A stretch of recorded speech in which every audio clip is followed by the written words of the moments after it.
Mr. O'Connor. Lady, our first witness this morning is Lee Cain. You can like to repeat after me. I do solemnly. I do solemnly. Sincerely and truly. Sincerely and truly. Declare and affirm. Declare and affirm. That the evidence I shall give. That the evidence I shall give. Shall be the truth. Shall be the truth. The whole truth. The whole truth. And nothing but the truth. And nothing but the truth. Thank you. Could you give us your full name, please? Yes, Lee Edward Cain. Mr. Cain, you have kindly prepared a witness statement for the inquiry, which is up on screen. I know that you are familiar with the contents of that statement, and we don't need to go to it, but on the last page of the statement there is a statement of truth stating that you believe that the contents of the witness statement are true, and you've signed your name underneath that statement, haven't you? Correct. And you did that on the 25th of August 2023. Correct. Thank you.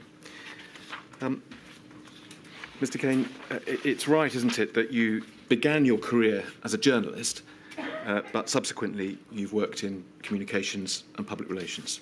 Yes, that's correct. In 2016, you worked in that field for the Leave campaign in the Brexit referendum? Yes. You, I think, were the communications head for the Leave campaign. Head of broadcast. Thank you. And after the referendum, you worked in various in communications roles in various different government departments, including working for Boris Johnson when he was the Foreign Secretary between 2016 and 2018. It was the latter half of his time as Foreign Secretary, so from from the final year, I think he was there, not the entire time. Right. So 2018 at least. Yes. Yeah. And then when Mr. Johnson became Prime Minister in July 2019, following Theresa May's resignation, you were appointed as his Director of Communications at Number 10. Yes, and I'd worked as well with him while he was on the backbenches during that sort of period in between. Between 2018 and 2019? Before he went back into Number 10, after he left the Foreign Office into Number 10. And then from July 2019, you held that post of Director of Communications until you resigned in November 2020, so 18 months or so. Yeah, just a bit short of that, correct. And if we look at your statement on that first page that's on the screen at the moment, Mr. Cain, at paragraph 3, you refer to your position as Director of Communications, and you say that you were one of the Prime Minister's most senior advisors. As Director of Communications, tell us in a few sentences what was your responsibility. Did you in fact have responsibility for communications across government, or was it something less than that? No, I think it's your broad role and remit is to provide political advice to the Prime Minister within the sphere of communications, and it's quite nebulous to some degree what control and authority you have over the wider government machine.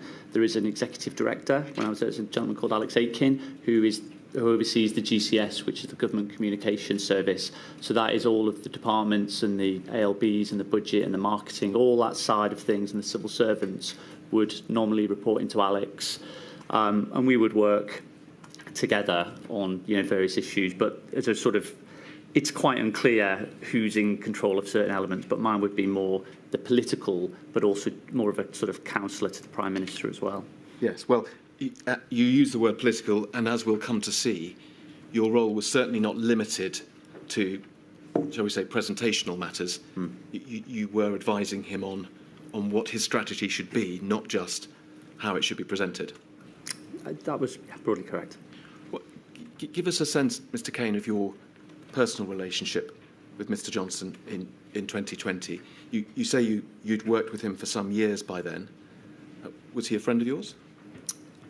I think he was my boss, so friend is it would be presumptuous for me to say, but I think we were close. We would speak pretty much every day, and I think I had a good understanding of him. I think part of what I brought to the Downing Street operation, having worked with him for quite a long time, was just a good understanding of how he would react to information, and you get a sort of simpatico almost, the relationship between a special advisor and a principal.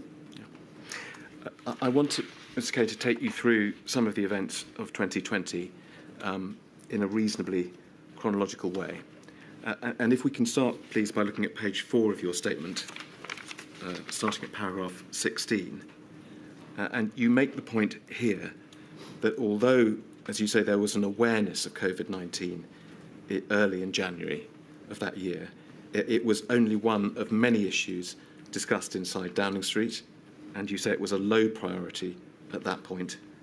And then if we can look at the next paragraph, paragraph 17, you talk about various other issues that had some prominence in January and into February: Brexit, 5G, reshuffle of the cabinet, HS2, and so on. So, can you give us a sense then of where COVID fitted into the hierarchy of concern in January and February of 2020? I think it was it started off from a pretty low base, I would say. Number 10, there was always decisions to be made over, what will be the priority issues. As you can imagine, only the most difficult issues are dealt with in number 10, because if they were soluble, they would be solved at a departmental level. So there is that constant balance of what do we need to focus on at any one time. You can see from the issues that I've outlined here, these are all pretty taxing and difficult, issues that deserve the Prime Minister's and the number 10's attention. But I think at first COVID, we were informed was, we were obviously having conversations with the Department of Health.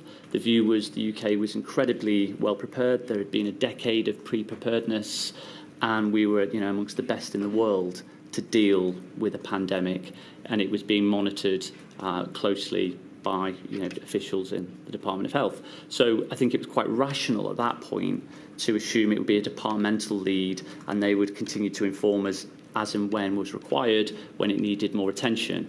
I think, and you can see it goes up the sort of agenda in number 10 as we move through January and into February. Yeah. Clearly, we got that assessment wrong, but I think you can probably see why we made the judgments that we did at the time. If we could just look at the next paragraph, please, and pick up on one or two of the things you've just said, Mr. Cain. Could you try and go a little slower, Mr. Cain, please? Sorry. We see there, as I think you've explained, COVID, at that stage at any rate, wasn't even, you say, in the top 5 of concerns. But you go on to say, as I think you've just indicated, that officials at the DHSC were confident of the strength of the UK's pandemic preparations, and the general view was that it was something that could be dealt with at departmental level.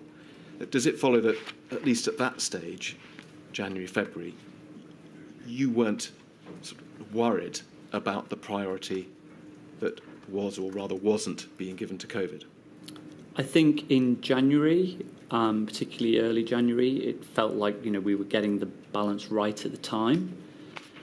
I think as we moved into late January and early February, I think it became clear that we didn't particularly have that balance. But then I think it becomes the focus from what I saw yesterday was quite a lot on individuals, but I think the actual institutions, the organisations within the Cabinet Office and and the Department of Health, the feedback was, we are well prepared to deal with this and things are in hand. The question of whether number 10 should have been kicking the tyres more and checking those issues if they were in place, I think is a valid one. But I think we were probably complacent to the fact that the work was being done elsewhere when obviously it was not. You've mentioned a couple of times, and you refer here to officials at the Department for Health providing that assurance, talking about the plans and so on. Was it just officials, or was it the Secretary of State, Matt Hancock, as well? The Secretary of State as well was confident on the pre-preparedness. I think in defence of the Secretary of State as well, he did raise the issue early in January. He did speak about it, at a frequent basis. So it's not like it wasn't being raised, but there was an assurance that we were well set to deal with whatever come our way. He raised it, but he followed that by assuring those he was talking to that the plans were in place and that the UK was well placed to address the threat. And that, of course, was still the sort of, I say official, but, was still the government position, even when the action plan was launched in, I think, early March, that, we were well prepared to deal with COVID, and, we'd had this decade of preparedness. That was language from the action plan. So rolling into March, that was still the government view. Yeah. We'll come to the action plan in a moment. Can we look forward, please, onto the next page of your statement and look at paragraph 22? You refer here, Mr. Cain, to, I think, perhaps a conversation or a contact, anyway, that you had with a senior advisor to Matt Hancock. I think it must have been the 31st of January, who, according to this at any rate, suggested that perhaps the plans weren't as well prepared as the assurances that were being given. Can you tell us a little more about that exchange you had? Yes, that was the first time for me somebody had raised questions about pre-preparedness at that point. They mentioned that while the no deal preparations had helped support some of the government's planning, they were just concerned about supply chain issues and other such things, and were not sure we were in as good a place as potentially was being represented. It wasn't a sort of panic. It was just someone flagging that maybe this needs a bit more attention. As you've just said, and as we'll see, the mood of confidence lasted long beyond the 31st of January. So Correct.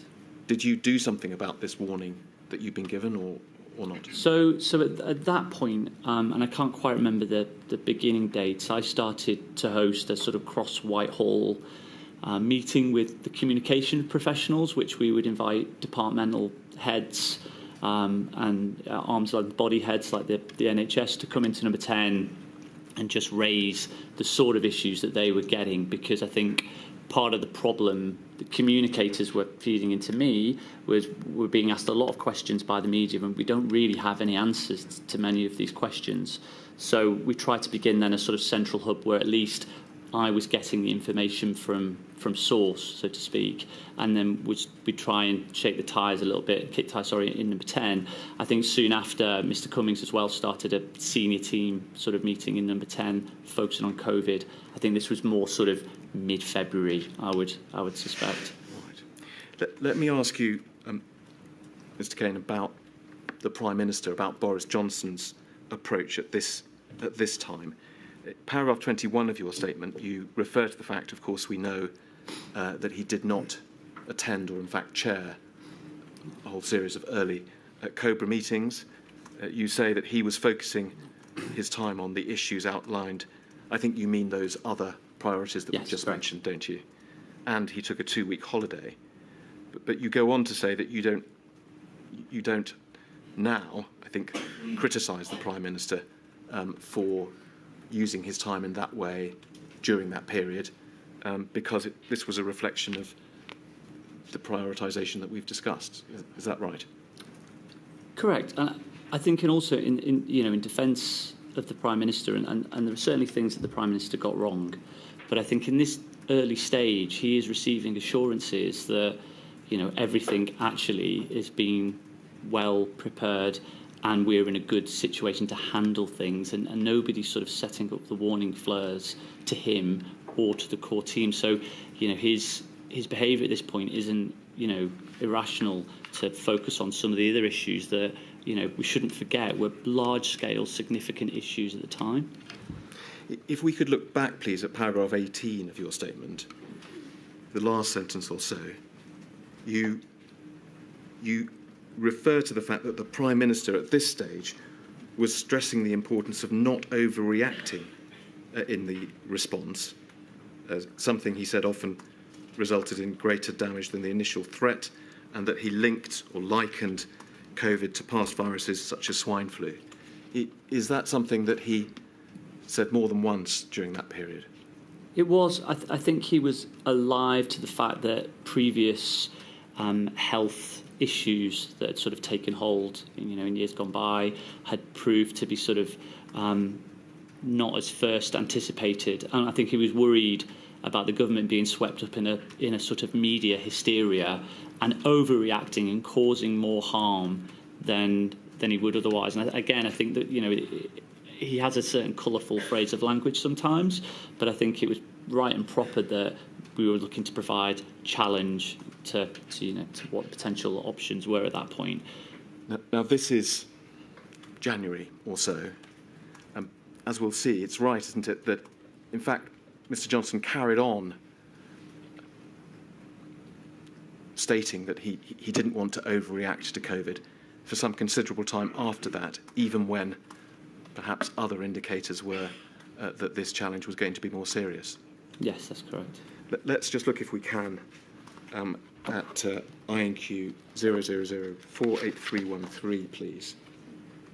It's a lengthy document. Thank you. Page 49 of that.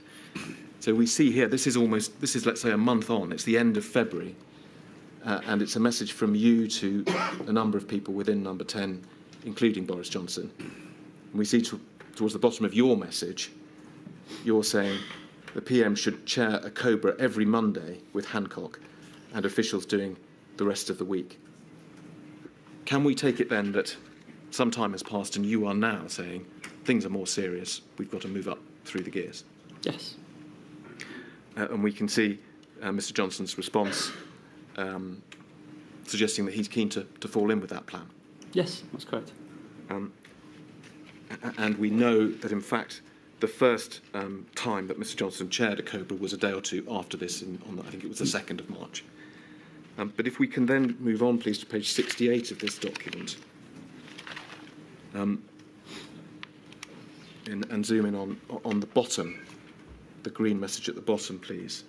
Here is a message from Dominic Cummings to you on the 3rd of March, so the day after Mr. Johnson chaired his first COBRA, a month after that January period that we were just discussing, where the message seems to be that Mr. Johnson still doesn't think it's a big deal. He doesn't think anything can be done. His focus is elsewhere. He thinks it'll be like swine flu. He thinks his main danger is talking the economy into a slump. Now, you very fairly said a moment ago that in January you didn't criticise the Prime Minister for thinking more about 5G, HS2 and so on. What about in early March? I think the Prime Minister was not alone in not doing as much as we should by early March, given the scale and the evidence that was all over our TV screens at the time. So, yes, the Prime Minister should have done more, but I think also, the team around him and across Whitehall should have done more. What about you? Did you think by early March it was a big deal or not? I think so. I think we all thought it was a significant challenge and something that was going to be, the only thing that we were focusing on for an awful long time. I think it was more of, how and what should we be doing at that point. I don't think there was any clarity of purpose, any really serious outlined plan to deal with COVID at that particular point. And I think that was the core failure was, what were we supposed to do? I'm not an epidemiologist. That's not what the expertise I would bring. I think, there was a lack of clarity of what we should be doing at that point, really. Well, let's come on to that, Mr. Cain, because, of course, that message was sent on the 3rd of March, and that was the same day, in fact, as the COVID action plan that you've already mentioned was published. You refer to this at paragraph 30 of your statement on page 7.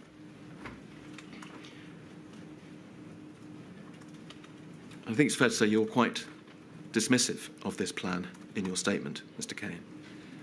You refer to it, we can see about 4 or 5 lines down, as a swiftly prepared document published to provide some context to the options we had and the thinking behind our COVID response. But then a few lines further down, you said many in government, including senior officials and politicians, repeatedly referred to the action plan as the actual government plan to manage the pandemic.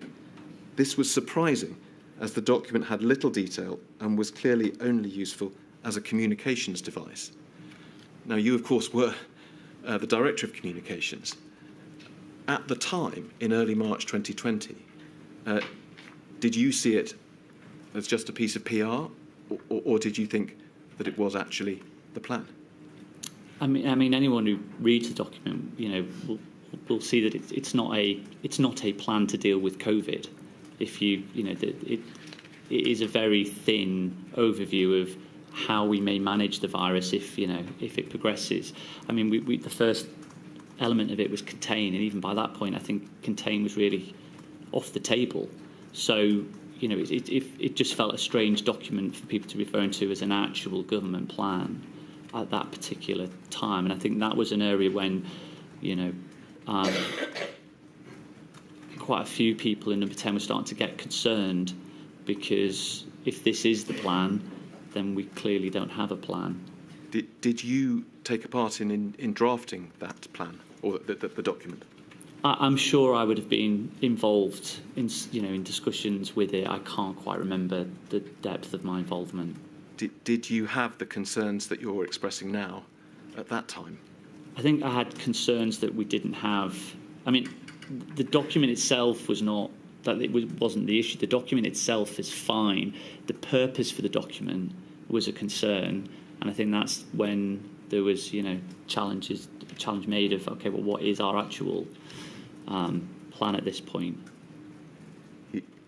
We can see the last sentence of that paragraph there. You say, the fact that many senior figures kept referring to the document as, quote, the plan, this document that you've described as being very thin, shows that in reality the government had no plan to deal with the pandemic. Is that something that you felt at the time? Yes, it was. I mean, there was I say we talk about flattening the curve, and there was a strategy, but there wasn't a plan, which I think is the detail of how you're going to do these things was somewhat absent. Did you raise concerns about it then? I honestly can't remember the details of the concerns I raised at that point. I think I would have spoke to people about because I think the challenge for us is we were getting information from the media. It'd be like, okay, what are the fundamental details around that? And I remember at the time we were not able to provide a lot of that, colour and detail underneath it. So I'd have raised that from a media perspective, but I wouldn't have been challenging the sort of scientific assumptions. No. It was at around this time, and we may hear more detail later today, that Dominic Cummings was demanding to see the plans, calling particularly for the Department of Health to provide these pandemic plans that everyone had spoken so much of. Were you aware that he was making those inquiries, requests, demands? Yes, I was.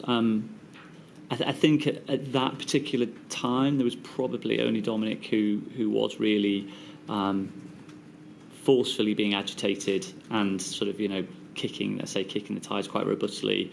I don't think he got a great deal of information back, if I recall.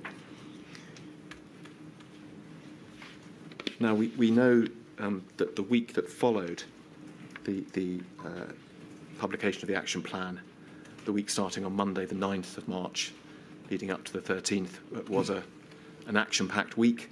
There were at least 2 COBRA meetings, and we'll come on to mention the discussions at the end of that week and the weekend that followed.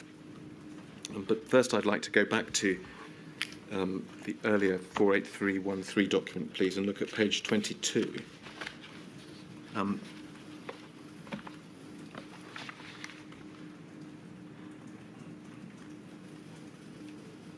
Yes. Thank you. So this is a text or a WhatsApp sent by Dominic Cummings to Boris Johnson on the 12th of March, so the Thursday of that week, where he says, "We've got big problems coming. Cabinet office is terrifyingly shit. No plans, totally behind the pace. Me and Warners and Lee Slacky are having to drive and direct." I take it that the Lee there is a reference to you. Yes. Okay. I don't think you received that WhatsApp, but do you remember during that week being one of those group of political advisors who were somehow having to drive and direct the government machine? Is that something you would normally expect to have to do? I think that the communication side drove a huge amount of the government machine during my entire time. Often, actually, in terms of looking at areas of policy, it's often comms colleagues that can find the holes and see where the problems are, because you get an understanding of where journalists will look and where things might unravel. So you're often kicking the tyres. I felt in COVID more than anything, actually, there were periods when a lot of the policy was having to be drafted by, or certainly shaped by, communications professionals, because there wasn't really anybody else doing it to any great level, which was a surprising thing to have to be dealing with from my side. I want to press you a little bit, Mr. Cain, about whether the extent to which you endorse what Mr. Cummings was saying here. He's clearly saying, isn't he, that the reason that you and others are driving and directing is because those who should be doing it, that is the Cabinet Office, are not. I mean, to use his words, they are terrifyingly shit. Do you agree with that? I might not quite use the same language, but, generally, yes. So, can you give us a bit more detail then? I mean, who was it? Were individuals or sections within the Cabinet Office that were failing at that crucial moment? I think the point really was nobody quite knew. Who was the point person? Who was in charge? Who should be driving this machine? Who is meant to be in charge of coordinating of all the policy? If you ask me now, who was supposed to be doing that in those early weeks and months, I couldn't tell you. There was nobody holding their hands up, taking responsibility. It would move around, and it fundamentally, like all problems, comes into number 10 and a small group of people who have to make the best of things. Well, just finally on this, presumably the Cabinet Secretary would usually be someone who would take a lead in responding to a developing crisis. Mr. Cummings makes no bones about his views about Mark Sedwell's conduct at this stage.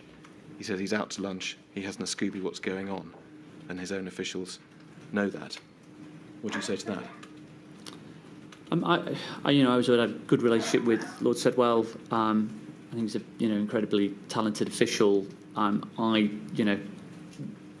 wouldn't have known where the responsibility came for who should be doing X in the Cabinet Office. I would be looking probably a lower level, DG level, maybe for someone to lead that. So, I couldn't really comment on that. But overall, is this fair? You may not use those words. You perhaps didn't have as much to do with Lord Sedwell as he is now as Dominic Cummings, but the general theme of lack of leadership, chaos, if you like, is one that you agree with? Yes. Let's move on. I want to ask you about the discussions around the first lockdown decision. And if we can start by going to page 8 of your witness statement.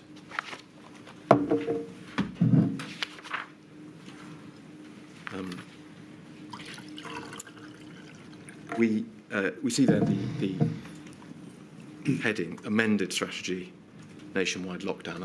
That's the description, isn't it, of the change from the mitigation strategy to the lockdown suppression strategy that we've heard a great deal about in the last few weeks.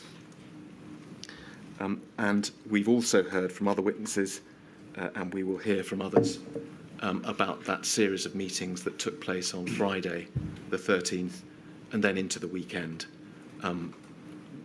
where that decision crystallised. Is that fair? Yes.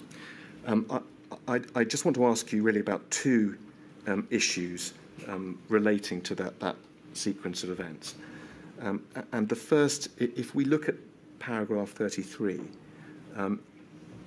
you describe there, as part of the reason for this change of tack, what you describe as new modelling overseen by Mark and Ben Warner showed that unless the government urgently changed course, the NHS would be overwhelmed within weeks.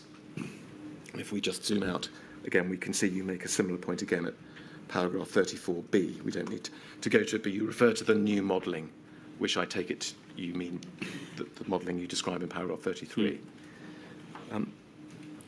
Was your impression then that at around this time, towards the end of that week, something had changed in the modelling or the numbers, which was telling you something about the threat to the NHS which hadn't been known before?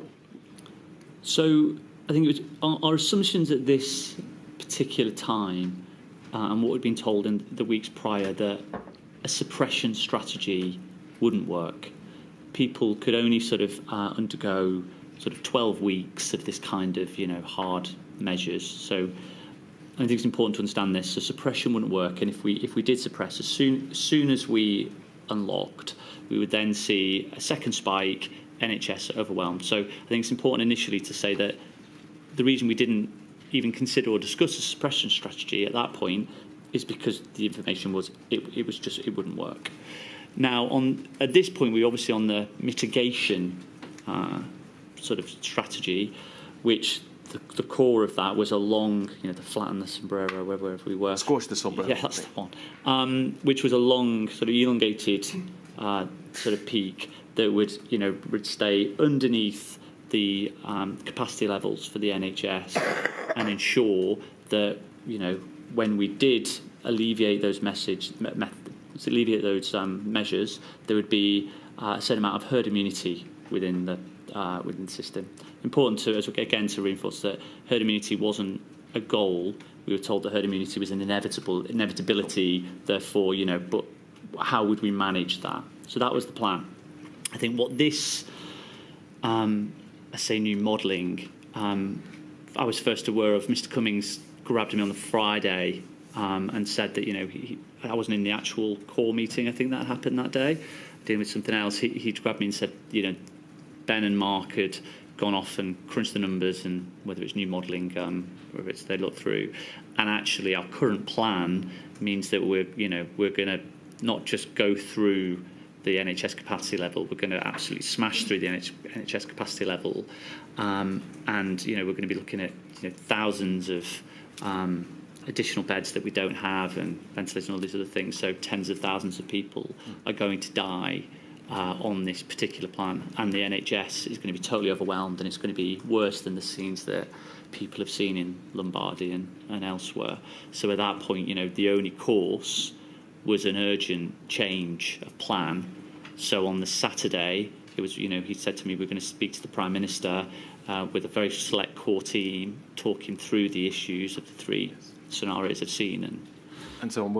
I'm going to come to that meeting in a moment, but I just want to come back, if I may, to this point about the NHS being overwhelmed.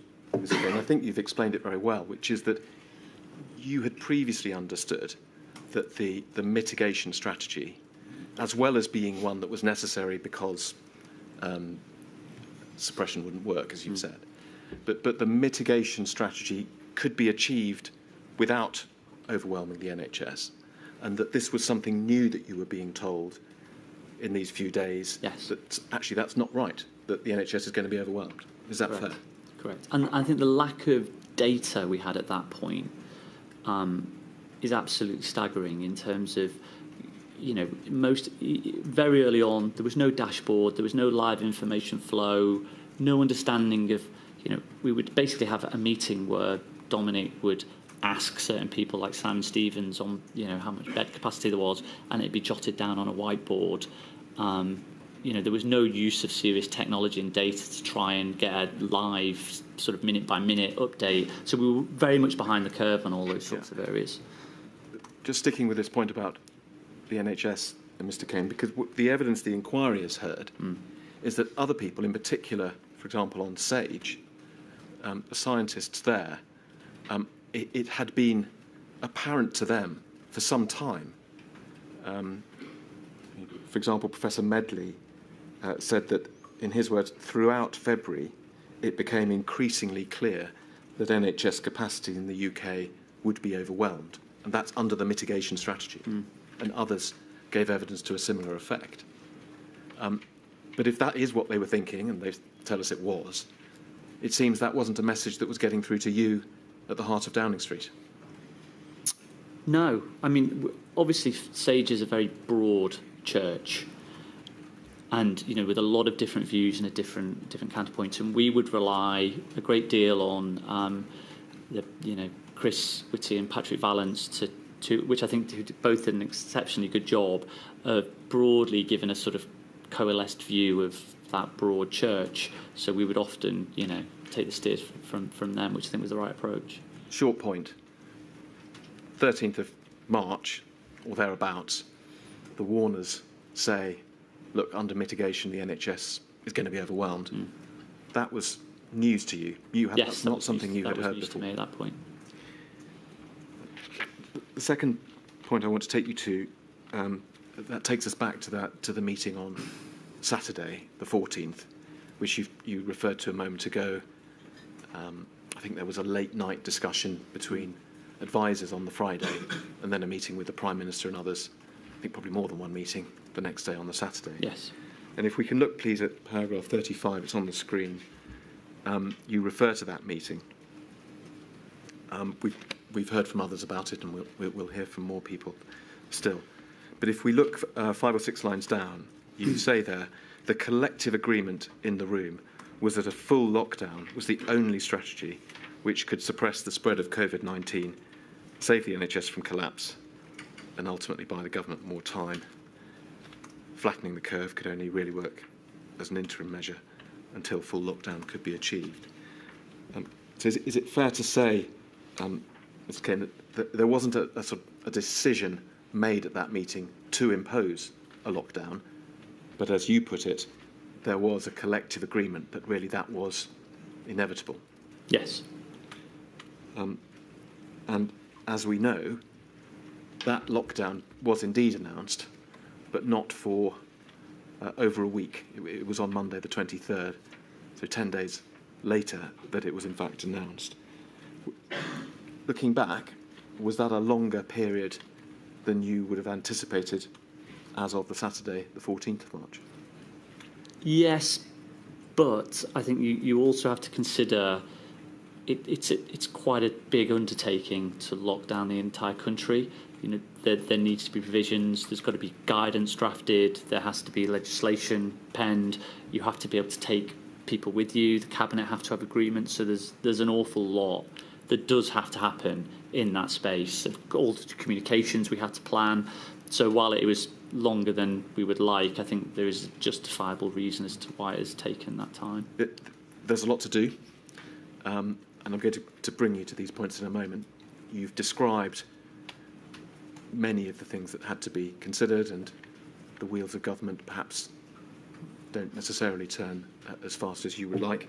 But also it's important to say that this was a very grave decision to take, and so the damaging effects of lockdown had to be considered as well. Is that fair? Let's look, please, at paragraph 40 of your statement on page 10. You do say in the first sentence there, the implementation of the policy, and that's the lockdown policy, isn't it? Yes. The implementation of the policy was delayed. And then you go on in the rest of that paragraph to make very much the point you've already made about the wheels of government turning and all the things that had to be put in place to achieve that decision. I want to ask you about what is perhaps another theme, though, of your statement, which is that another cause of that delay, if we want to call it that, was indecision on the part of the Prime Minister. And if we go to paragraph 42, please. So it's, we already have it. You say another challenge was that the Prime Minister would occasionally oscillate between lockdown and other potential policy options, a recurring theme during the critical decision points of COVID, and to some degree understandable given the gravity of the decisions. You say he worried about the impact on the economy. We've already seen that. And then you say this in the next paragraph: the system works at its best when there's clear direction from number 10 and the Prime Minister. These moments of indecision significantly impacted the pace and clarity of decision making across government. What were the Prime Minister's concerns around this time, Mr. Cain? I think they were similar to the ones we've raised earlier on, is the government overreacting and will the cure be worse than the disease? I would say that it's pretty easy for advisors like myself to say Prime Minister should have done X, Prime Minister should have done Y. do think that this was probably one of the biggest peacetime decisions in recent years that Prime Minister's had to undertake, and it clearly weighed incredibly heavy on him. And I think it's him and him alone who has to take that decision. So it is understandable that he wrestled with it. I think so. I have few real concerns over this period of time. I think, well, I'm sure we'll come later to the summer and the second lockdown, where I think it's slightly more difficult to defend. Well, it's of course right that such a profound decision as locking down, with all of the damaging consequences that would follow, has to be carefully thought through. But it's right also, isn't it, that if one adds to that factor, what your word, oscillation, a degree of inability to take a decision, that can be a damaging thing, can't it? Yes, I mean, decisions can sometimes be worse than the wrong decision in certain circumstances, and I think indecision probably was a theme of COVID that people did struggle with inside Number 10. I'd like to ask you about a WhatsApp exchange between you and Lee Cain that took place during this period, the week between Friday the 13th and... between myself and... Dominic Cummings. So it's 267920, please. Whilst Mr O'Connor's getting that document up, Mr Cain, do I understand from what you said earlier that you would defend that a 10-day gap between implementing that decision? Because I find that curious. As I said, I think it is longer than you would like, but I think it's important just to emphasise the amount of things that had to be done and the amount of people we had to take with us to deliver a nationwide lockdown. It's a huge undertaking, and to be honest, my understanding of government, that is government moving at a tremendous speed, which maybe says more about government than other things. But the machinery did feel like it moved quick for the machinery, but it's long. It's definitely longer than you would hope. Thank you. Let's look here, Mr. Cain. Let's not worry about the very top message, but second one down, there is a series of 4 messages from Dominic Cummings to you. And I think it's apparent that Mr. Cummings is in a meeting with Boris Johnson and Rishi Sunak. And he says, first of all, get in here, he's melting down. Before I go on, let's just note the date. So it's the 19th of March. So the Thursday of the week after that Saturday meeting that we were just discussing. Then he says, Rishi saying bond markets may not fund our debt, etc. He's back to Jaws mode wank. What does he mean by that? The PM at the time would refer to the mayor of Jaws from the film, who wanted to keep the beaches open. I think he had a routine from previous in his career where he would use that as a joke from one of his sort of after dinner speeches. But he sort of said, there's more harm coming. The mayor was right all along to keep the beaches open, because it would have been a long-term harm to the community. So it's a sort of reference to that. And then Mr. Cummings says, I've literally said the same thing 10 fucking times. He still won't absorb it. I'm exhausted just talking to him and stopping the trolley. I've had to sit here for 2 hours just to stop him saying stupid shit. And you say, I'm exhausted with him. There's then a gap for an hour, and it may be that there was then a press conference, because you then forward a tweet about someone who perhaps was watching that press conference, saying that they were confused by what Boris Johnson has said at it. And you say, as your message, no words. And then Mr. Cummings says, what did I say? It's only a matter of time before his babbling exposes the fact he doesn't know what to say. Now, the first thing to ask you, Mr. Cain, I think it's apparent from what you've already said that Dominic Cummings was someone you'd worked with for some time. You clearly had a close relationship with him. Was this just chatter? Was this just banter, if you like? Were you just agreeing with him because he was your friend? Or did you actually mean that you were exhausted with the Prime Minister and that you were despairing, if you like, of what he was doing and saying? I think anyone that's worked with the Prime Minister for a period of time will become exhausted with him sometimes. He can be quite a challenging character to work with, just because he will oscillate, he will take a decision from the last person in the room. I think that's pretty well documented in terms of his style of operating, and it is rather exhausting from time to time. You made the point in your statement, and you've made it again today, Mr. Cain, that if one is in the position of the Prime Minister and considering such a profound decision as ordering a lockdown, it's perfectly appropriate to weigh that decision carefully and to think about all of the negative consequences that will follow. But that's not what you're describing here. What we're seeing here in that critical period is someone who simply can't make up their mind and with whom two of his closest advisors are exhausted. I mean, I think that's correct. I think there is a difference between weighing up the evidence and looking for challenge on policy issues and being sure that we are making the right decision.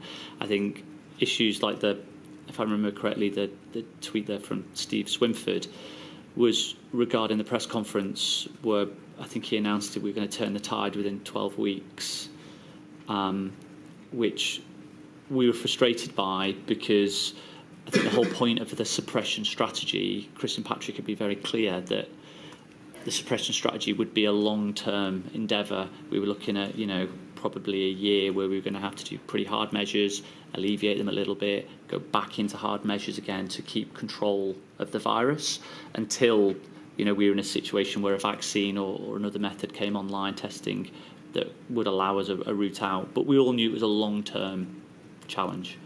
And I think from a communications point of view, the Prime Minister indicating that we basically could be finished with COVID in 12 weeks was unhelpful, because it set a very unrealistic sort of expectation of where the nation needed to be, because it's all about compliance at this point and being honest and transparent with the public about what to expect and how to expect it. Mr. Cain, you say it was unhelpful. One might think that was quite a well-chosen word from the communications world. Mr. Cummings is clearly expressing the view to you at the time, in the context of that he doesn't think the Prime Minister is up to the job. Did you agree with that? I think at that point, and that's quite a strong thing to say, I think what will probably be clear in COVID, it was the wrong crisis for this Prime Minister's skill set, which is different, I think, from not potentially being up to the job of being Prime Minister. What do you mean by the wrong crisis for this Prime Minister's skill set, Mr. Cain? Could we use just straightforward English, Mr. Cain, please? So I think he's somebody who would often delay making decisions, would often seek counsel from multiple sources and change his mind on issues. Sometimes in politics that can be a great strength. I think if you look at how he navigated Brexit, he allowed others to make decisions and jumped in the last minute, can take political advantage.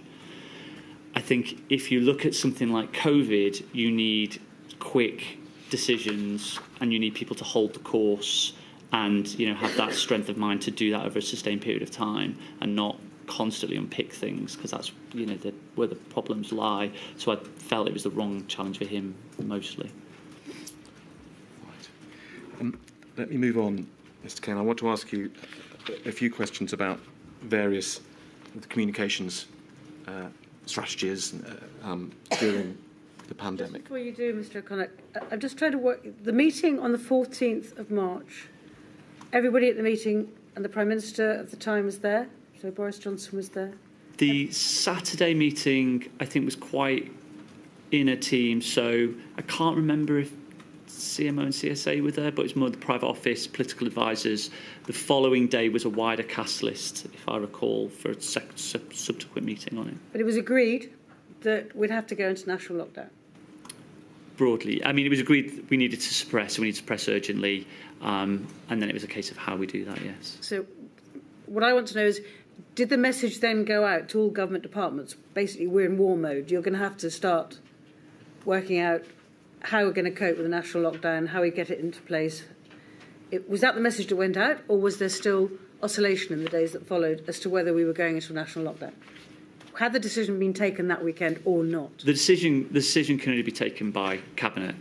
So I think it had to go through Cabinet processes before that could move forwards. But I still think there was a certain degree of uncertainty of exactly what it would look like.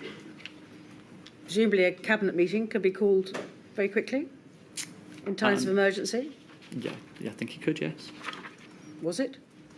I can't remember when. I think it was in days, but I can't remember how quickly. Sorry to interrupt, Mr. O'Connor. No. As I say, Ms. Cain, I want to move on and ask you about some of the communications exercises during the pandemic. And I think if we can turn, please, to page 22 of your statement. You describe there, you talk about the Stay at Home, Protect the NHS, Saves Live campaign, which I'm sure probably everyone in this room will remember. If we look at paragraph 98 of your statement, you refer to that campaign having been conceived by what you describe as a small group of political advisors, including you, and some one or two people from a digital creative agency, who between you put that campaign together. And then at the next paragraph, paragraph 99, you refer to the fact that it has been it was well regarded at the time, and people have praised that campaign subsequently. I mean, do you personally hold the view that that was a successful and effective campaign? Yes, I think the only critique we got that it was too successful, which and subsequently people some behaviours were hard to remove people out of, but I would push back on that really and say it did what we needed it to do. I want to ask you a little bit about the middle section of that of the campaign slogan, the Protect the NHS. We know, of course, we were discussing it a few minutes ago, that the need to stop the NHS being overwhelmed was one of the triggers for the lockdown. But it's also right, isn't it, that even at that very early stage of the pandemic, it was known that certain groups within society, elderly people, the disabled, people in care homes and so on, were at a heightened risk from COVID. Wouldn't it have been better to, instead of saying protect the NHS, come up with some language to encourage people to protect those people who were at the greatest risk from COVID?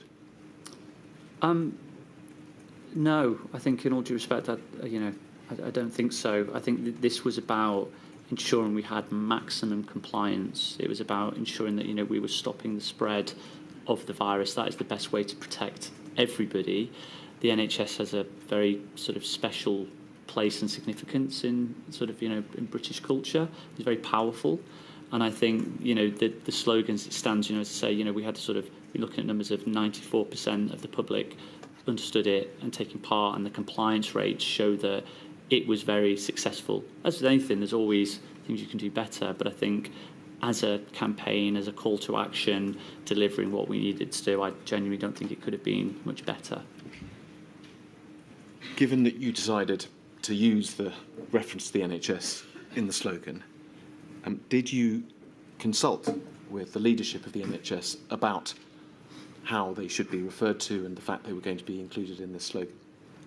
I didn't directly have conversations with leaders of the NHS. The government machine will obviously keep everybody informed as to what the plans are and what we are communicating. That it will always go through, and no concerns were raised to me at any time. Are you aware that subsequently, and I think during the pandemic, the NHS leadership did criticise this campaign, in particular because the concept of protecting the NHS created a risk that people would delay seeking medical treatment that they needed for other urgent non-COVID related health problems, such as sort of heart problems or cancer or those sorts of matters. Did you know that was a concern that the NHS had?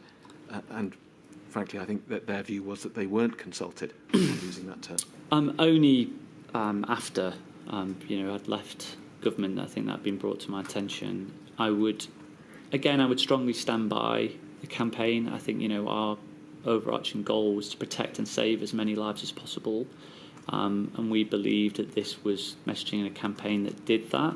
I think if we look at why people weren't going to hospital at the time, it's because they were looking at what the scenes were in Lombardy and elsewhere, and were frightened. I think there's a false perception that the messaging caused fears in people, but if you actually look at the metrics of where fear spikes when the virus spikes. People are very rational.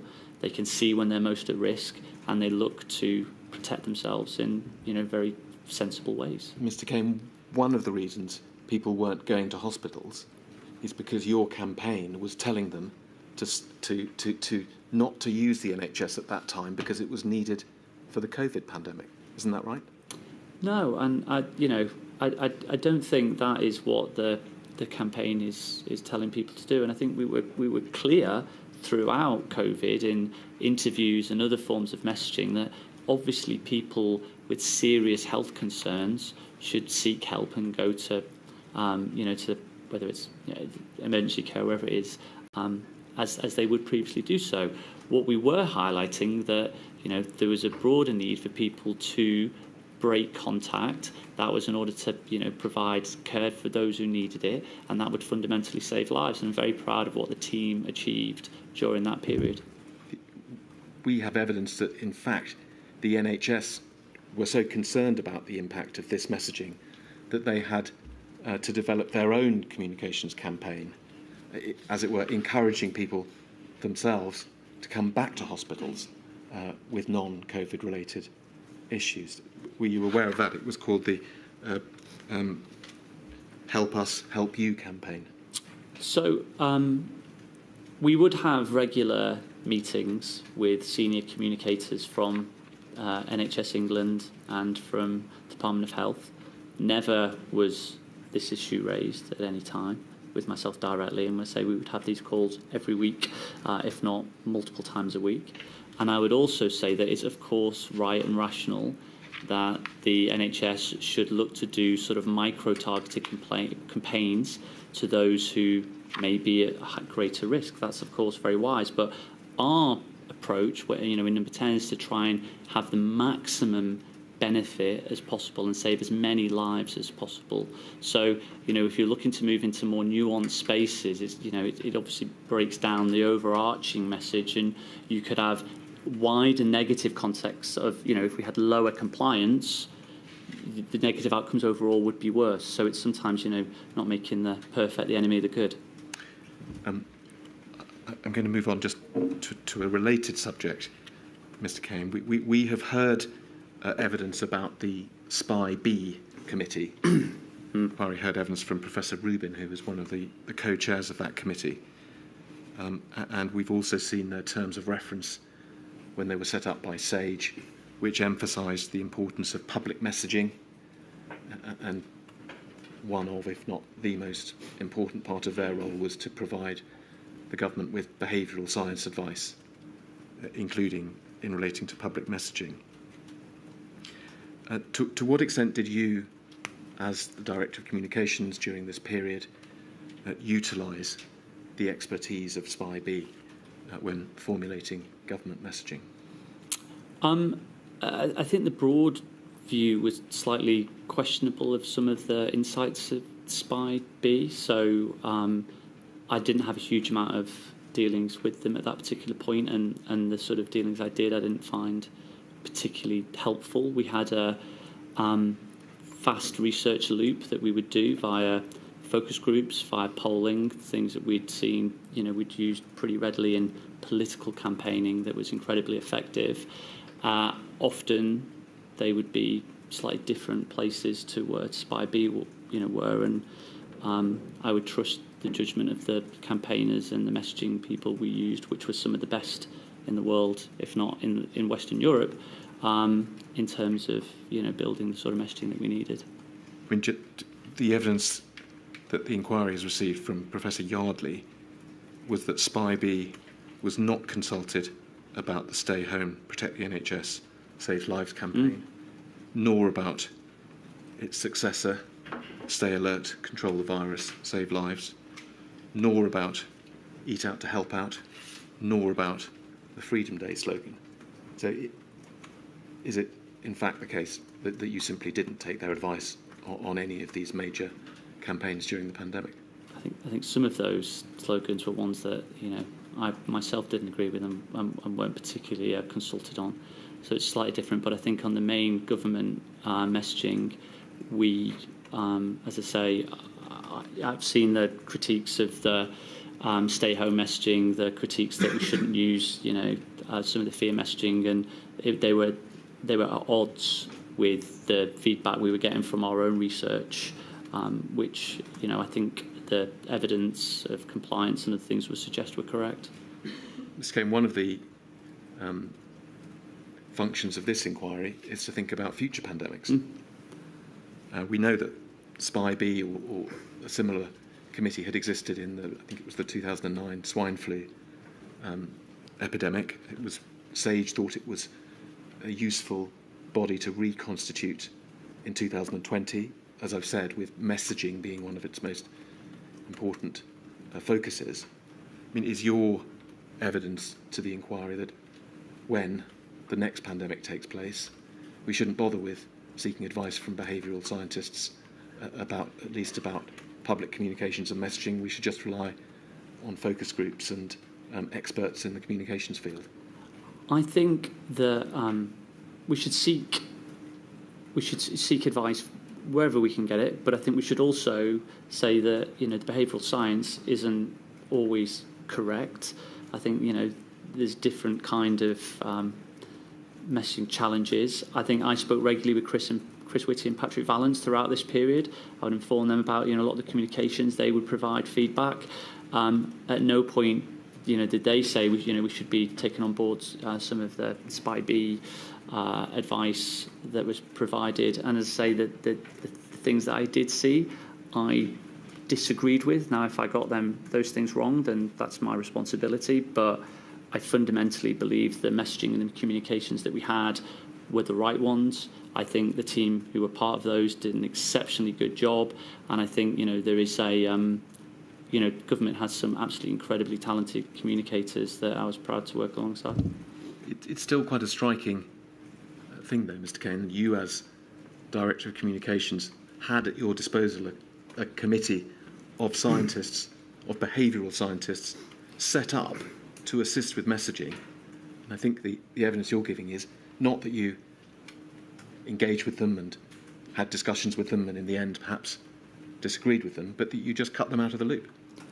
I think it's wrong to say we cut them out. That they, I basically didn't have the discussions with them. Nobody approached me with advice or feedback. The feedback you're saying, nobody came to me with that feedback at the time. I was hosting, numerous messages, and the evidence that was presented to me, which was normally via email form or through, was at odds with the research that we were doing. And I think I would say to look at the outcomes, to look at the compliance, look at the evidence of the strength of the campaigns, and I would stand by those campaigns being incredibly effective. As I say, the Stay Home campaign, was seen as one of the most powerful public health campaigns in modern memory, with 94% of people understanding and complying with the messages that it sent, and that framework it gave us, I think, went a long way to saving a significant number of lives, and I'm very proud to have been part of it.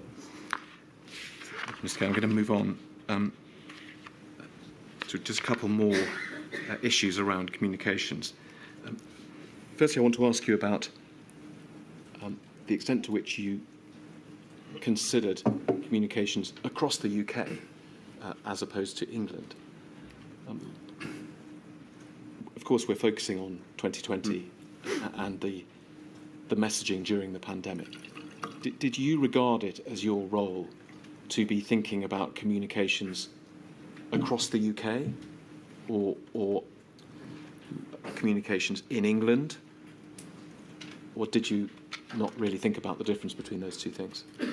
I think you would broadly look at, across the UK, and, that's where I think part of the work with Alex Aitken, who focused a lot more on the paid advertising, for example, where I think that your paid media is slightly different from your earned media. The earned media we would focus predominantly more on the Prime Minister and England, where the paid media would be more of a UK-wide approach, which Alex would lead and push through.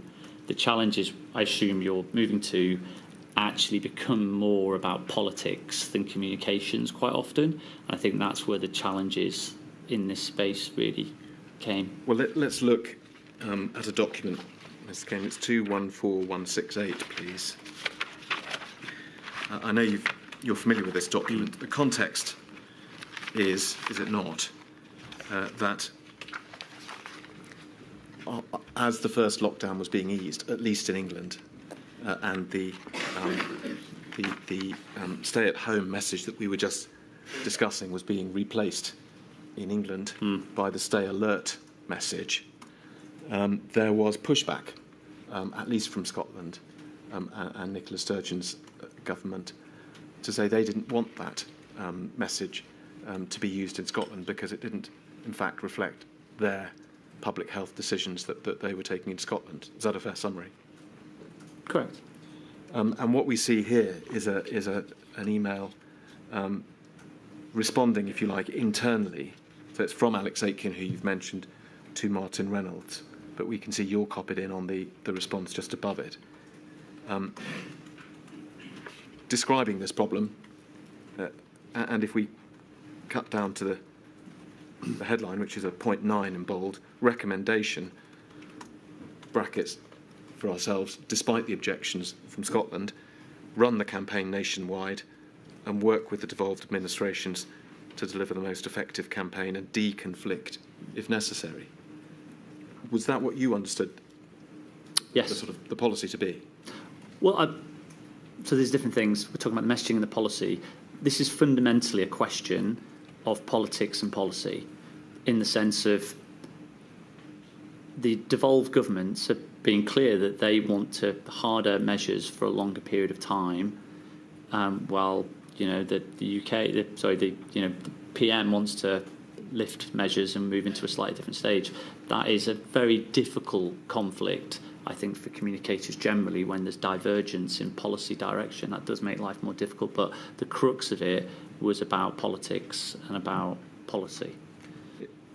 It's not that difficult, is it? I mean, surely the answer is, if the Scottish government, for example, wants to run one type of message and the English or the UK government wants to run a different message in England, then you simply don't buy the advertising space in Scottish newspapers.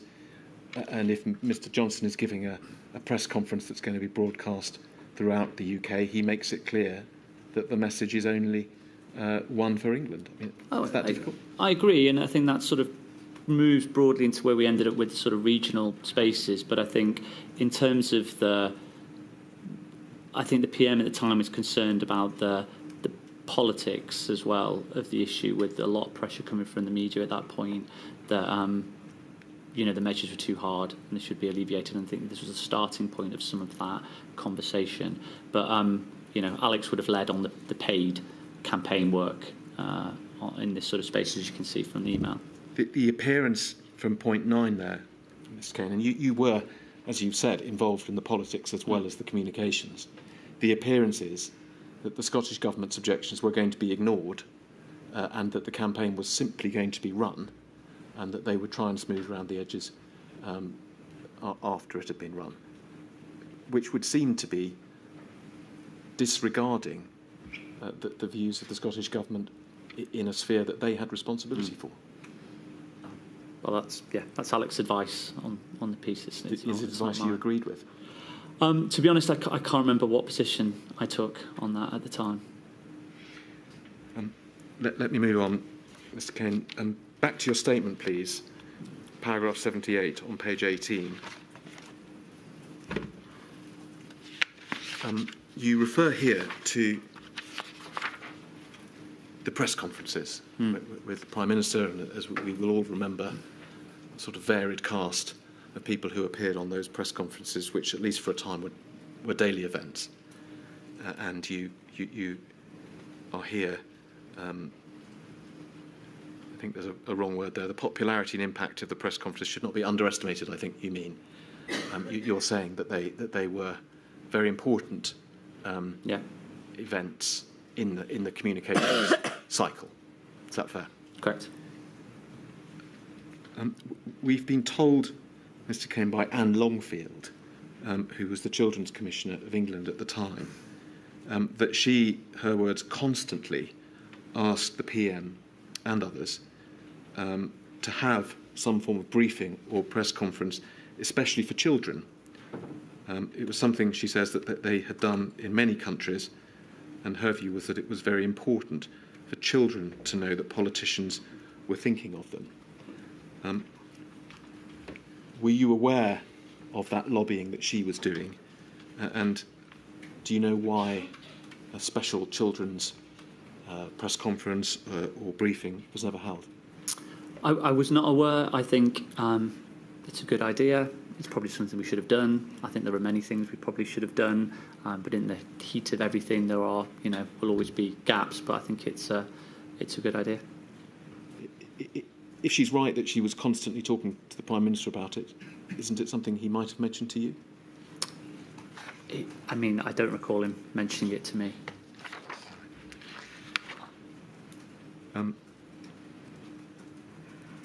Lady, I'm about to move on to another topic. I wonder if this is a good moment to take a Yes, reasonable of course. I hope you're warned, Mr. Cain, that we take a break every so often for everybody's sake. I shall return at past. All rise.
Mr O'Connor. Lady. Mr Cain, one more question, if I may, on communications before I move on. The stay-at-home campaign that we were discussing before the break created, did it not, an obvious problem or a risk in the field of domestic abuse, in the sense that those who were victims of domestic abuse and who, for obvious reasons, would not want to stay at home, would feel that they were being instructed nonetheless to stay in an environment where they were suffering abuse. Were you aware during the pandemic of suggestions that not enough was done by the government to speak to those victims and to make it clear that they were not expected to stay at home if they were suffering abuse? I think if I recall, there were questions raised by members of the media, and I think we tried to do a lot of these sort of micro-targeting of messages in the daily press conferences. It was a time where the media would come and their questions, and then we could talk directly to people in huge numbers in their own homes about specific issues, and that is broadly, I think, how we used to tackle a lot of those things. There would also be individual departments that would lead on those issues that, again, as we saw earlier on with the Department of Health, that would target certain groups and certain sectors. They wouldn't necessarily come to my desk on sort of those sort of scale communication issues. They'd often be held departmentally, or we'd deal with them, say, by the press conferences. You mentioned press conferences, and I think one of the concerns at the time was that although Priti Patel, Home Secretary, was vocal about this issue, it was something that the Prime Minister, Boris Johnson, either didn't mention at all or certainly didn't mention enough during his press conferences when he had the opportunity to send that message. I think it would be unfair to criticise the PM on that particular issue. I mean, it would depend on if he'd been briefed, if there was something particularly we were trying to get across. There's obviously a lot of other issues at all similar times, and again, we'd expect it to be a more of a department-led issue. I think, Priti Patel did press conferences from time to time herself, and again, Chris and Patrick would also reinforce some of those messages at different times, as well as the, micro-targeting. Looking back on it now, do you think more should have been said about this issue during the pandemic? I think there's a range of issues that we could have gone into more detail and tried to be more targeted, but I think we did genuinely the best we could with a lot of those issues in hand, because there was a huge amount to communicate to so many groups. It was a challenge to get your arms around it all from number 10. All right. I'm going to move on, Mr. Cain, although not too far in terms of themes, to talk about some of the parts of your statement where you refer to a lack of diversity amongst core decision makers and some of the consequences of that. So if we can go, please, to page 28 of your statement, at the very top. So it's 121D, the top paragraph. You refer there to your own initiative in pushing for the bubbles policy for families, to accommodate, if you like, families that had split and how they would deal with lockdown. And towards the end of that paragraph, you say that one of the challenges you face when you work on policy is the dynamic of the room, which in this case was white and middle-aged. They were doing their best, but without diversity, some policy decisions slipped through the cracks. And do we take it that this particular one about split families was an issue that you felt was at least in danger of slipping through the cracks? Yes, correct. Let's go back, please, to the page before, because you refer there to another policy, or issue, the free school meals issue, at the bottom. And if we pick it up, the third line down, you say, you remember asking in the cabinet room of 20 people how many people had received free school meals. Nobody had, resulting in a policy and political blind spot. And you describe the government's resistance to Marcus Rashford's campaign as a huge blunder. Can you expand on that? So I think, firstly, on the diversity point, I think, it's quite clear that there were challenges of gender diversity, socioeconomic diversity, and ethnic minority diversity at the very top of the PM's top team. And I think, as I say, this does have a challenge because people have their own lens through which they view problems through no fault of their own. It's just, a worldview or experiences that they've lived. But I think with the Marcus Rashford, it's a fantastic campaign. It was one that was obviously gaining a huge amount of media attention. But there was a view from the PM at the time that, we were spending huge sums of money and we needed to have a bit more restraint on public finances. Now, this was, of course, it's sensible of him to start looking at public finances and look at where we could, develop slightly more rigid structures. But, I said to him at the time, I don't think hungry children is the place to start, just from a, moral or political standpoint. It was the wrong decision. But I just think there was a lack of understanding of what families were potentially going through at that time because, and, this is solely just because I think people don't really have never lived it. They don't appreciate it. They may not appreciate those challenges. So I think this was just one example of, of many where if you had more diversity in the room, and again, it's a range of diversity, I think it would improve decision-making and improve policy-making. Can we look at a document on screen, please? 273901, page 164. I know you've seen a copy of this, Mr. Cain. This is a transcript of one of the notes that Patrick Vallance made during the pandemic. We can see it was in September 2020, and it relates to another issue that perhaps is in a similar category. It's the issue of providing funding, financial support to those who are on low wages in order to make it financially viable for them to isolate. And we can see Patrick Vallance's record is CX, that means Chancellor, doesn't it? Yes. Chancellor blocking all notion of paying to get people to isolate, despite all the evidence that this will be needed. Let me ask you two questions in all. One is, were you aware of this resistance, perhaps a bit like the free school meals issue, to providing this funding? And secondly, is it, in your view, a similar point where an issue fell through the cracks because of a lack of diversity in the room? I think it's difficult without knowing the full context of this, because it's not something I can fully remember from the time to look at, the reasons why the Chancellor may be blocking it could well be very valid on asking for more, evidence and data, to the costings and all of the such things you would expect from the Chancellor. The Chancellor, who I think we should also reflect, did bring in a furlough scheme that was, incredibly generous and, did provide, I think, for an awful lot of people. And of all the policies that we did at that time, the feedback I got from more from anyone else was of furlough and what a huge success that was. But on this particular issue, I don't remember in isolation. Okay. Let me move on then. In fact, sticking with this time period, if we can look at the bottom of page 25 of your statement, please. We see the title, Coming Out of Lockdown. And so we're in the summer of 2020. And it's a paragraph 116.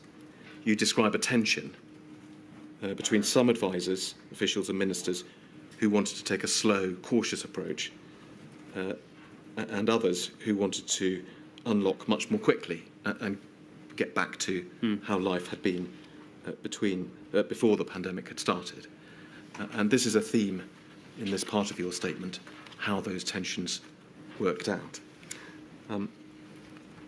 In the following paragraphs, I won't take you to them, but you describe, is this right, that the more aggressive approach of unlocking quickly was one that was favoured by the right wing of the Conservative Party and also in the printed media. The Telegraph is an example you give.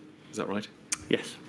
But you also say that your own research showed that the general public mood was actually more towards the cautious end of the spectrum the opposite to the view held by, on your understanding, the Conservative Party.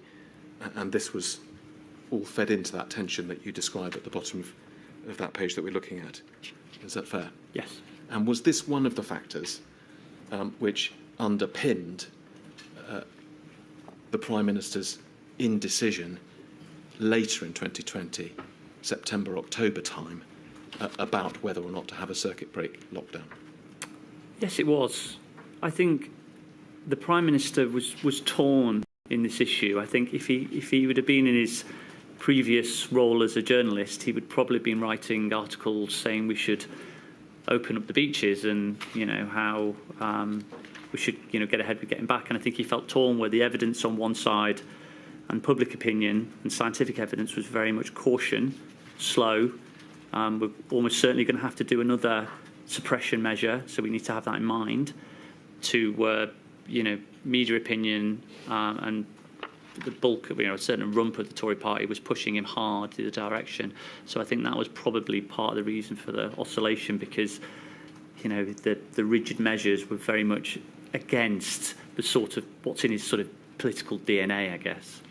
In your statement, you refer to two schemes, two policies over the summer of that year, the back to work policy and the eat out to help out policy, which were both trying to send the, shall we say, business as normal message. You're very critical of both of those policies now. Were you critical of them at the time? Yes. Can you tell us what you said and who you said it to? So I think, I and particularly the other communicators as well would just find it very, very difficult, because a huge part of what our role and responsibility is at that point is what are we signalling to the public. There's a huge amount of focus that goes on, particularly in Westminster, which is, what is being said, as apart from, how things are being said, rather than, what it is you're trying to communicate.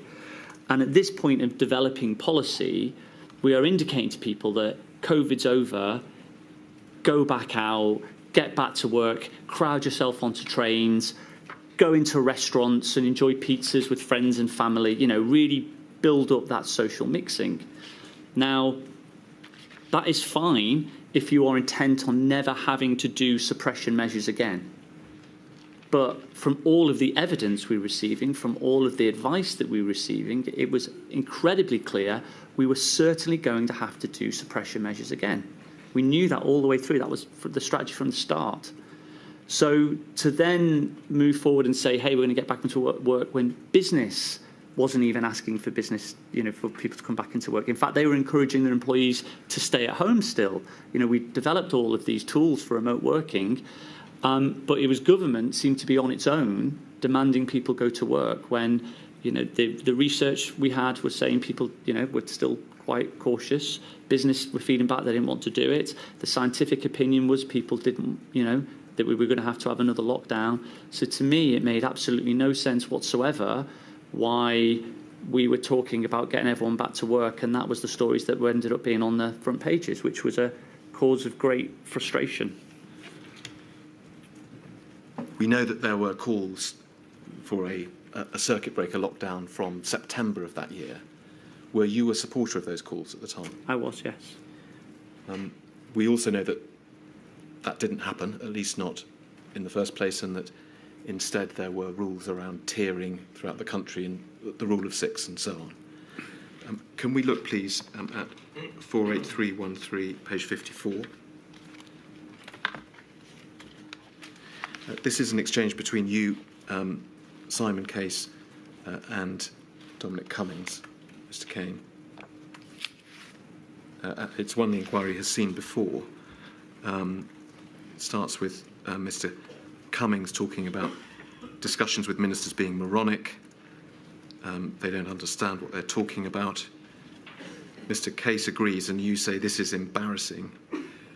Mr. Cummings says by the weekend he'll be saying 6 is untenable, the total disaster, we've got to get everyone back to work. Was that a reference, do you think, to the rule of 6? Or It's not quite. I think there was a discussion at the time we were going to do 2 households, a rule of 6. There was a sort of broad policy conversation, so I assume it's around those issues, yes.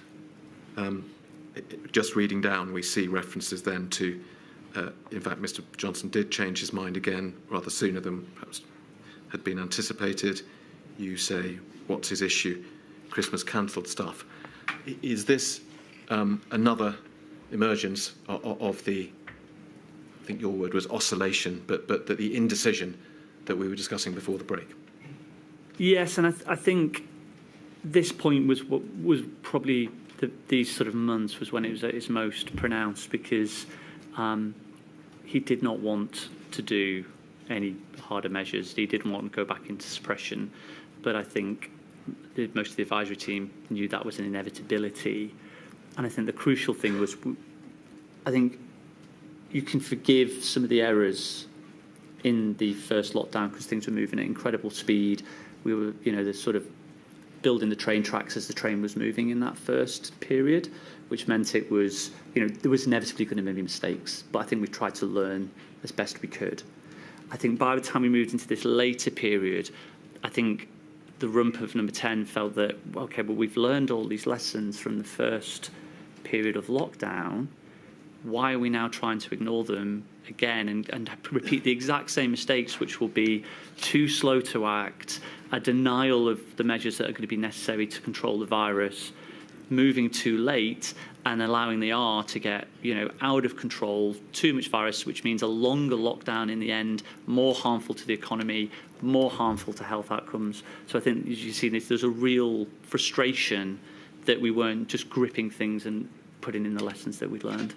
Frustrations which here you're sharing with Mr Cummings and Mr Case. Did you share them with the Prime Minister? Frequently.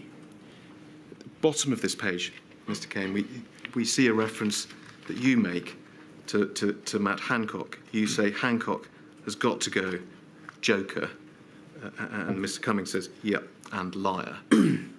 It's right, isn't it, that there were discussions at around this time as to whether Mr Hancock and indeed other ministers should be losing their jobs?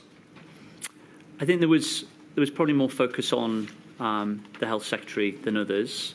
There was a general view, I think probably most robustly pursued by Mr Cummings, which was that we weren't getting all the accurate information from the Health Secretary in meetings, and that again was causing frustration.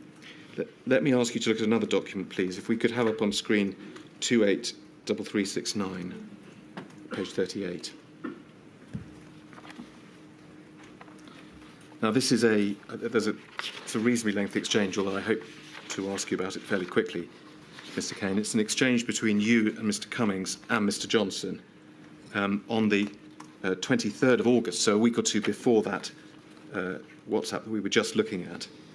And we can see it starting with Mr Cummings saying he doesn't think it's sustainable for GW. Who would that be? Gavin Williamson.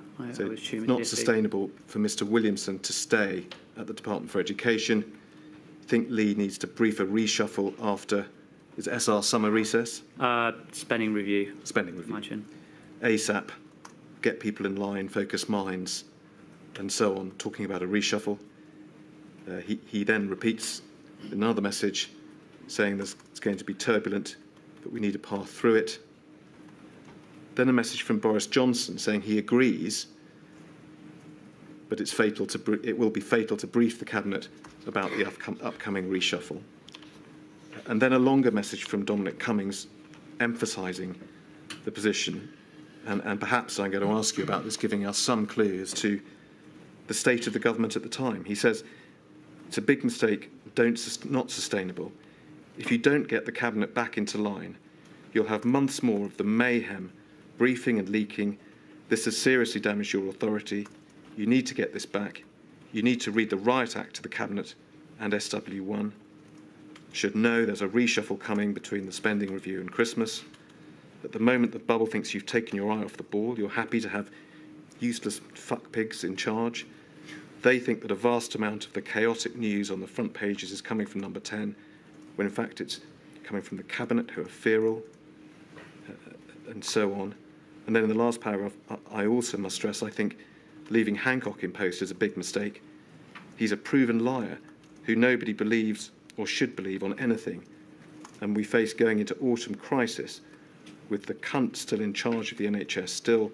Therefore, we'll be back around that cabinet table with him and Stevens bullshitting again in September. Hideous prospect. I'm going to come back to that, but let me just ask you about, or go to one or two other of these messages.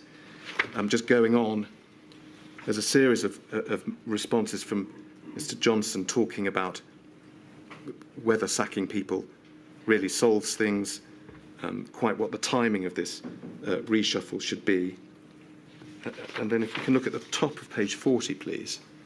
You contribute. You say, problem leakers, Hancock, Grant, Wallace, Truss.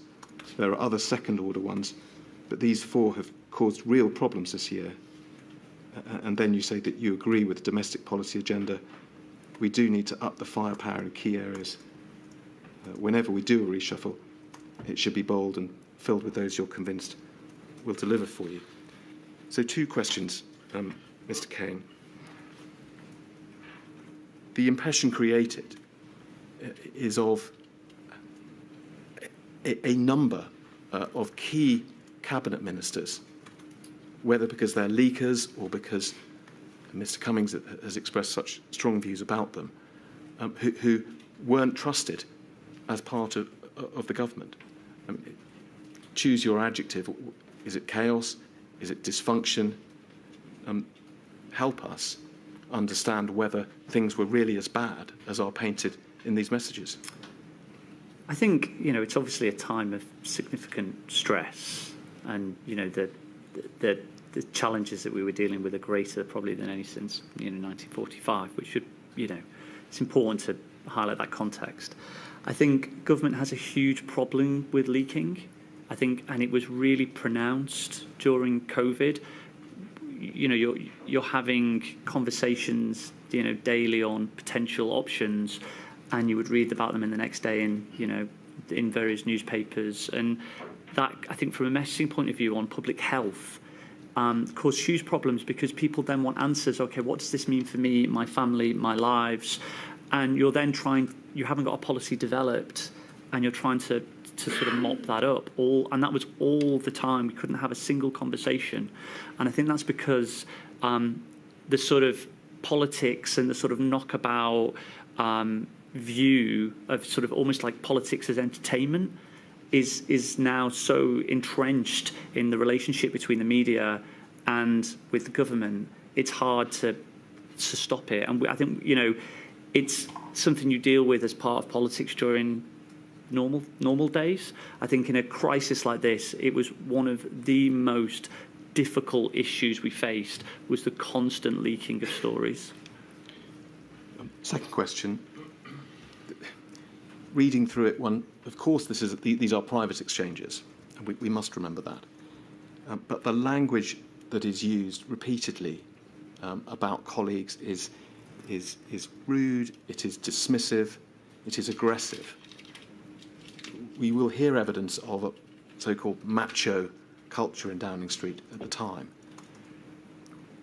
Is this a fair reflection of the culture?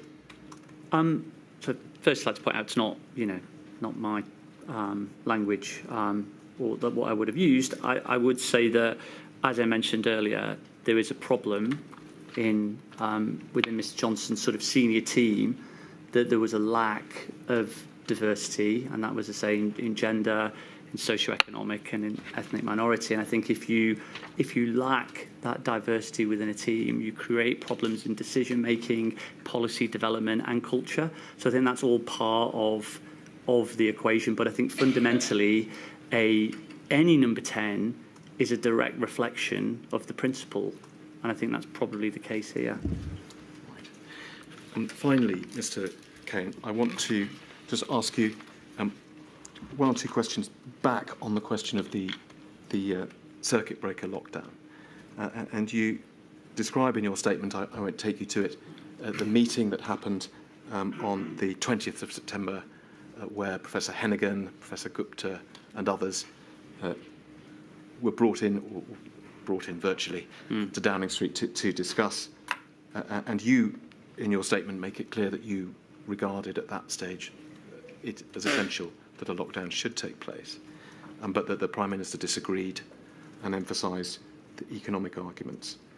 At around this time, a few weeks later, I want to take you to INQ 267902, please. This is a text or WhatsApp between you and the Prime Minister. We'll see the 15th of October.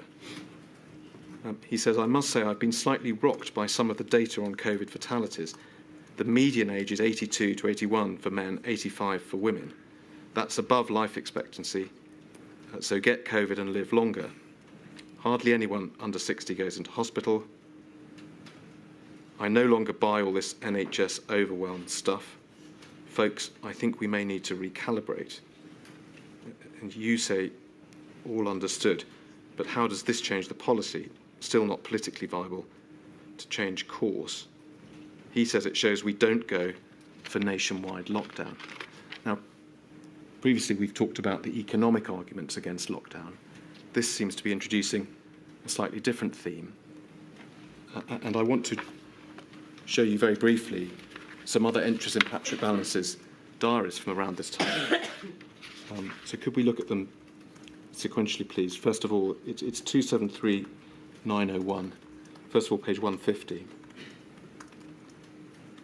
So this was a little bit earlier in August, where Patrick Ballance has recorded that the PM WhatsApp group kicks off because the PM had read about the infection fatality rate. And it says this: "He's obsessed with older people accepting their fate and letting the young get on with life and the economy going." Quite a bonkers set of exchanges. If we can look at page 308, please.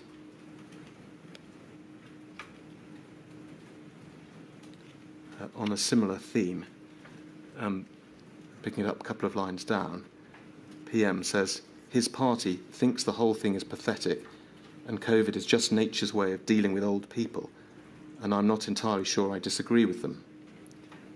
A lot of moderate people think it's a bit too much." And lastly, please, page 312. By this time we're in December. We see the chief whip says, "I think we should let the old people get it and protect others." PM says, "A lot of my backbenchers think that, and I must say, I agree with them." Now, the theme in those notes is similar, is it not, to that WhatsApp we looked at between you and the Prime Minister? It's not saying that the economy is the main argument. It's related, but it's different. It's saying, look, it's only old people who get this disease. Why don't we just let them get it so the young people can live their lives? Is that something which you think influenced the Prime Minister during this period? I think you could see from the evidence that he was, I think he was concerned about the damage on society as a whole, and he was trying to view it through that lens. I think some of the language is obviously not what I would have used, but for me the core argument was always the same, which was your choice is that we lock down and control the virus, and we do so as quick as possible to minimise cost to health and cost to the economy at the same time. The only reason you can start having any of these conversations is if you have no intention of bringing in further suppression measures, which for me was always morally and politically, a non-starter. It was never something any responsible government or any responsible Prime Minister could or would undertake. So I felt a lot of this was just noise and distraction. And when reality became clearer, as it would, he would, and did actually take out the measures responsible. I think some of it is important to focus on. I think he acted too late on some of particularly the later lockdowns, but he did actually do what I believe to be the moral and responsible course of action. It was just later than it should have been. Mr. Cain, thank you very much. Those are all my questions. Lady, there are, as you know, two sets of questions from core participants. There are. Mr. Metzer? Thank you, my lady. Mr. Cain, I ask questions on behalf of the long COVID groups.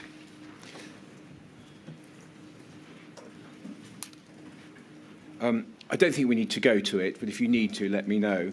There's an email to the CSA and the CMO's office dated the 25th of June 2020 in which DHSC reported that the Cabinet Office had asked DHSC to look at communications around the recovery of patients following COVID-19 infection. Were you aware of this request for information about the recovery of patients following COVID-19? I was not, no. You say you weren't? No. Can you help as to whether there was any discussion in number 10 about communicating publicly the risk of long-term health impacts of COVID-19 at the time?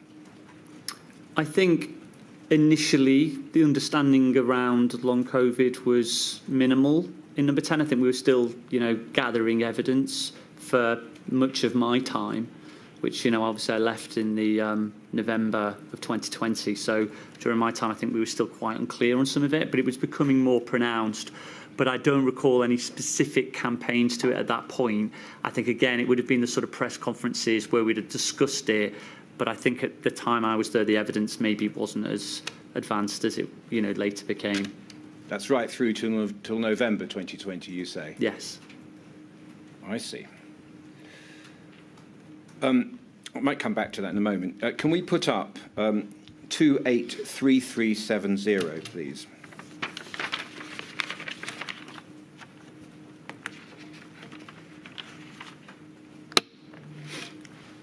On the 5th of July 2020, NHS England announced your COVID recovery service, online rehabilitation service.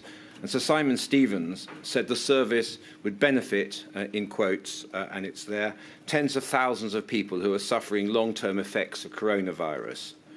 You've said today that you met with the NHS regularly, even many times a week. In any of those regular meetings, was this announcement ever discussed? Not that I recall, but you'll appreciate there was a huge number of meetings and issues raised, but I don't recall that now. Okay. You've spoken today about individual responsibility, saying that people look to protect themselves in very sensible ways. Would you agree, Mr. Cain, that communications about the risks of the long-term effects of COVID-19 was important for the public to know so that they can protect themselves from this risk? I think certainly once we understood what those dangers were, yes. And do you agree that you were aware of that many months before you left office? I was aware of conversations developing on long COVID and what it meant, but it was not a primary focus for my work, which was slightly different and more sort of political messaging space. This is the sort of thing that would have been led departmentally or by the NHS. I mean by that. Yeah. But following those meetings with the NHS, are you aware as to whether there were any discussions in number 10 about raising awareness of the long-term effects of COVID-19 at the time of this announcement in July 2020? I was not, but again, it would have been something that I would expect to be led departmentally or by the ALB. But you agree, by that time, you were aware of the long-term effects, risks? To be honest, I can't remember the timings of when I would have been, up to speed with what the long-term risks of long COVID were. Or at the very least, would you agree, you would certainly have been aware after the DHSC announcement on long COVID in October 2020? Probably, but again, there was a huge amount taking place at that point. So again, it's as I say, it's not an area of focus that I particularly recall in any great detail, which I apologise for.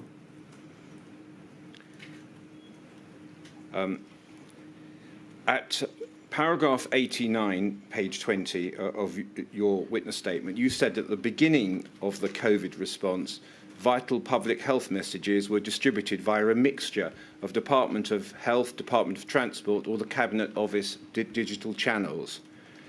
Did the fact that different government departments were distributing public health advice result in inconsistent messaging? So it's a good question. I think there is a general practice that a lot of government departments act as sort of communication fiefdoms in their own right, and that can sometimes make all sorts of messaging challenges, which is one of the things that we did in COVID, was to create a central campaigning body that reported directly in number 10 to try and pull together coherency within our political campaigning, so we didn't have that sort of fighting. And I think it's something that's continued, thankfully, since I left. But the existence of that fiefdoms, as you've put it, would you agree, did have a genuine risk of inconsistent messaging? Well, I think we fixed that particular problem. I think that was something I was acutely aware of in part of the changes I wanted to make to the government communication system. So we did try and fix that with sort of command and control cabinet office centre that oversaw the campaigns as opposed to pushing them through. But that obviously came in sort of in the summer, I think, more in the sort of summer of 2020. And what was that central campaigning body? It's a group that's within the cabinet office that will consist of highly trained campaigning professionals who understand a lot of sort of newer media techniques, and the general thesis would be that departments themselves would have to pitch into that sort of central body to have campaigns they wanted to do green lighted, because the government spends hundreds of millions on campaigns, and 162 a year when I was there, most of which people don't notice. Metrics for measuring them are pretty poor, so we just wanted to professionalise that particular area. So do you say through that central body there are attempts to coordinate public health messages communicated by different departments? Correct. How were public campaigns on COVID-19 updated by the government as information became available? I think, as policies change, we would try to, make those amendments into our public communications. I'm not sure you've answered the question. How were the campaigns updated? Well, the policies, changes would be fed into the communications team. We would then look at, certain research, best ways to communicate them, and then make changes to, public announcements, to campaigns, whatever they were, as appropriate. So who, if anyone, was ultimately responsible for communicating through government messaging that there was a risk of long COVID? I think it would fall in between, the Department of Health and Alex Aitken within the Cabinet Office, or indeed the NHS. So there's the different areas would pick up different responsibilities. I'm not sure where the full responsibility would lie with that. It depends on the severity and how, I assume it would be in the Cabinet Office. So I do read between that there's a danger it would fall between and not be dealt with by anyone? I think, in the size and scale of government, that is indeed possible. And the last question I want to ask you, Mr. Cain, is in the absence of a clear coordinated communications plan on long COVID, do you agree that number 10 and the Cabinet Office failed to alert the public sufficiently about the long-term effects of COVID-19?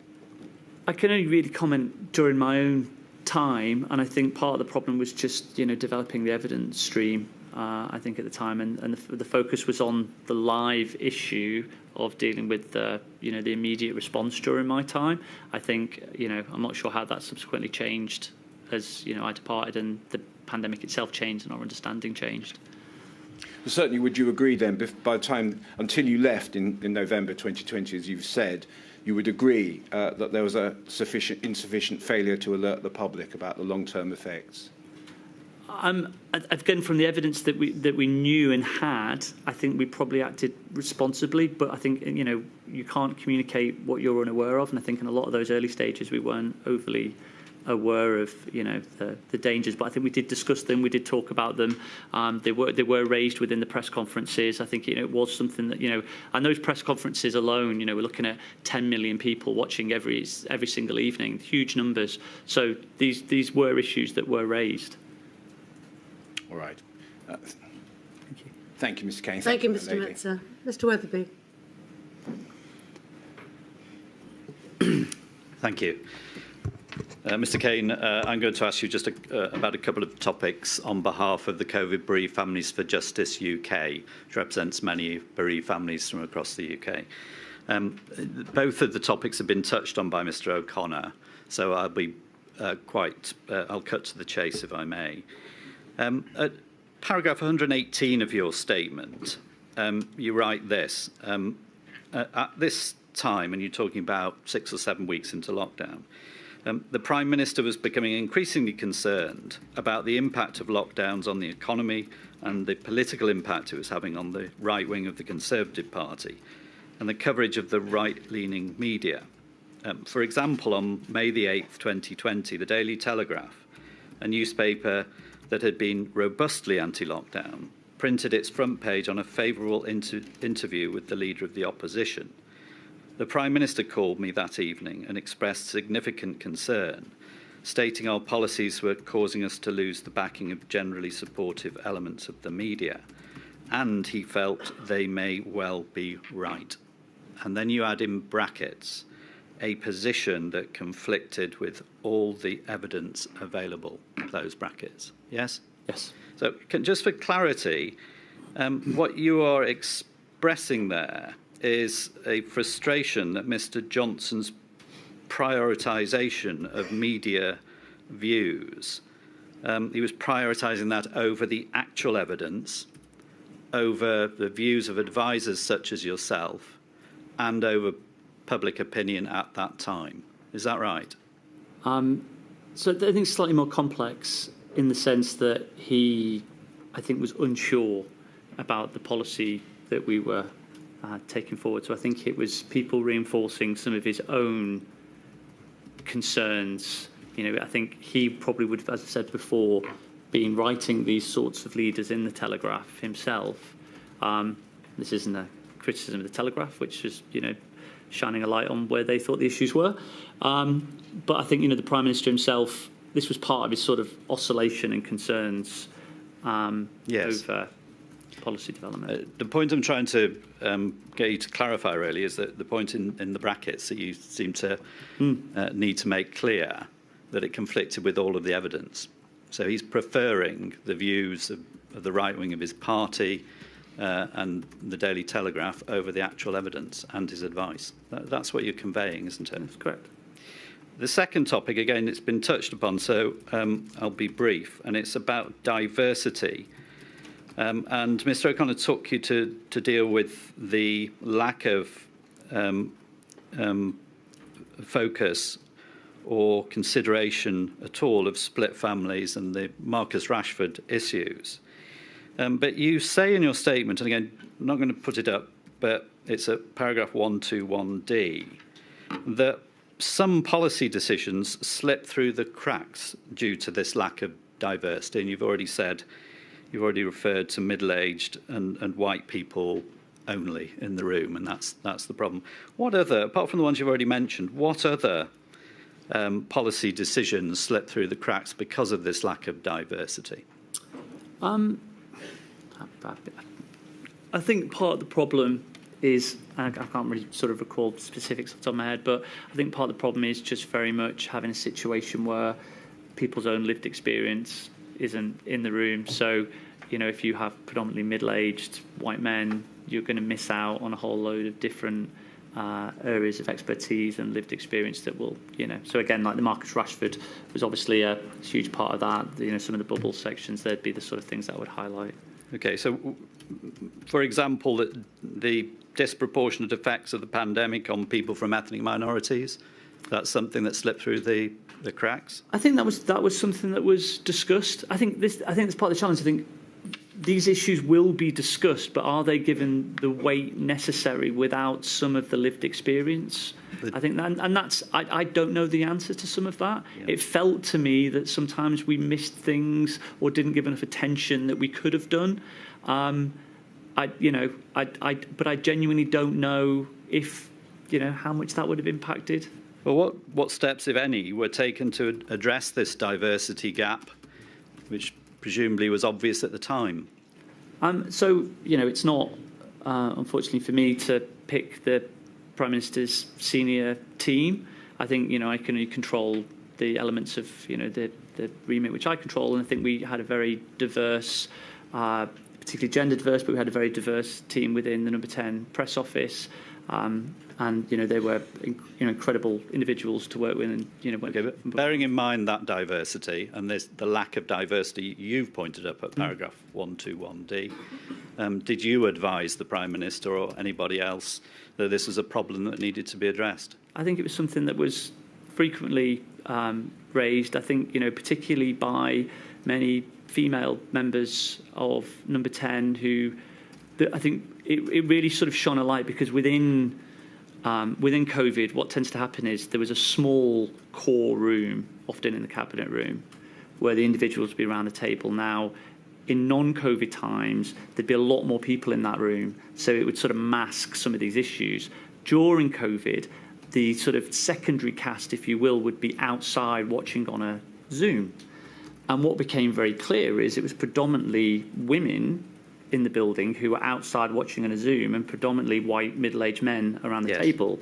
So I would receive messages from members of my team sort of highlighting this gender disparity and the fact that we needed to change. And it was so you advised about it, but did anything change? That was my question. No, nothing did change. Thank you, my lady.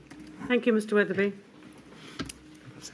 Thank you. Thank you very much, Mr. Cain. Thank you for your help.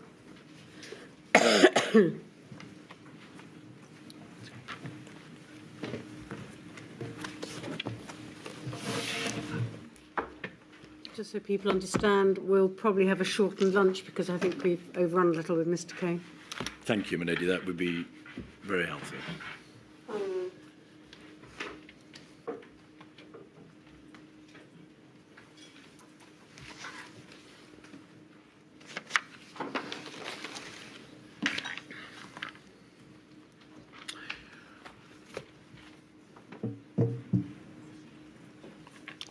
So, my lady, the next witness is Dominic Cummings.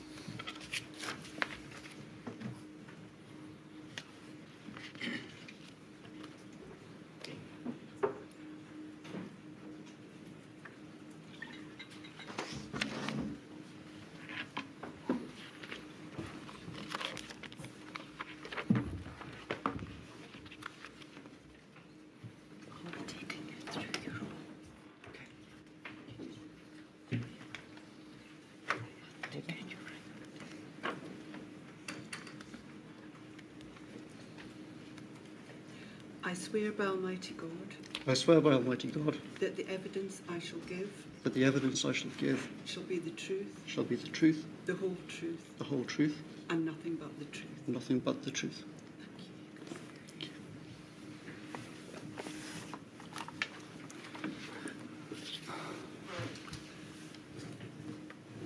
Mr. Cummings, could you commence your evidence, please, by giving us your full name?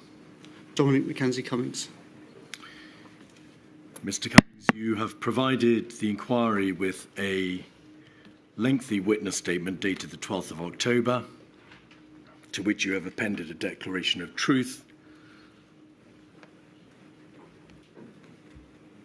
We take it, therefore, that the contents of your witness statement are true, and you've also helpfully provided us with a lengthy letter dated the 11th of November, in which you included a large number of screenshots of WhatsApps, texts, materials, and so on.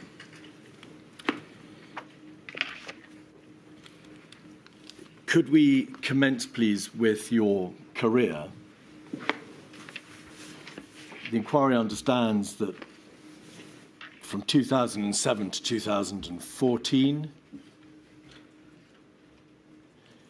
you were a special advisor to Michael Gove MP. Is that correct? Yes. In October 2015, you became a director of the organisation Vote Leave, which culminated, of course, in the June 2016 referendum. And I think it's fair to say you were an architect in the successful Leave EU campaign. Forgive me, sorry, our campaign was called Vote Leave. The other one was called Leave EU. Thank you. On the 24th of July 2019, you became a senior advisor to the then Prime Minister. Is that correct? Yep. A general election was called relatively shortly thereafter. Did you, as is customary, resign as an advisor once Parliament had been dissolved, or did you stay in that post throughout the election campaign and then continue thereafter? I'm afraid I can't remember the exact legal status that I had between the election being called and through the election. There are complicated rules, and also I had a slightly odd role in that time because I was neither in campaign headquarters nor was I full-time in Number 10. I was kind of in a separate room, and I continued doing some government work during that time, for example, with NATO and some national security things. I think there was a terrorist episode, floods, various things. So I was sort of hopping around between two different things. All right. Mr. Cummings, I'm going to ask you, please, to remember that whilst you give evidence, it's essential that you try to keep your voice up and you speak as slowly as possible. That way, we may better understand your evidence. Did you play a part in the general election campaign, culminating in the 12th of December election? Yes. All right. I'd like to turn, please, to some of the government structures which form the large part of your witness statement and about which you express, I think, what may fairly be described as very trenchant views, starting with the Cabinet. You say in your statement that the Cabinet was largely irrelevant to policy or execution in 2020. The combination of its size, the Prime Minister's inability to chair it, and its constant leaks meant it was seen by everyone in Number 10 as not a place for serious discussion. You go on to describe how those working in Number 10 see it as another problem to manage while real discussions happen elsewhere. The inquiry material shows that there were, although this may not be reflected in the minutes, frank and constructive debates held in Cabinet, as they say in diplomatic circles, and that there were important decisions made in Cabinet and important matters debated. Is that a fair summary, therefore, of the role of Cabinet during the coronavirus crisis? I think it depends, to some extent, it depends what you mean by the word decision. I mean, formally, a lot of things are decided in Cabinet, obviously, that's the formal constitutional structure. But very rarely is that actually a reflection of the reality of how the, quote, decision, unquote, is actually being made. So is it more of a reflection of the fact that important decisions started to become taken elsewhere, predominantly in Number 10? I wouldn't say it started to be. I think that was the case in 2019. And of course, it's been a feature for many decades of this trend increasing. If we may call that process a sidelining of Cabinet, did you contribute to that process, do you think? I would say more that I just managed it as a sort of like the weather. I mean, it was just a sort of fact of life. It was a combination of the constitutional crisis in 2019, the Prime Minister's own personal temperament, habits that had grown up in the Cabinet Office over many years, going back a long period. I actually said to the Prime Minister... Slow down, Mr. Sorry. Cummings, please, slow down. I said to the Prime Minister... I suggested to the Prime Minister, both in the last week of the election campaign in 2019 and in the first week of January, when we discussed the future generally, that he should strongly consider A, a major reshuffle, and B, radically shrinking the size of the Cabinet back to where it was something like 100 or so years ago. Because as anyone who knows who has dealt with very large organisations, it's impossible to have serious conversations with 25, 30 people around a table like that. The Prime Minister did not want to. Due in large part to your own WhatsApps, Mr. Cummings, we're going to have to coarsen our language somewhat. I apologise. You called ministers useless fuckpigs, morons, cunts. in emails and WhatsApps to your professional colleagues. Do you think you contributed to a lack of effectiveness on the part of ministers and of the Cabinet? No, I think I was reflecting a widespread view amongst competent people at the centre of power at the time about the calibre of a lot of senior people who are dealing with this crisis extremely badly. Slow down, please, Mr. Cummings. Are you suggesting that your views expressed in those revolting ways were shared by others? Well, my appalling language is obviously my own, but my judgment of a lot of senior people was widespread. Do you feel that you expressed your views too trenchantly, that your opinion of ministers and of the Cabinet overstated the position? No, I would say, if anything, it understated the position, as events showed in 2020. Cabinet meetings appear, according to your statement and the material that we've seen, to have been, to some extent, scripted. But insofar as Cabinet committee meetings were concerned, they were very largely scripted. Ministers were given scripts to read out. Bullet points were written by officials who had exchanged them in advance. And the conclusions were largely scripted in advance. Is that a fair summary of Cabinet committee meetings? It is. Obviously not always, and obviously there are exceptions, and there are some people who chaired Cabinet committee meetings who did an extremely good job. So I'm not claiming that this is universal. I'm saying that it was a general feature, and it was much more often true than not. You refer in your statement to Cabinet and Cabinet committee meetings being Potemkin meetings. What did you mean by that? They were Potemkin in the sense that they were for show, as part of the sort of show of the Constitution. That, unfortunately, a large part of how the system works is that ministers parade up Downing Street, the cameras click, people act like Cabinet is actually deciding things, but everyone behind the number 10 door actually near power knows that that's very rarely actually what's going on. That usually what's happening is that senior officials have actually decided what's happening, and the ministerial performance is often / usually a performance. Of course, that changes according to historical situations and crises, and sometimes Cabinet, even in 2019, 2020, became genuinely important. But I'm just trying to give a general picture. On the cusp of the coronavirus pandemic, where was power exercised? Where was the effective decision-making? By cusp, where do you mean, sorry? January, February. Well, it certainly wasn't in Cabinet. Where was it? Well, most power really is nominally in the hands of the Prime Minister, and to a very large extent in the hands of the Cabinet Office. I would say the Cabinet Secretary is something like 10 times or 100 times more powerful than anybody else in the Cabinet, apart from the Prime Minister.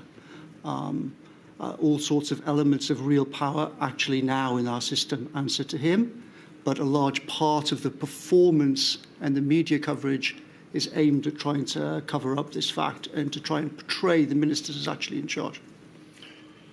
Over time, you recommended and you brought into effect two very important meetings, or two important processes. One was the 8:15 officials meeting, at which you and other officials discussed the day's events, resolved to raise important matters that needed to be debated. And then at 9:15 daily, there became meetings with the Prime Minister in his study or in the Cabinet room. Where did that take place? The sort of formal part of it was in the... the 8:15 was in the Cabinet room every day. The 9:15 was usually also in the Cabinet room. Sometimes that would be preceded by a smaller meeting in the Prime Minister's study, which adjoins the Cabinet room through a kind of joint door. Were your 8:15 officials meetings minuted or noted? I'm not sure exactly what the process changed. Obviously, the 8:15 and 9:15 meetings I originally created out of the kind of air of disaster, and they were very informal, but they went through different iterations. So they became called different things, the 8:15 and the 9:15. I think there was at least 3 different formal iterations, and the bureaucratic processes will have been different for each one. I think right at the very beginning, at 8:15, there were kind of action points taken because it was very much an action-oriented thing. It wasn't any kind of formal structure. So I would guess that there were not formal minutes at those meetings to begin with, but there were certainly action points that Imran, the private secretary, and others would write live during the meeting and then circulate immediately afterwards. By and large, as you say in your statement, there was little transparency or visibility. Traces of discussions might only be in an email or WhatsApp if they exist at all. Is that correct? I think it's certainly correct about the very first part, as I said, when we just created the meetings, because they had no kind of formal position of any kind, though I don't think that's accurate about later on. The Cabinet Office, to which you've referred, you describe in this way, that it had more sand in the petrol tank rather than the Rolls-Royce gearbox, or gearbox it is often described as. What did you mean by that? Well, if you speak to many people who've knocked around the system for a very long time, the Cabinet Office over a long period of time has accumulated more and more power, formal and informal. It's become incredibly bloated. It's acquired huge numbers of people, huge numbers of teams, and particularly on the sort of deep state, national security side, crisis management, has become in all sorts of ways extremely opaque and effectively completely invisible to any political figure, including the Prime Minister. So it was extremely difficult to know in number 10 who exactly in the Cabinet Office was doing what, whose responsibility it was, who were we supposed to talk to get action, and that was critical in particularly in the first couple of months. Was this a function of staffing levels, inadequate staffing levels, or over-staffing, or in particular parts of the Cabinet Office, or a reflection of the personalities, the people who were actually in the Cabinet Office? I think it was a mix, like all dysfunctional systems. It was a mix of a lot of the wrong people in the wrong job, decades of accumulated power, no real scrutiny and insight, a culture of constantly classifying everything to hide mistakes and hide scrutiny. Management was bad, incredibly bloated, with so many senior figures that they themselves, as Helen McNamara's statement makes clear, the senior people themselves didn't know who on earth was in charge of what.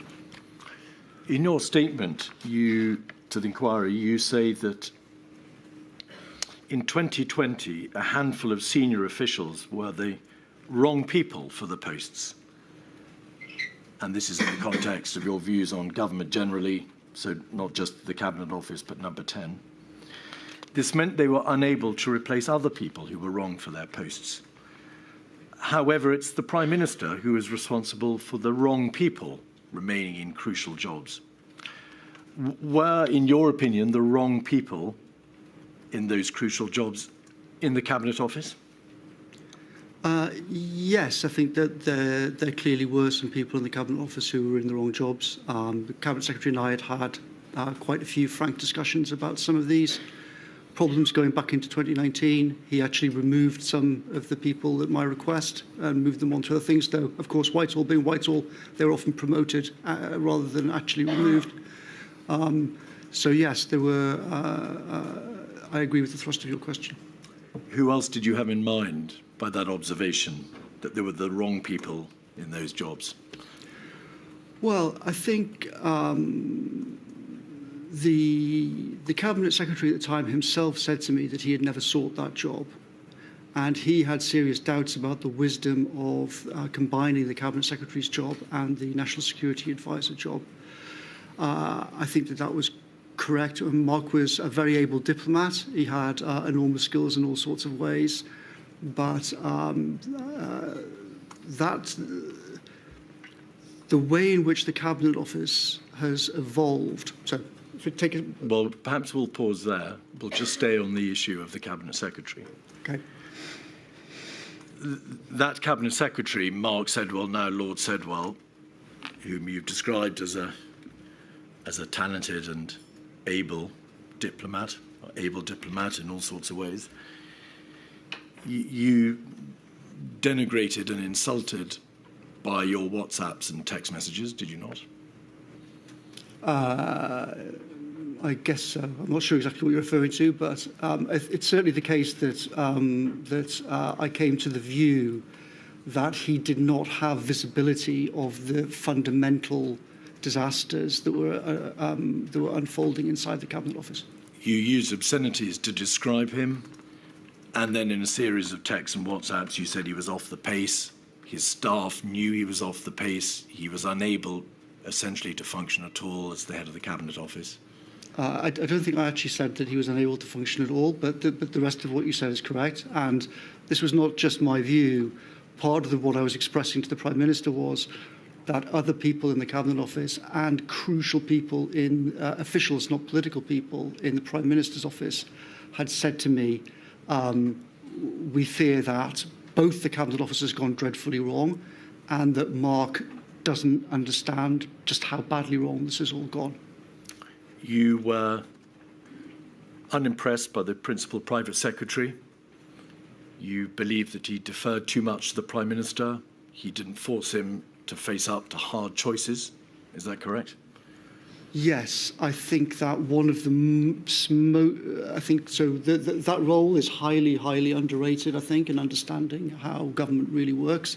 It's an extraordinarily powerful position in all sorts of ways. Again, much more powerful, really, than anybody in the Cabinet apart from the Prime Minister.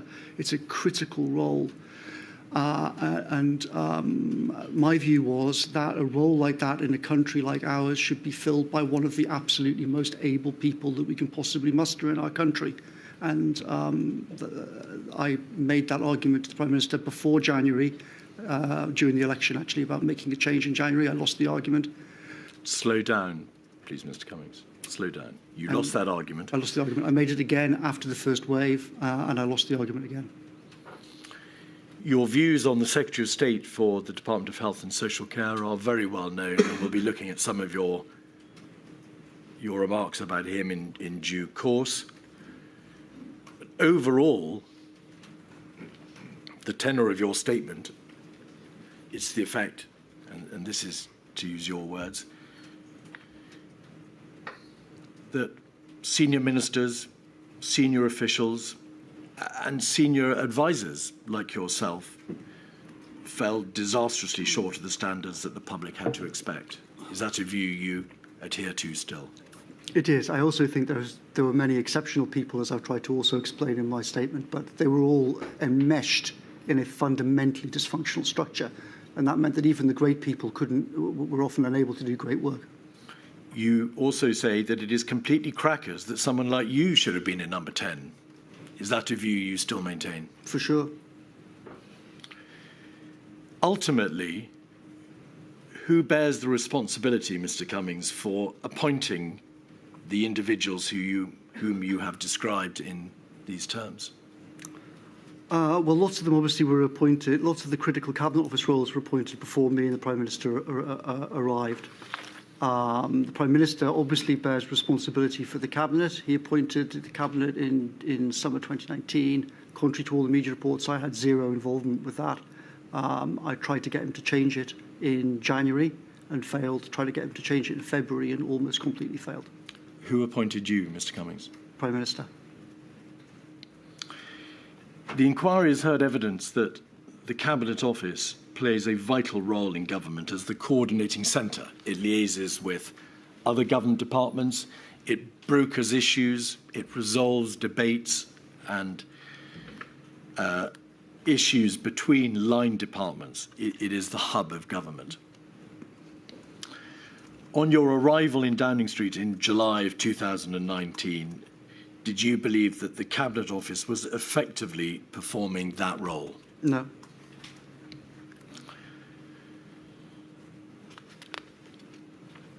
The Cabinet Secretary, the inquiry has been told, has an equally important function of exercising such institutional levers as may be required in order to make other parts of government work. Were those institutional levers being effectively operated by the Cabinet Secretary when you arrived in Downing Street in July 2019? No, but I would also, obviously, it was the middle of the worst constitutional crisis in a century, and I certainly would be extremely unfair to blame the Cabinet Secretary for all the problems that we had at that time. Throughout the rest of that year and at the beginning of 2020, did you discern any improvement in the structural system concerning the Cabinet Office? In some ways, yes, I think it did improve. On the very first day that I arrived, I sent an email to the Cabinet Secretary regarding how I thought that Brexit should work in terms of the Brexit, what became known as XS, Brexit Strategy and Brexit Operations, XO. The Cabinet Secretary agreed with me. We set that up. I think almost everybody involved with the process thinks that it radically improved how the government dealt with such an extremely complicated question. And I think also everybody that I know who I spoke to about it thinks that, contrary to the impression that one often gets in the media, in fact, going through that admittedly nightmarish process of XO during 2019 actually proved extremely useful in terms of dealing with the COVID crisis. So overall, I would say, I did say to the Prime Minister in December 2019 as the election was ending, overall the system is completely dysfunctional. But within that, the Cabinet Secretary did make various important improvements, I think. Do you think your description of your colleagues, the way in which you described them, their functions, their abilities, their talents, added to that dysfunctionality?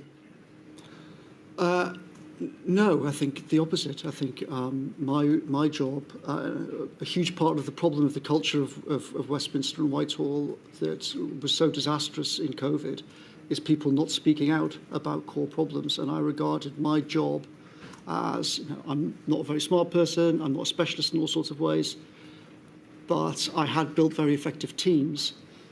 And I felt that a crucial part of my job was to say to the PM and to other people, if I thought that someone couldn't do the job, then to make that clear, because A, that's so fundamental to performance, and B, the issue is so often buried in Whitehall. On the 3rd of May, so after the initial crisis and the first wave... 3rd of what, sorry? 3rd of May 2020, INQ 253940, you sent an email to Martin Reynolds, the Principal Private Secretary, Stuart Glasborough, Claire Brunton, Imran Shafi, the Private Secretary for Health Matters, Education and other policies, Hannah Young and Emily Benyon, as well as Munir Mirza, and you copied it back to yourself. You said, we're wasting far too much time in crap meetings. We're not using the PM's time well. Changes from tomorrow. No papers go to PM on anything related to COVID-19, including from Cabinet Office and HMT, unless they're cleared by Shinner, that's Tom Shinner? Yes. Or me, nobody else. Any chair brief and anything related to COVID-19 must be cleared by Shinner or me, nobody else. And then there are some further directions concerning papers for prime ministerial meetings. Shinner, hire whoever else you think you need. 5, we must start cancelling meetings and telling the PM. And so on. Mm-hmm. Did that direction that nothing would go to the Prime Minister on COVID from the Cabinet Office and HMT include anything from the Cabinet Secretary? You mean, did that mean that the Cabinet Secretary could not write directly to the Prime Minister? Unless cleared by you or Tom Shinner? No. So who was being excluded, in effect, within the civil service from communicating papers to the Prime Minister without your intervention? So essentially what I was trying to do here, the actually quote or me unquote is actually not really very relevant. What I was actually trying to do was empower Tom Shinner, who is an excellent official. We had a fundamental problem, we had many fundamental problems. Two most obvious ones were the Cabinet Office was a bomb site, and we had a huge problem of quality control of documents going into meetings, and inconsistent data, inconsistent facts being read out.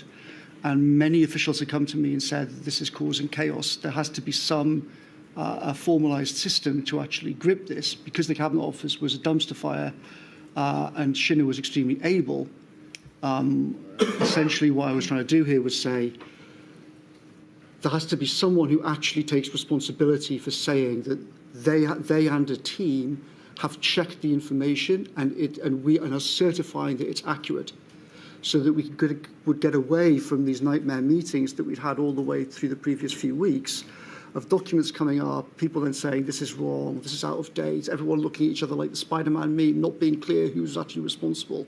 So I was trying to say, let's actually establish a proper structure for this with someone who everybody respected.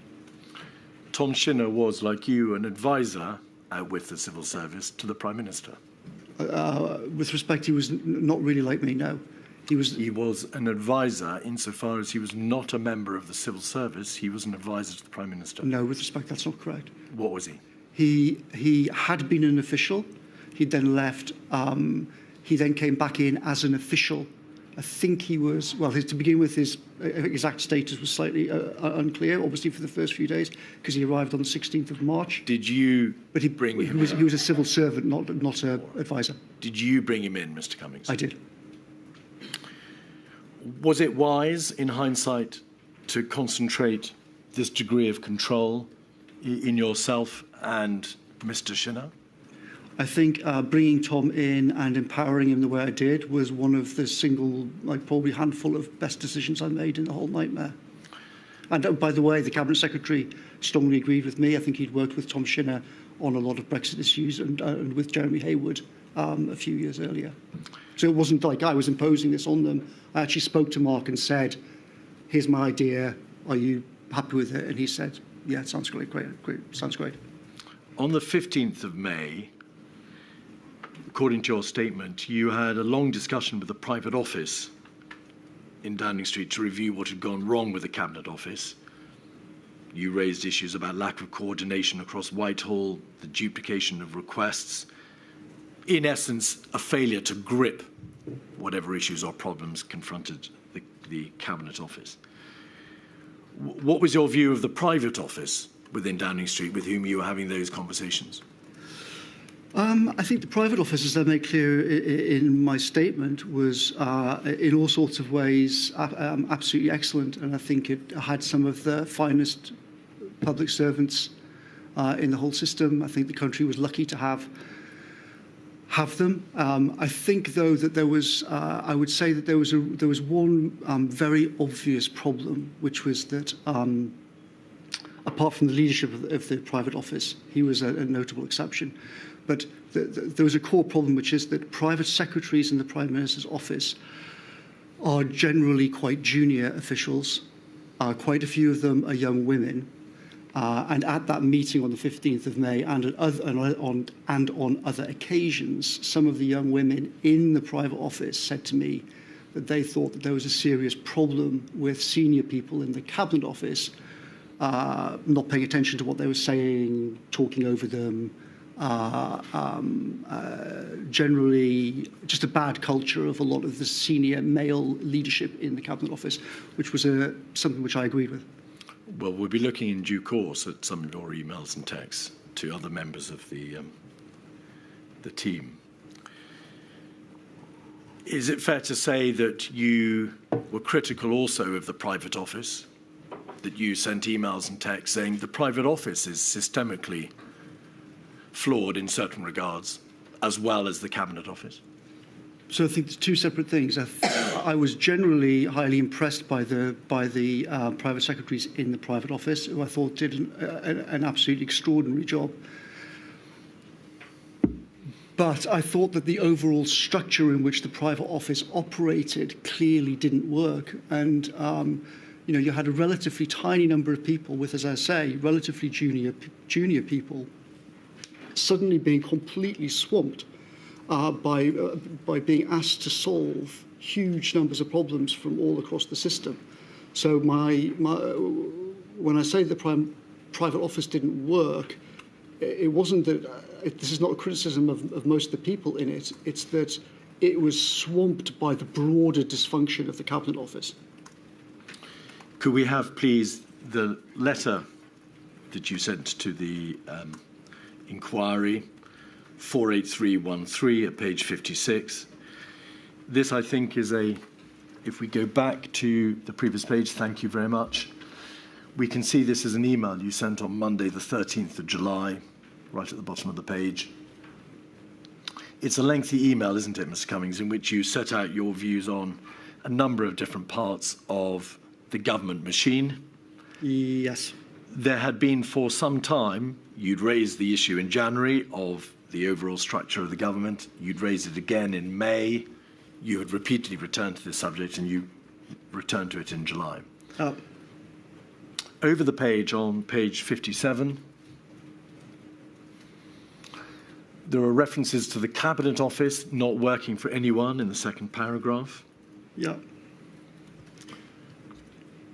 Further down the page, you are critical, it's about halfway down, of COBRA and CCS. Is CCS the Civil Contingency Secretariat, and how it failed in multiple ways? Yeah. You are critical of the data system, correct? Yeah. Over the page, page 59, you are critical of institutional friction, turf wars, the existence of blame games.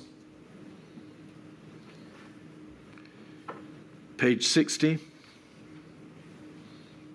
you refer to bloating, a copylist culture. 61,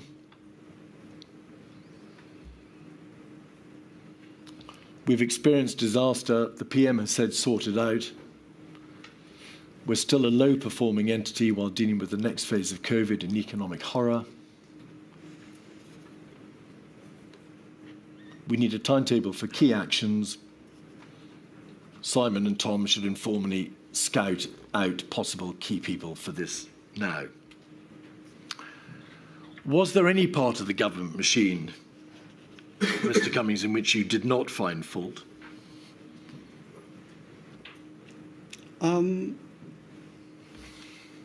Well, in summer 2020, I spent quite a lot of time talking to British Special Forces, and I found that they were exceptional. Well, now, Mr. Cummings, you know perfectly well that this is evidence directed at the coronavirus pandemic, and we are debating the mechanics of number 10, the Cabinet Office, and the government response. They were isolated. So if you're asking purely about the number 10 and Cabinet Office system... I'm talking about the structure concerned with the response to the coronavirus pandemic. So I would say overall, widespread failure, but pockets of excellent people and pockets of excellent teams doing excellent work within an overall dysfunctional system. In your statement, you describe how, following this email, the Prime Minister, whilst initially agreeing with the sentiment of your trenchant views on aspects of the government machine, listened to use your word, pop-ins, and then got cold feet. What are pop-ins? So obviously the context for this document is it comes after 8 weeks of a nightmare situation kicked off by the PM. I do apologise, Mr. Cummings. What are pop-ins? Pop-ins are what people in private office refer to when the Prime Minister would make a decision about something. Some element of the system, often in the Cabinet Office, would not like what had been agreed, And in the best Sir Humphrey Westminster style, they would wait for me and other people to not be around the Prime Minister, and they would pop in to see the Prime Minister and say, "Dear Prime Minister, I think that this decision really wasn't the best idea. Very brave Prime Minister. Perhaps you should trolley on it." And this was a general problem. You should trolley on it. Meaning? Well, I'm sort of using the sort of generic term that we often used about the PM. The term you used and his Cabinet Secretary used and his Director of Communications used and other officials, no doubt, about his propensity to Pretty much everyone called him the trolley, yeah. change direction. Cobra, If you're moving on, Mr. Keith, I appreciate that it's a little early, but I think we've had quite a long stint for. yes, indeed. And Mr. Cummings, like me, does speak very quickly. So I think we'll take a break now. I shall return at 1:45. Thank you. All right.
Keith.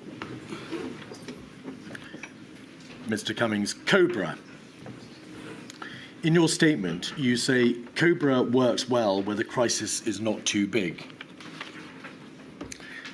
And it became clear that less and less was done in Cobra from March, April, May onwards. Why was Cobra not effective in the context of the coronavirus crisis? There's multiple reasons. So one obvious thing was that so there's a terminology called strap, which I'll briefly explain. No, we're not getting there. Okay. If you wish to refer to the fact that there are levels of national security sensitivity, just say there are levels of national security sensitivity. Okay. As you say, sir. So that's one problem, which means that both the data that goes into into Cobra is strictly controlled, and so is the hardware strictly controlled. So there were physical and data limitations on how Cobra worked entirely properly because of the requirement to keep the physical area secure from Russia and China and blah, blah, blah. Right. That was one. So that's a practical consideration. Yes. Also, it just didn't scale. Meaning? So it was used to dealing with relatively small things like floods, like terrorist attack with 5 people getting killed or something like that. But with a crisis like this, which is much more on the scale of a war, it was just it just couldn't physically it couldn't function. Data-wise, it couldn't function. All the systems going in and out of it didn't scale. Was the Prime Minister rather averse to attending Cobra on account of its physical location? It's hard to say. I mean, he certainly preferred to be in his study, and he didn't like going to Cobra. I deliberately put the, so as I referred to earlier on, when we created the XS and XO structure, I deliberately put that in Cobra so that there were kind of live screens on the wall. We could record action notes in real time. It was just a more effective way of handling the ministers and handling the decision making. He wasn't enormously keen on it, no. Right. Cobra was still used from March 2020 onwards, despite the institution of the 9:15 daily meetings in Downing Street. Was an important part of the continuation of the Cobra system the fact that it allowed the devolved administrations to take part in the process? Correct. I mean, my sort of impression / memory is that from roughly speaking mid-March, the main function of Cobra after that was actually the sort of the process, rather Potemkin process of handling the DAs. In fact, I'm not sure if I even went back to Cobra for COVID after something like the 12th or 15th of March. You ran down the Cobra system, Mr. Cummings, because your view was that with the devolved administrations party to that process, there was an unacceptable risk of leaks. You were violently opposed to the fact that the media was briefed afterwards, and you were against, therefore, the continued use of Cobra as a crisis resolution machinery. I'd say that that's overstating things. So first of all, I didn't have the authority to run it down and didn't run it down. I think it's more accurate to say that it was superseded by broader things. It was superseded by the 8:15 meeting that I started, the 9:15 meeting, how those two meetings evolved into the COVID task force. So I didn't run it down. It continued, and I'm sure in some ways it did very useful work. And also, it's important to point out, unlike other parts of the system that I've been very critical of, the people who ran Cobra, in my opinion, did an extremely professional job. The problem was not, in this instance, similar to the Cabinet Office, where a lot of the people were unsuitable. The problem here was a much more structural one, that the Cobra thing just didn't scale to what was needed. Could we have page 22, please, of your letter to the inquiry, 48313? This is a WhatsApp between yourself and Mr. Johnson dated the 12th of March 2020. Sorry, sir, it hasn't popped up. I can't see It'll come. if it's important.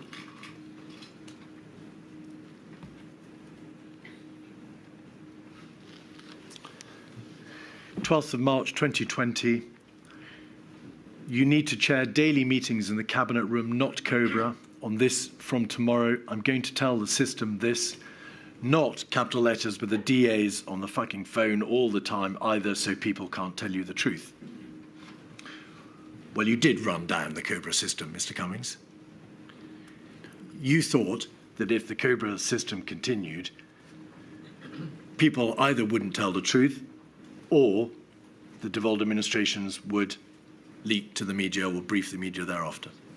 So I certainly thought that the Cobra meetings that we'd had with the PM were very Potemkin, they were extremely scripted, and then having had these sort of pointless things, you then had all sorts of people running straight out and yabbering to the media about what had just been said in a completely undisciplined way, which then undermined public confidence in things, caused a lot of trouble.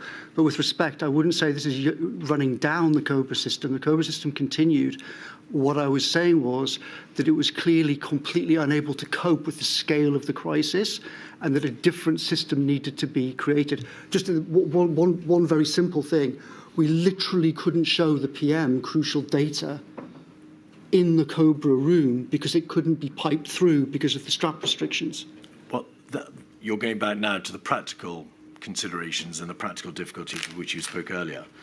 Could we have 174673, page 1? This is an email between yourself, I think Helen McNamara and others, dated the 13th of March. Your email is in the middle of the page. The PM view and mine on those Cobras is that they are hopeless as decision-making entities and actively cause trouble for comms, given they just brief immediately. So there you're focusing not on the practical difficulties of data or the national security restrictions over the use of the room, but because you thought they were hopeless as decision-making entities and they caused trouble for comms. Yes. On the 15th of March, in a WhatsApp thread, number 10 action, 236371, page 52.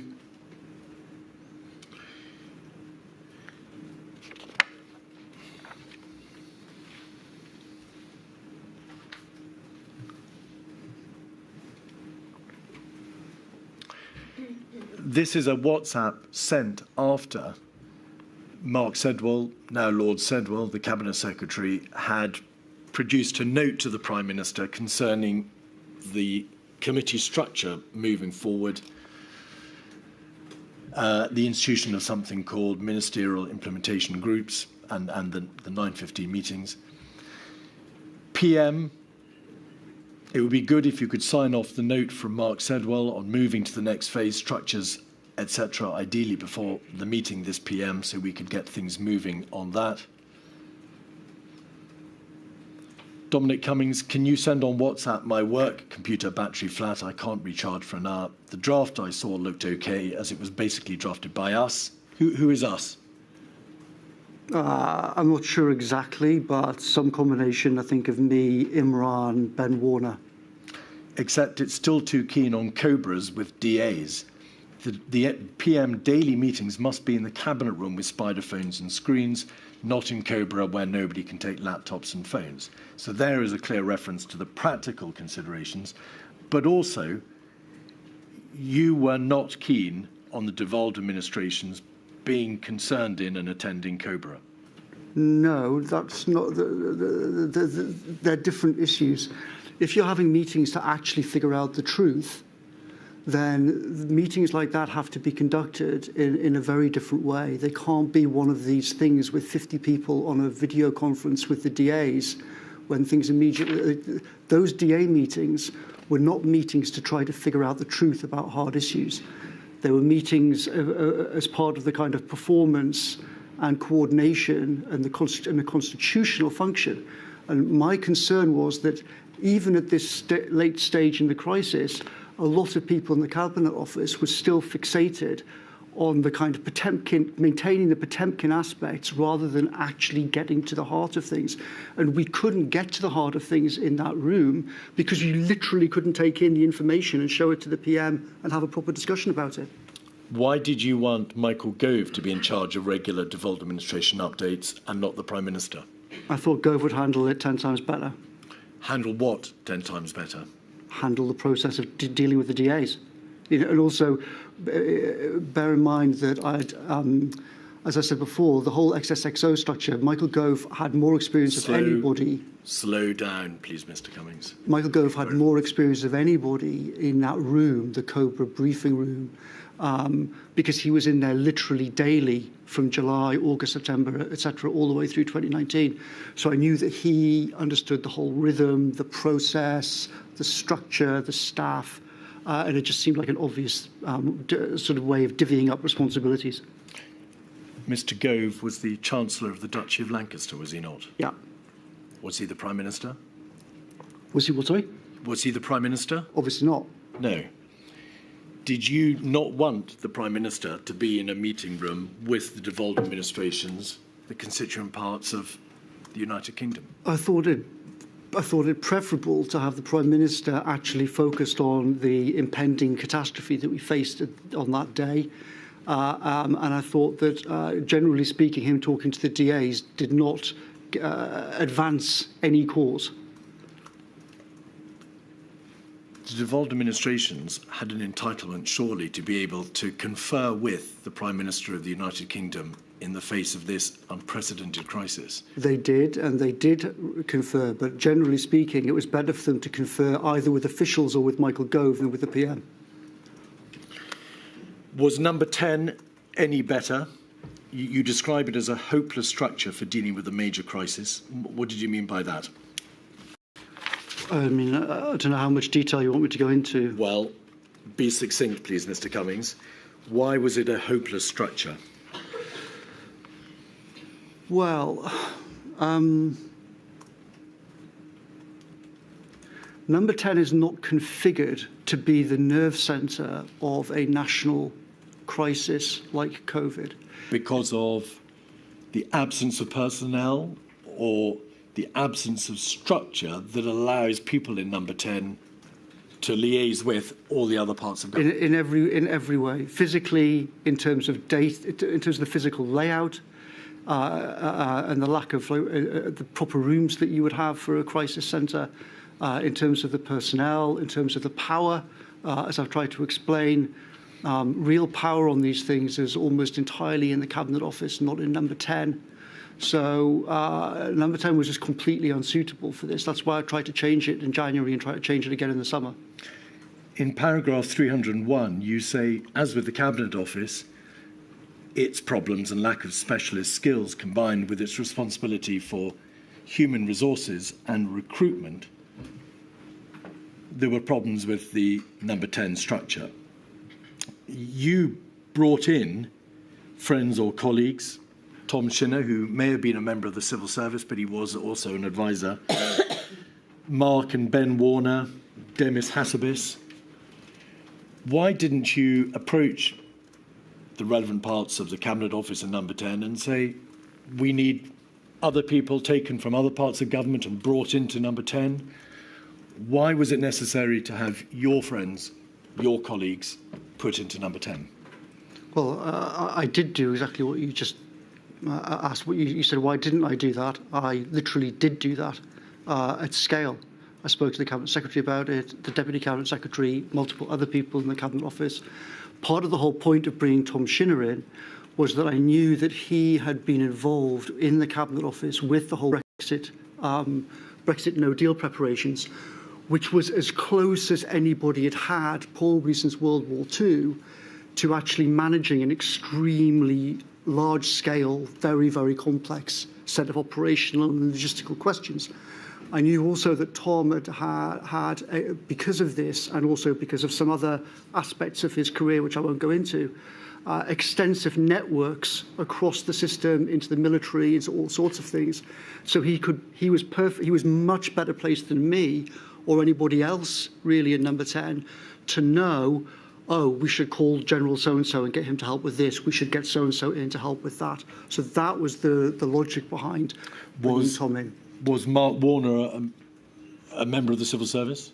No, Mark Warner was is a CEO of an AI company, but he was working at that time with Simon Stevens and Patrick Vallance on data issues around the NHS completely fortuitously. So it obviously made sense, given that him and his company were kind of embedded in the NHS structure. And so, sorry, just to make it completely clear, Mark and faculty got involved with the NHS and data before COVID ever started. So they were already in there working on these issues. So it obviously made sense for us all to kind of integrate. And then they helped build the dashboard. Was Ben Warner a member of the civil service? He was a special, I think his status at this time was actually, might not have been officially confirmed, but he became a SPAD. When you asked him to join Number 10, did he come from the civil service? He did not.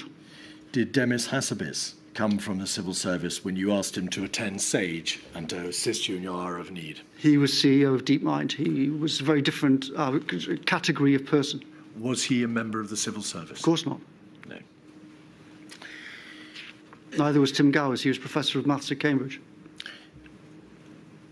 A number of witness statements before the inquiry refer to the fact that there was a dysfunctionality, a lack of a proper working relationship between the Cabinet Office, Number 10 and other departments. There was a lack of clarity about who was leading. There was an overall absence of a sufficiently organised response. Nobody knew, in essence, who was in charge. Who do you go to in order to get decisions out of the government machine? Would you agree with those sentiments? That was a general description, 2019 and 2020. I would say it improved, obviously, once the COVID task force was created. That brought in a lot more clarity and the kind of COVID-S, COVID-O. So things certainly improved from the summer, partly thanks to Tom and Helen McNamara and others. But certainly until we did that, it was extremely chaotic. You attempted, according to your statement, to bring about a major reorganisation in the layout and the structures of Number 10, initially in late January. Early January, first week of January. All right, well, late January is taken from your statement. You then returned to this subject in May, and we know, of course, that there were changes to the Cabinet Office structure and to the committee structure in Number 10, or the meeting structure in Number 10. Did you, in general terms, have success in your attempts to reorganise the structures?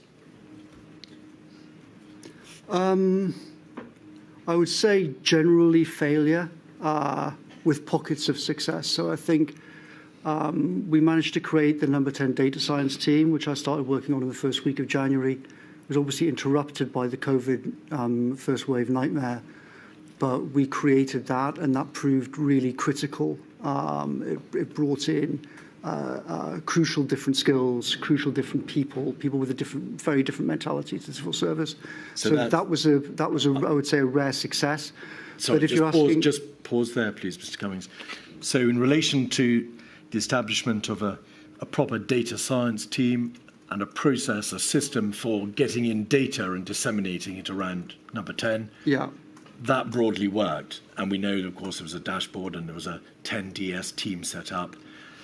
Yes, in January there was some scepticism about the whole thing in the Cabinet Office and resistance, but once everyone had gone through February, March, April and the nightmare, then actually resistance completely flipped, and the Cabinet Secretary and many other senior people actually completely supported doing it.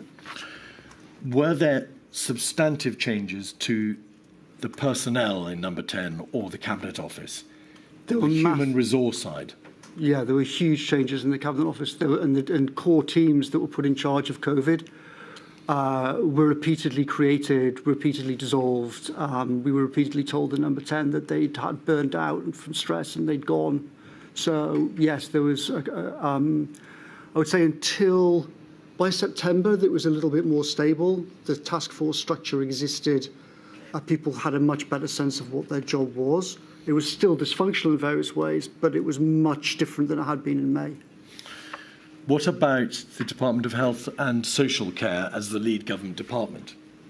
Your statement states that the DHSC was overwhelmed by the scale of the crisis in February to May. It couldn't build capacity on testing, on drugs, and was bad at asking the Cabinet Office for help. When it became apparent that the DHSC was unable to discharge the heavy burden placed on it as the lead government department, why were changes not instituted? Well, I think the Cabinet Office was... Remember, the Cabinet Office is responsible for dealing with a problem like that, and the Cabinet Office itself was overwhelmed. It was overwhelmed by the crisis. It was overwhelmed by its own staff being out with COVID. It was overwhelmed by internal ructions about how the hell this had all been allowed to happen. So I think the Cabinet Office was slow in getting to grips with the problem of the Department of Health. I think, though, also undoubtedly, I'm afraid, that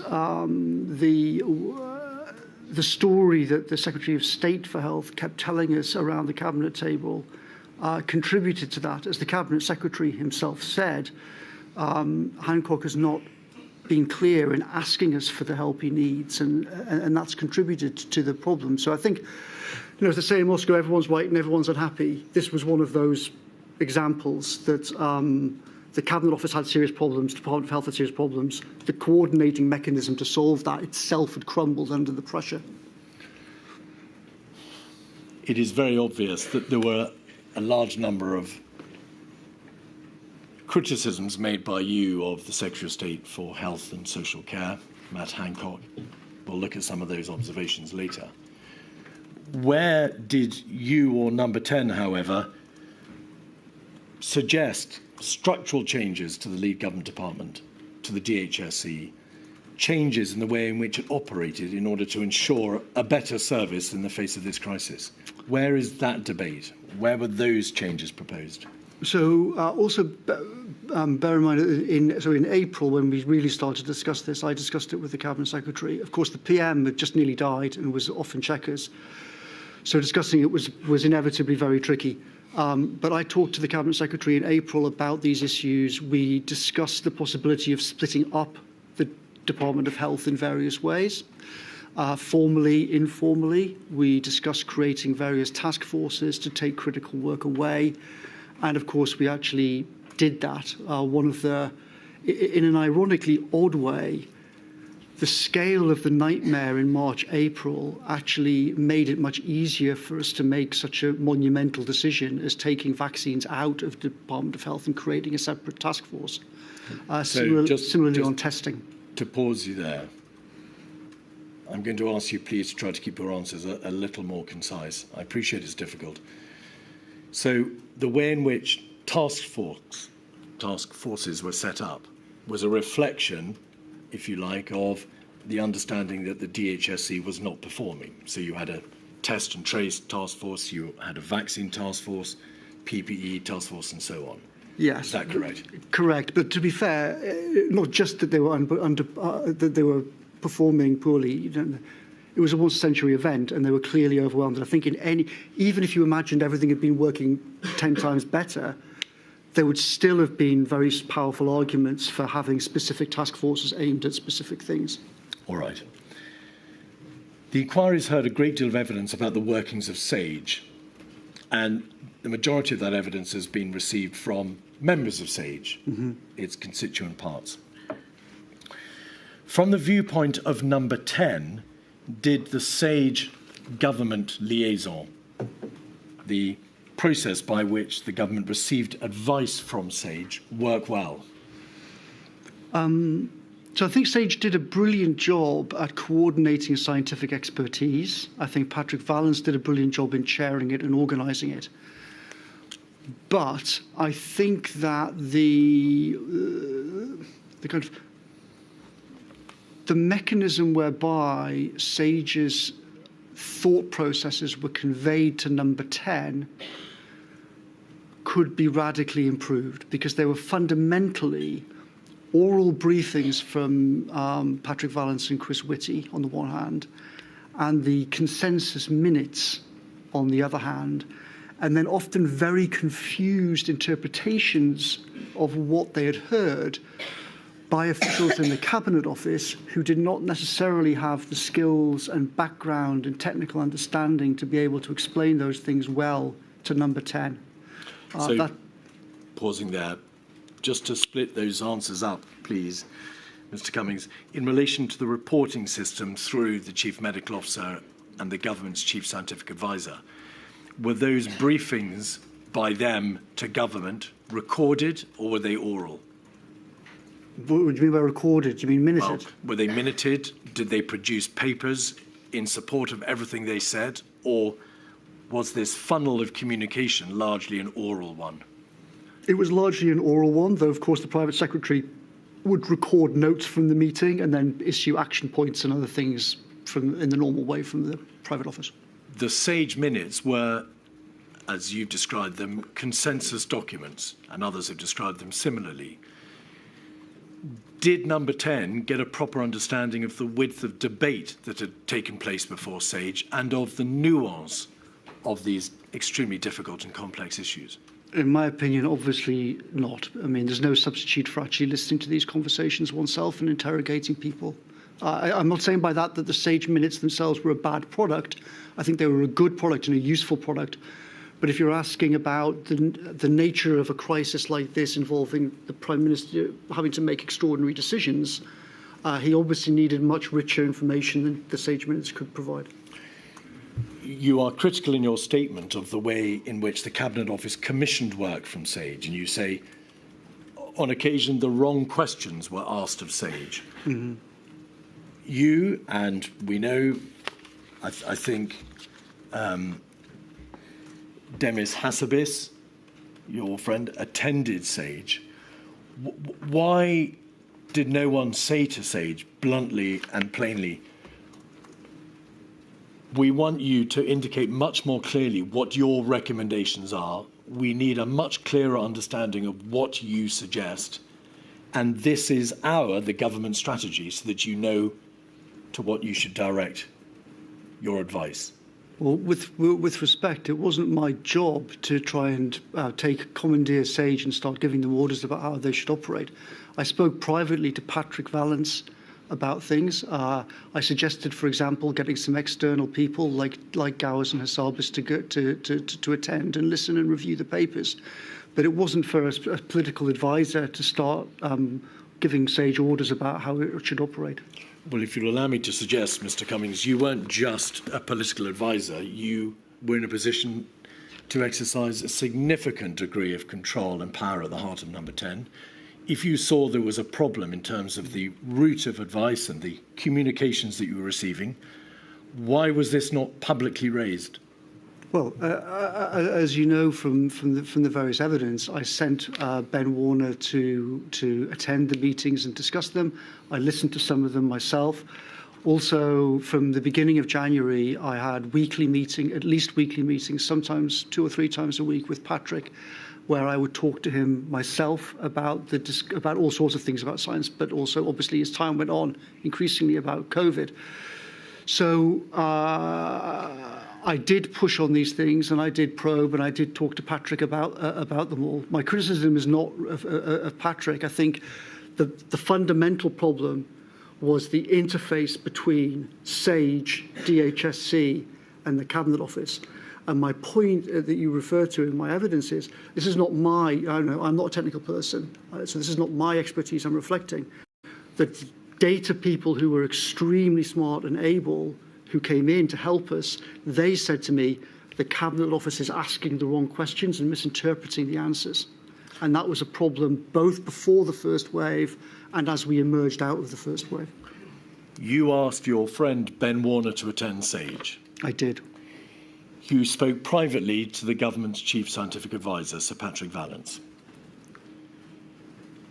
You hadn't held back from making recommendations in relation to structural changes that, in your view, were required to be made to the Cabinet Office, to Number 10, to the DHSC. Mm-hmm. Why did you not publicly say there is a real problem with the structural route by which SAGE advises the government, and we are not getting a proper understanding of the picture. Well, I don't think it would have been a good idea for me to say publicly something like that.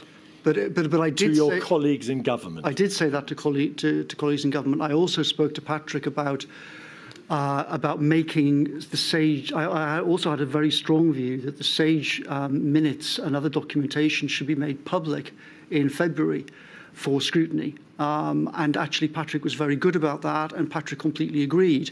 Unfortunately, again, the culture of secrecy in the Cabinet Office blocked that, not just February, March, but actually kept blocking it for, I can't remember how long, but for a very long time.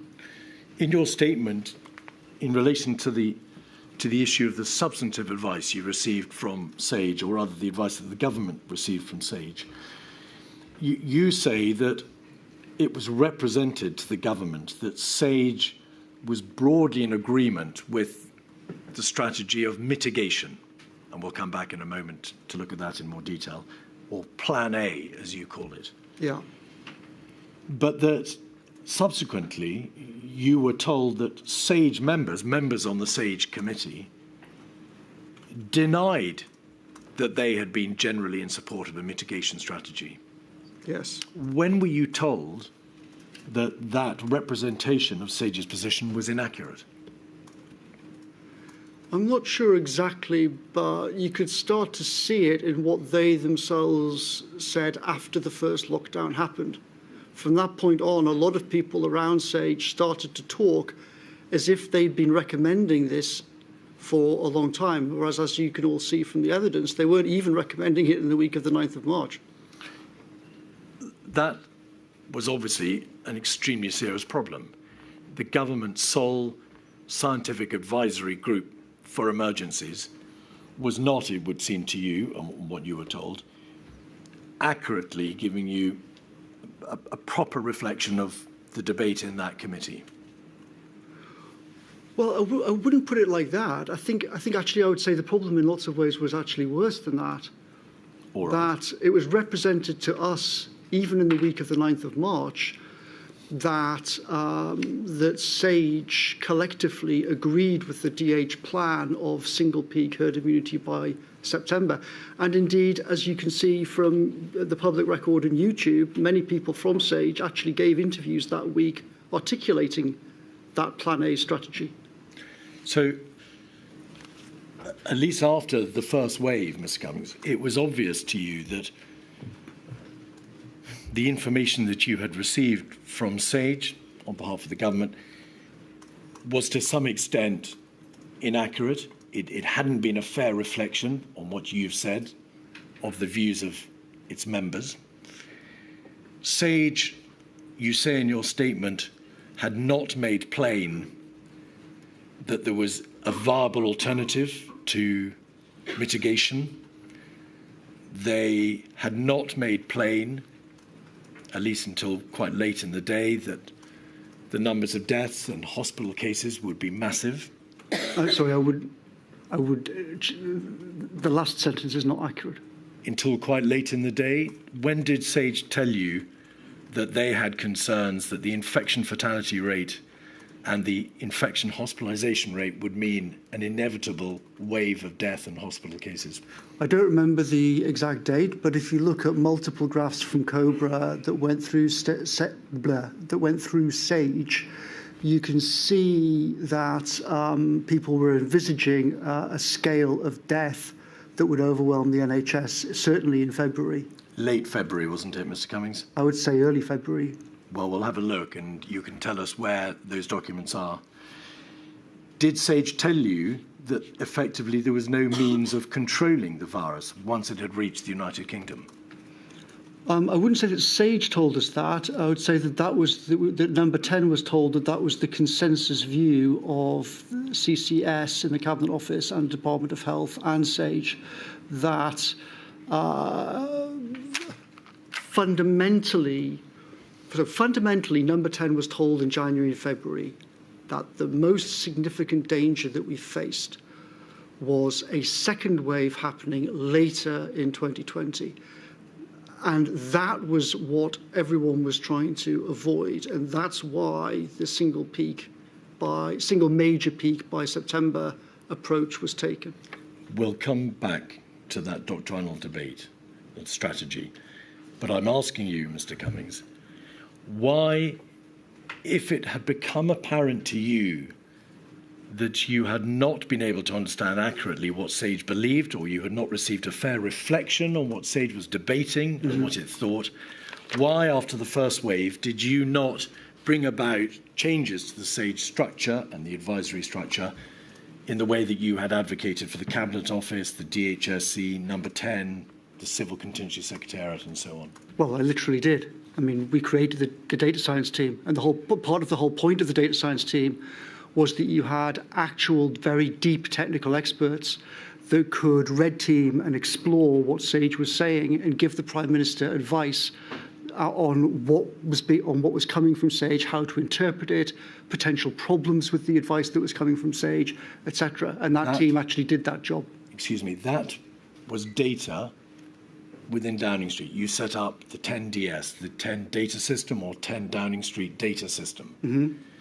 What changes did you advocate or propose in relation to the constitution of SAGE and the means by which it informed government of its advice? So the main thing that I personally did was to institute the 10DS data science team, because that was the exact appropriate kind of thing that Number 10 needed to interpret these scientific and technical questions with skills, with tools that didn't exist at all in January, February, March in Number 10 or the Cabinet Office. I did not regard it as my job to tell the SAGE people and Patrick Vallance how to manage SAGE. My view was that Number 10 and the Prime Minister's Office critically needed deep technical, scientific and data science skills and tools right at the heart of power that could interpret information coming in not just from SAGE, but from everybody all around the whole system, including Test and Trace, including the Joint Biosecurity Centre, and dozens of other entities. All right. We're going to move on to a new issue, which is the consideration of vulnerable and at-risk groups in the course of the decision-making between February and the lockdown decision of the 23rd of March. Can you tell the inquiry, please, to what degree the position of vulnerable and at-risk groups was considered by decision-makers in Downing Street during the run-up to the decision to impose a national lockdown? Could you say exactly what you mean by vulnerable and whatever it was? Sorry. Yes. Persons who would be potentially vulnerable to the impact of a lockdown, members of minority ethnic groups, people who are vulnerable in terms of socioeconomic deprivation, victims of domestic abuse, people for whom there was plainly a case to be made that they would require specific consideration in terms of what the impact of the lockdown decision would be. I would say that entire question was almost entirely appallingly neglected by the entire planning system. There was effectively no plans or any plan even to get a plan for a lot of that. As you could see from the evidence, one of the most appalling things of the whole enterprise in lots of ways was on the 19th of March when we realised that there was essentially no shielding plan at all, and the Cabinet Office was trying to block us creating a shielding plan. I think there was a brilliant young woman in the Number 10 private office called Alexandra Burns who tried to raise warnings about things like wives who are being abused and children in care and a lot of similar things, and I don't think the system ever properly listened to her. Do you recall when the Prime Minister was advised of the risk of long-term sequelae arising from COVID infection? So I don't know what sequelae means. Consequences. So persons who suffered from what is now known as the syndrome long COVID. When was it first understood that there could be long-term health problems, health conditions associated with it? It was obviously discussed in January in general terms, in the sense of Patrick and Chris and others saying to us, of course, we don't know what the long-term consequences of this might be. They essentially said there's kind of problem A, how many people it just kills immediately, but then there's problem B, what the long-term health consequences may be. At the moment, obviously, by definition, we've got no data and information on that. So we knew of it as a general problem in January, but it really kind of bubbled up, I would say, but I'm guessing, I'm not sure if that's helpful, in roughly May. I think in May, the Prime Minister shared on a WhatsApp group with you, the Chief Scientific Advisor, the Chief Medical Officer, you and Matt Hancock WhatsApp group, an FT article entitled Mystery of Prolonged COVID-19 Symptoms. Do you recall that? Vaguely. What about the issue of the disproportionate number of deaths in the black and minority ethnic communities? I mean, it was discussed after the first wave. When did it first become apparent that there was a disproportionate fatality rate in those communities? I can't remember, I'd be guessing, but I think the data that came out of the first wave showed that that was an issue. All right. Preparedness. Much of your statement focuses on your opinion that there had been a critical failure to plan for the type of pandemic which, in the event, ensued, and an absence of critical capabilities, as you describe them. In essence, that in January and February 2020, there was no system, no plan, no structure in place that could have allowed either the borders to be sealed or for any kind of scaled-up test and trace process. Dealing with those two aspects in turn, in relation to the borders, the material shows that in Downing Street there was regular reconsideration of what could be done in terms of keeping the virus out of our border. What was the advice that was received from SAGE as to whether or not that would be an efficient or effective process? It was twofold. First of all, it was that, threefold. First of all, we didn't actually have the capability to do it because obviously Britain has not been able to control its borders for many years. It doesn't have data to do it, doesn't have infrastructure to do it in general, never mind for a pandemic. So, first of all, there wasn't the capability. Second, we were told, even if we had the capability, it would only delay things by a relatively trivial amount. And third, of course, people at that time, the reaction from a lot of people was closing the borders is racist. You remember when the supermodel Caprice said on TV, why aren't we closing the borders? A lot of people, public health experts, mocked her as if she was an idiot.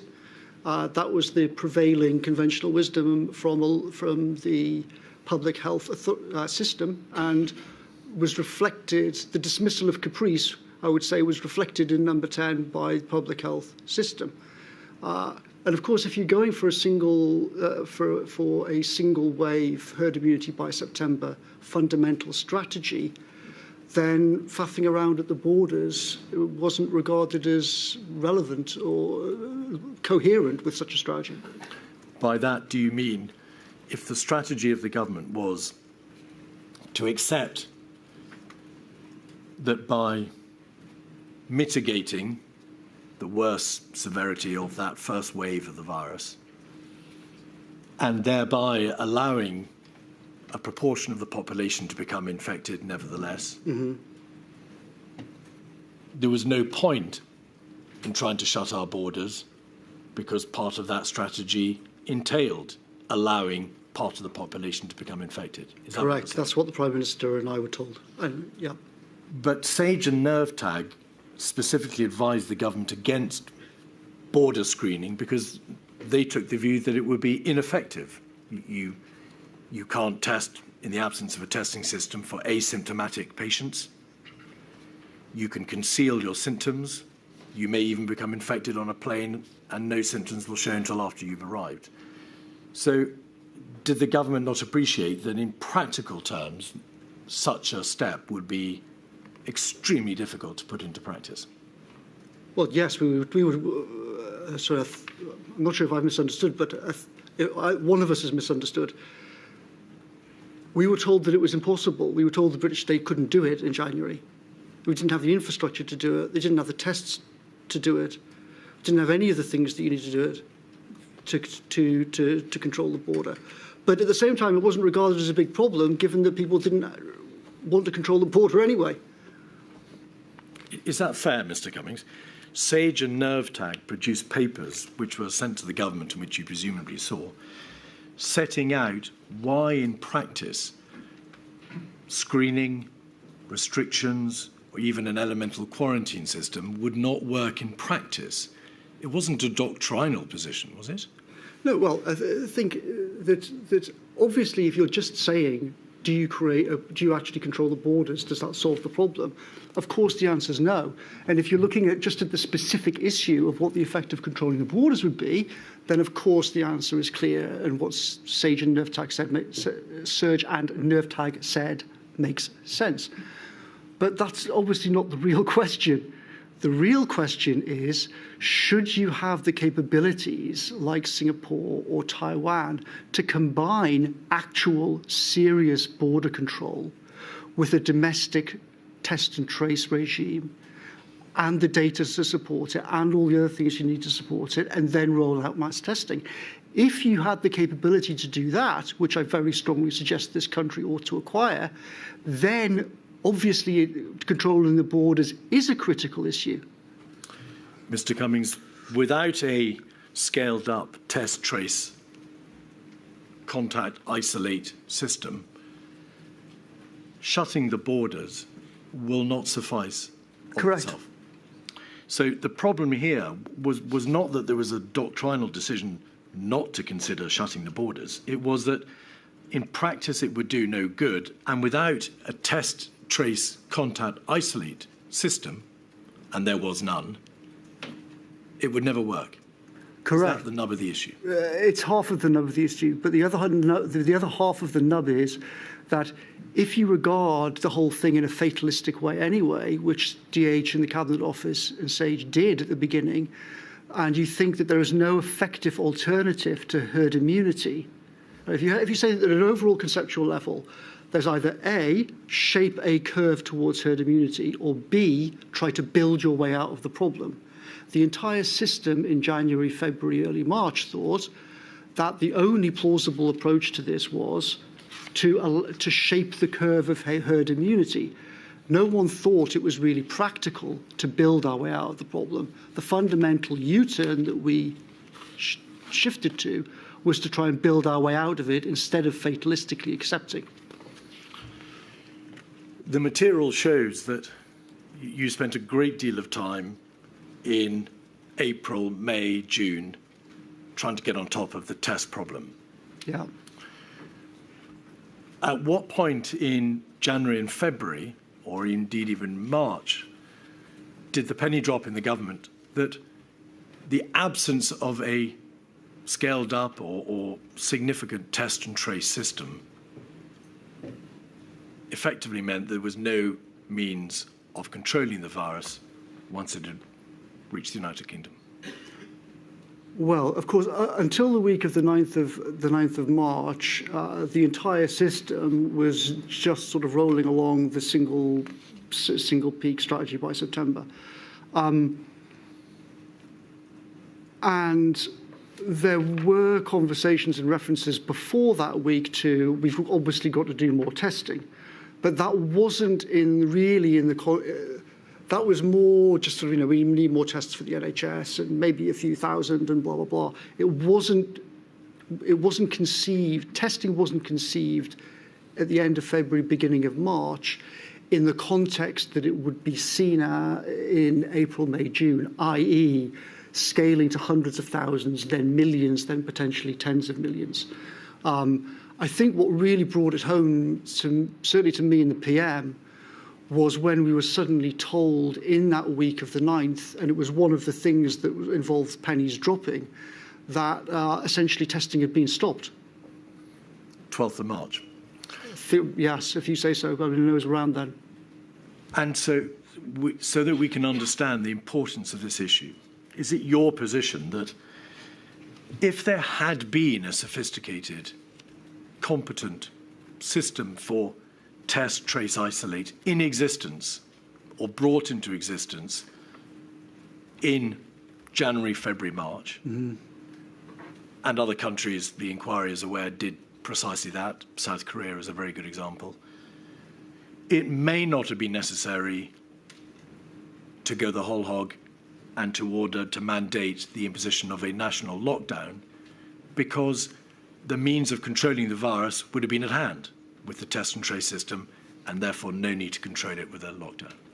Yes, my view is that what ought to have happened is that as soon as the first reports came at the end of December, on roughly New Year's Eve 2019, we should have immediately closed down flights to China. We should immediately have had a very, very hardcore system at the airports and borders. And there should have been a whole massive testing infrastructure ramping up, both for test and trace in a kind of conventional sense, but also a manufacturing and industrial capacity system to manufacture the rapid tests at scale. I mean massive scale of tens of millions a week. I think if you'd had that combination of actual serious border control and this country for the first time ever actually controlling its borders and taking it seriously with test and trace, and then a kind of out of the box, here's how you massively scale rapid testing, and you put all of those things together, brackets arguably also with human challenge trials on vaccines, close brackets, then I think in retrospect that's clearly would have been a much better approach, not just in terms of deaths, but also in terms of us being able to keep open the economy, to a massively greater extent than we were able to. So it would have been better in both ways. You say, Mr. Cummings, in retrospect, no one, not even you, with your keenness to ensure that the government system could be made to work efficiently, appreciated in February, March, that without such a scaled-up test and trace system, the options for the United Kingdom government were going to be extremely limited indeed. So I wouldn't quite put it like that. We did appreciate that we didn't have these things. And there are, as you can see, there are references from me to Singapore and whatnot in multiple groups and emails and whatnot. And people like Mark Warner were saying to me, why is there just this fatalism on the subject? Slow down. So we were aware of it. But nothing could be done. But it was all obviously too late. You can't just pull a system like this out of thin air in a few days. Conceptually, doctrinally, the British government's position in February and the early part of March had been viruses come in waves. In order to ensure that the first wave doesn't strike us during the winter months, the best policy is to mitigate it, to take the top off, delay it so it's closer to the summer, and that way we'll avoid the risk of that wave, if it is completely suppressed, recoiling like an uncoiled spring later in the year with a devastating second wave. Plan A. Why was it not appreciated after March and April and the first wave that such a test and trace system would avoid the risk of a second devastating wave? Well, with respect, I think it was appreciated, certainly in parts of the system. I mean, you can see I wrote it on whiteboards around about the 13th, 14th of March as part of shifting to Plan B. So, so people in Department of Health and elsewhere were building up testing in February, early March. There were plans to do that, but they were not thinking at that time about test and trace. Once we made this flip around about the 13th to the 15th, I talked to the PM about it on Saturday the 14th of March, and Valence and I talked to the PM about it on Sunday the 15th of March as part of this different conceptual approach of building our way out of the problem. You misunderstand me. During that first stage with Plan A, with mitigation, the argument being put against suppression was it'll recoil like an uncoiled spring with a devastating second wave. If you push the first wave down, it'll spring back. Yes. So before the change in strategy, why was it not understood? Well, don't worry. we will deal with the first wave, but by the time the second wave comes along, if it does recoil like an uncoiled spring, we can deal with it with a proper test and trace system. Why wasn't that debate had when the government was still in the first strategic response? So if you're asking why were we not talking about test and trace before roughly, say, the 13th of March, yes. The answer is because no one, before, remember, in the first time that there was no plan for lockdown at all in the week of the 9th. The plans for lockdown only came after we started to change. So there was no... The whole point of the problem up to the week of the 9th was that the whole system fatalistically thought there was no way you could possibly do a lockdown in Britain. It was thought of as the completely crazy idea. So, of course, people were not thinking, well, let's do lockdown and then build test and trace. Everyone thought, well, we obviously can't do lockdown, and lockdown's mad because it will all come back. But they were thinking about, and they were advocating, suppression. That is to say, the squashing down completely of a first wave. No, sorry. No. Who do you think was arguing for that? The one-wave strategy, Mr. Cummings, envisaged a mitigation, and then this argument arose as to whether or not a suppression strategy which allowed the wave to recoil, the spring to uncoil, would result in a second devastating wave. So why was there not a debate about what could be done to prevent that second wave? Why was it not thought about? Well, I think I'm not quite. Possibly I'm confused by your language. I don't know. I'm not quite understanding your question. But I'll try and put it this way. Up to and including the week of the 9th, the assumption was so you're suggesting there was some great debate. The whole point was there wasn't a debate. There was an assumption across government, across the Cabinet Office, Department of Health, and SAGE, that lockdown was impossible in a Western country. Anyway, we didn't have all of the things that you needed in place to actually do it. You didn't have test and trace and whatnot that you'd need to have afterwards. That vaccines were almost definitely not going to have any impact, at least in 2020 and possibly never. So the whole point was that up to and including the week of the 9th, that the debate you keep referring to, there wasn't a debate. That was the whole problem. There wasn't a debate about the fundamental assumptions underlying Plan A. There wasn't a debate until me and others started saying, hang on a second, if you actually follow the logic of what Plan A is, it's going to be a catastrophe. And we have to ask these questions and we have to consider an alternative Plan B. But before that, there was no debate about this. It was just assumed. There was a debate at the scientific level between mitigation and suppression. But it may be that that debate and the merits of mitigation versus suppression simply didn't reach your level in government. Well, and that you weren't aware the scientists were debating the pros and cons of mitigation versus suppression. Of course, it was discussed by people, but as you can see in all of the SAGE, in all of the SAGE and DH documents, the assumption from everybody was that it was simply completely impractical, and everyone was still on the mindset of a flu pandemic. So, of course, there were debates, in one sense going on, and there were scientists, et cetera, et cetera. But the core of what we were presented with in number 10 was there is unanimity between the Cabinet Office, Department of Health and SAGE behind the propositions that the real danger is a second wave in the winter, and therefore you have to manage a single peak strategy so there's herd immunity by September. That was the core argument that we were presented with. And that was never really proper. The first time I actually really saw that being tested was on the 18th of March when Demis Hassabis said to SAGE, essentially, I think this whole plan is mad and you should immediately lock down, like now, this hour, tell the PM to do it immediately. And that kicked off various discussions. And the consequence of the absence of debate, the failure to consider any alternative, the failure to consider strategic options other than mitigation and squash the sombrero, was that there was a woeful absence of plan, any sort of written document for dealing with controlling borders, protecting care homes, shielding, quarantine?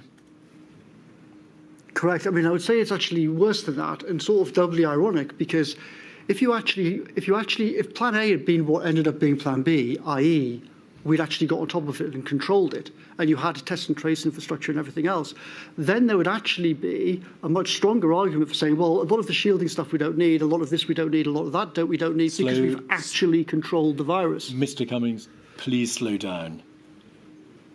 You're making it extremely difficult to record your evidence. And to be fair... Well, sorry, just to finish that point, because it's important. The situation is worse than what you're describing, because if you are not going to control the virus, if you are not going to have test and trace, if you are just going to have single peak herd immunity by September, it actually makes the lack of a plan for shielding and care homes and everything else even more crackers. Do you see my point? Yes.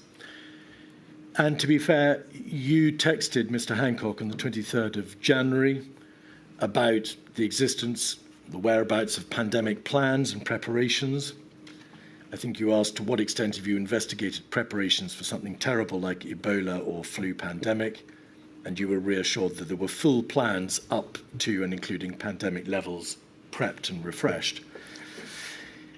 It became obvious, and it's obvious from your statement, that you appreciated that there were no plans of the type that you've described. By the middle of March, so 16th of March, a week before the national lockdown, had number 10 still been provided, or had it been provided in any way, with departmental plans, Cabinet Office plans from line departments dealing with these various aspects of a coronavirus pandemic? Essentially, no. There were odd dribs and drabs came in. You can see from various evidence of texts and emails from me. After talking to Hancock, I pushed on some of these things through February. Imran did as well from private office. But we gradually became aware through the course of February that essentially what Hancock had told me on the 25th, sorry, correction just on the date, by the way, the inquiry and I have wrongly changed the date from the 25th to the 23rd of that text message. So my statement is now wrong, but it should be 25th, but we'll correct that afterwards. But yes, during the course of the 25th, the course of February, we realised gradually as we pushed and probed and asked questions for these plans that they fundamentally didn't exist. And on the 16th, I think, you're probably referring to a shocking email in number 10 that says, essentially, the Civil Contingency Secretariat says that these plans are not even held centrally at all. So it turned out, to our horror, that the system that we'd been told repeatedly in number 10, trust the system, SPAD shouldn't get involved, world leading, best prepared in the world, blah, blah, blah, it then turned out that this supposedly brilliant system, the Civil Contingency Secretariat, had not even seen these documents at that time because they were not held centrally, which was, I mean, when that email was circulated, people thought it was almost like a spoof. All right. Well, in fact, we do have, of course, your text message to Matt Hancock and his reply. Your very own letter and statement have a screenshot, and it shows the 23rd of January. It says in terms 23rd of January 2020. It does. The reason for that is... To what extent have you investigated? It does. The reason for that is I was told by the inquiry I got the date wrong and I should change it from the 25th to 23rd. But I actually checked it and it should be the 25th. Don't trouble yourself. Your own screenshot provides the date of the 23rd of January 2020. So there were a number of COBRA meetings at the end of January and the beginning of February. I want to ask you about an important COBRA meeting on the 5th of February, 56215.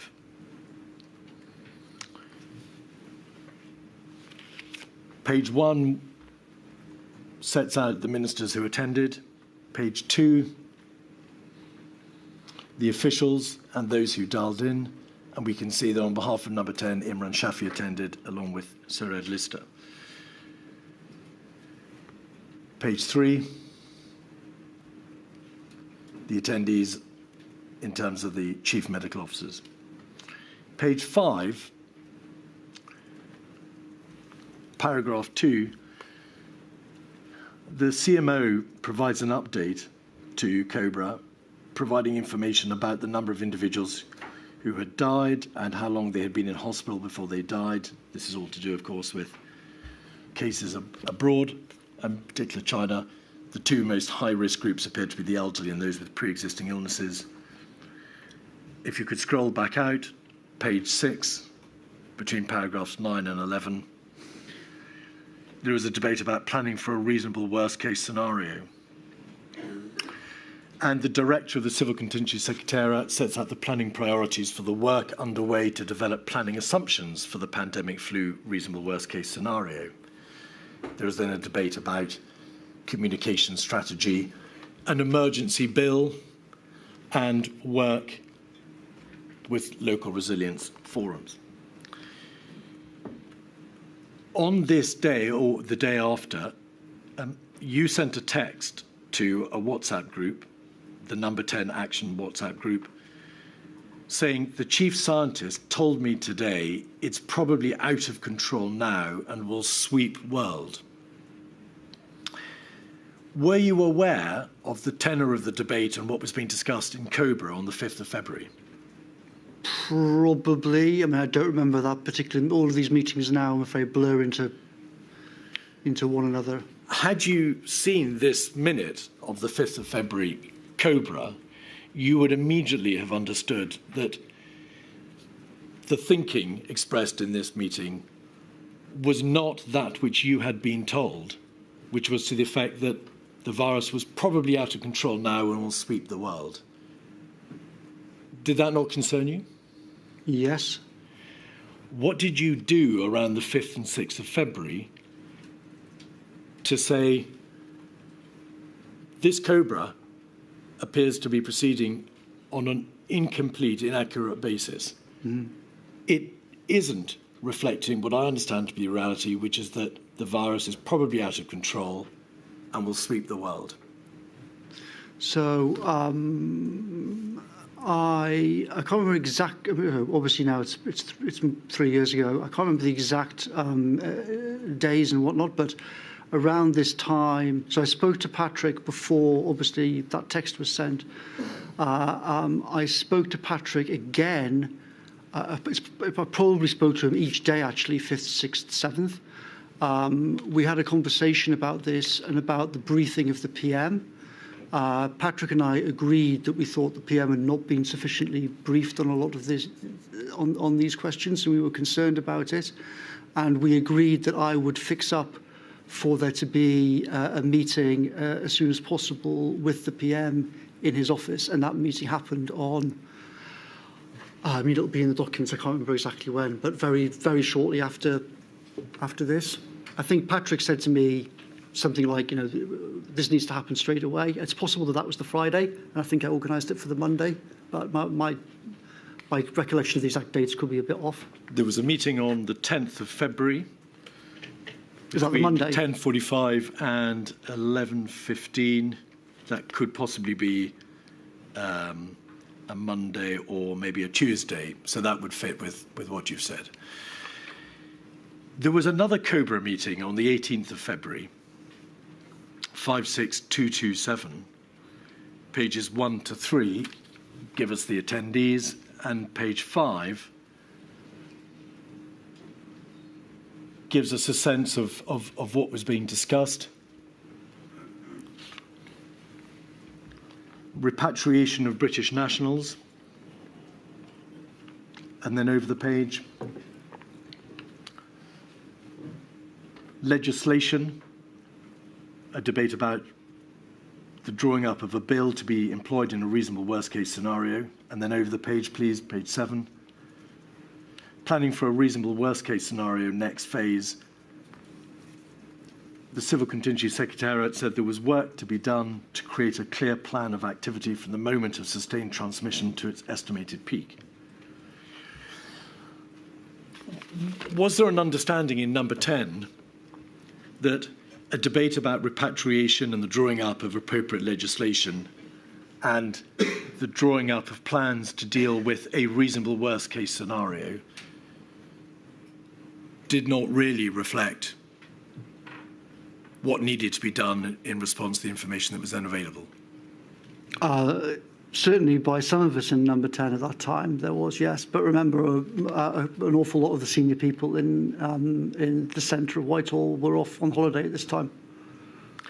The Prime Minister, the evidence shows, received a note in his box on the 30th of January, around about the same time, about coronavirus. He expressed the view on the 31st of January that he wanted to spend more time discussing issues with ministers, and then he received an update on the 3rd of February from the Civil Committee's Secretariat. There was then an email with an update on the 8th of February and the meeting on the 10th of February to which you have referred. We'll just have a look at the diary for that, 136739. This is the diary for the Prime Minister between the 10th of February and Friday the 14th of February. On the 10th of February, so you're right, it's a Monday, 10:45 to 11:15, coronavirus update.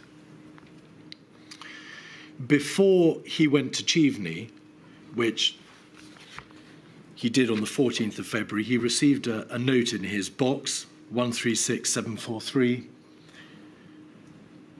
page 4.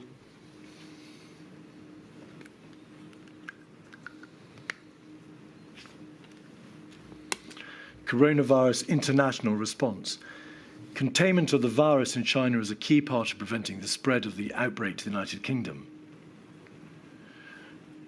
If what you were told by the chief scientist was right, the chief scientific advisor was right, Mr. Cummings, that there was an inevitability or a probable inevitability to the virus sweeping the world, then any debate about whether or not the virus could be contained in China was out of date.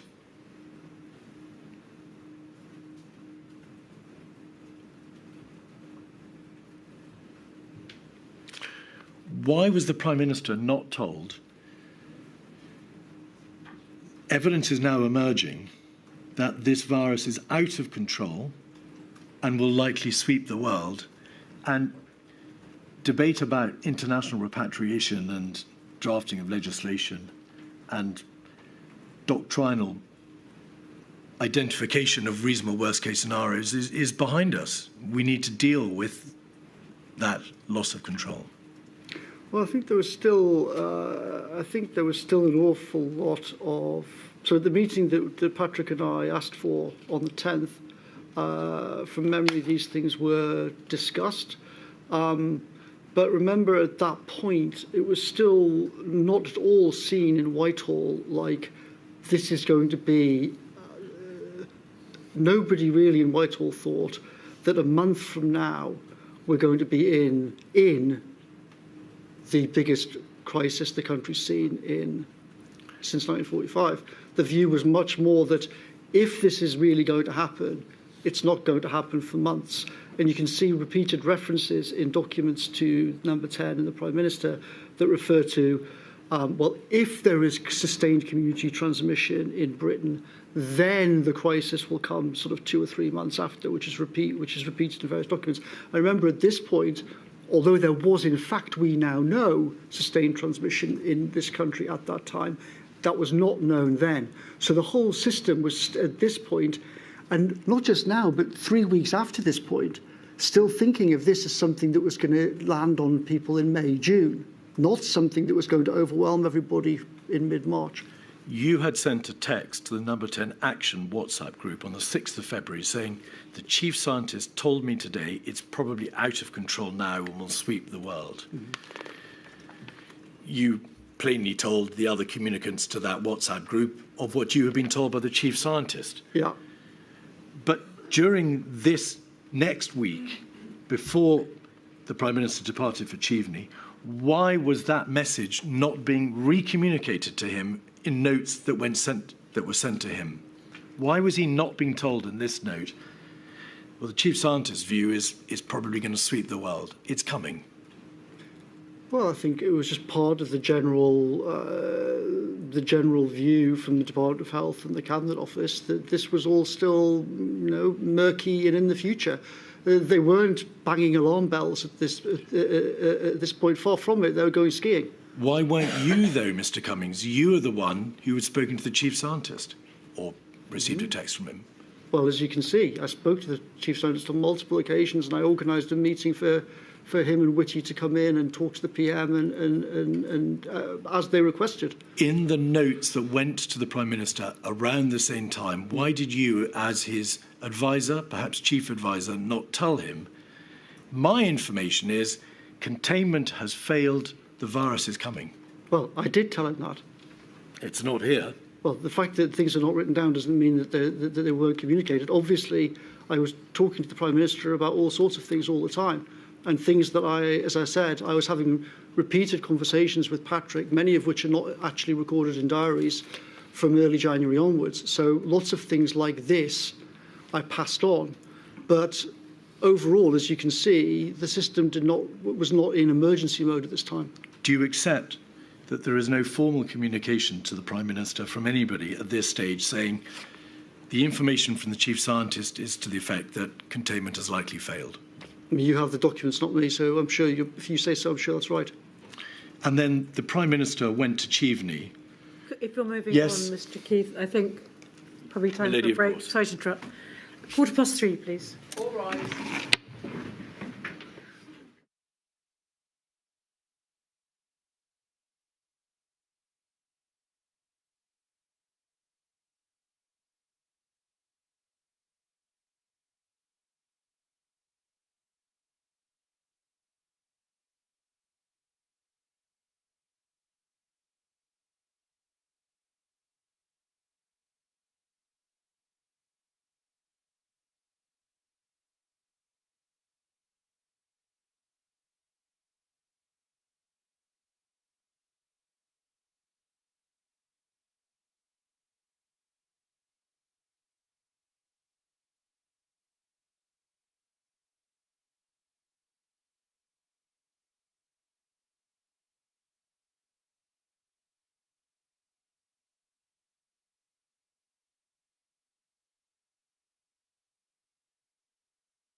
Mr. Keith. So, Mr. Cummings, by the 17th of February, some members of SPI-MO and SAGE were reporting the belief that there was already sustained transmission in the United Kingdom. On the 21st of February, news emerged of a cluster of locally transmitted cases in Lombardy in Italy, and a lockdown began there, you'll recall, of a number of municipalities. And on the 23rd of February, the DHSC reported 13 cases in the United Kingdom. The paperwork shows that the pace of the government tempo, the tempo of work in government, declined notably between the 14th of February and the 24th of February, which coincidentally is half term. Why was that? I think it was a combination of, as I said earlier, the general perception of the senior people handling this in the Cabinet Office, DH, at the time, was that if this proved to be a big problem, and it still was an if, then it was seen as really quite a distant problem. It was not seen as an emergency crisis. And secondly, as you remark, I did not go on holiday, but many of the senior people were on holiday during that time, including the PM. There was no COBRA between the 18th of February and the 26th of February, was there? Don't know. There were no cabinets. There were no cabinet meetings during that time, do you recall? Don't recall. There were no notes sent to the Prime Minister or emails between the 14th of February and the 24th of February. I find that, I think that's more likely to be a gap in the paperwork than reflecting reality. In relation to coronavirus? I don't know. He went to Cheveney on the 14th of February. He returned to Downing Street 3 times for work. His diary shows that there were a handful of meetings while he was in Cheveney. But he received from his team in Downing Street absolutely nothing in relation to coronavirus between the 14th of February and the 24th of February. You were part of that team. Why was he not kept in the loop in relation to the developing crisis? Well, partly for the reasons I've already said. It wasn't seen as an imminent crisis in the Cabinet Office and by the Cabinet, by the systems responsible for dealing with crises. When he did briefly reappear for meetings, or, for example, on the meltdown in the Home Office, Imran and I did talk to him about coronavirus, and we did try and get into his head that this was a growing problem and had not gone away. You say there was a lack of understanding that there was a crisis. You had received text messages or information yourself that the virus was probably out of control. COBRA had been reporting that there was now clear evidence of sustained transmission outside China. You knew, and Number 10 knew, that the virus had exploded in Italy. And you knew there were cases already in the United Kingdom. How can it possibly have been thought that there was no crisis? Well, as I said, round about when the Prime Minister went away on holiday after the reshuffle, around about sort of 13th, 14th, 13th, 14th of February looked very, very different to 28th of February. So things evolved a lot over that period of time. You are, of course, I mean, your fundamental point is obviously correct, that there was indeed a massive crisis. It was indeed pretty insane that so many of the senior people were away on holiday at that time. But it's also important to realise that it's not like the Civil Contingencies Secretariat or the National Security Council or any of the organisations in charge of this were beating the drum and saying, we've got to get the PM back, this is a massive crisis. In fact, quite the opposite. As Patrick Vallance and others have pointed out, but apart from me, the NSC and other things were treating it like the rest of Whitehall was. Like, maybe this will be a big problem, but if it is, it's going to be in May or June.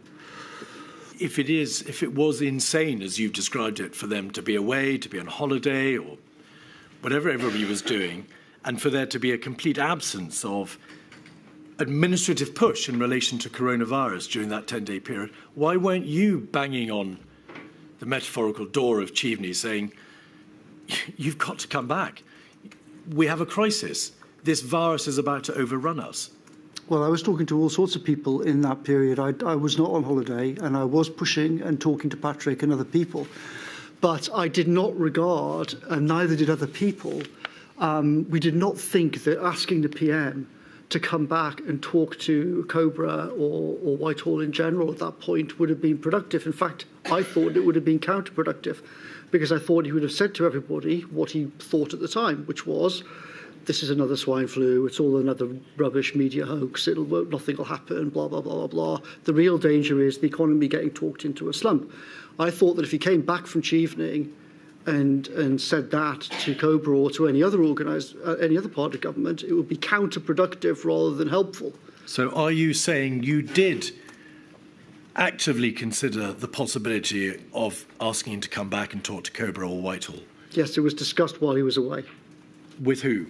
I discussed it with Imran and I discussed it with Martin and others in number 10. Is there any record or any note whatsoever of that debate, Mr. Cummings? Don't know. Are you surprised to hear that there is no note, as far as we can tell, of asking the Prime Minister to come back and take charge of the crisis? No, not surprising, because there were conversations. It wasn't, there was people all in the same, sitting next to each other at work. Well, you're not averse to sending WhatsApps and texts 24 hours a day, Mr. Cummings. No, I'm not. But as I say, I was sitting right next to Martin and Imran. I didn't have to. This was conversations that we had around the office at that time. INQ 236371, WhatsApp messages, number 10 action, page 47, on the 27th of February, after his return from Cheveney.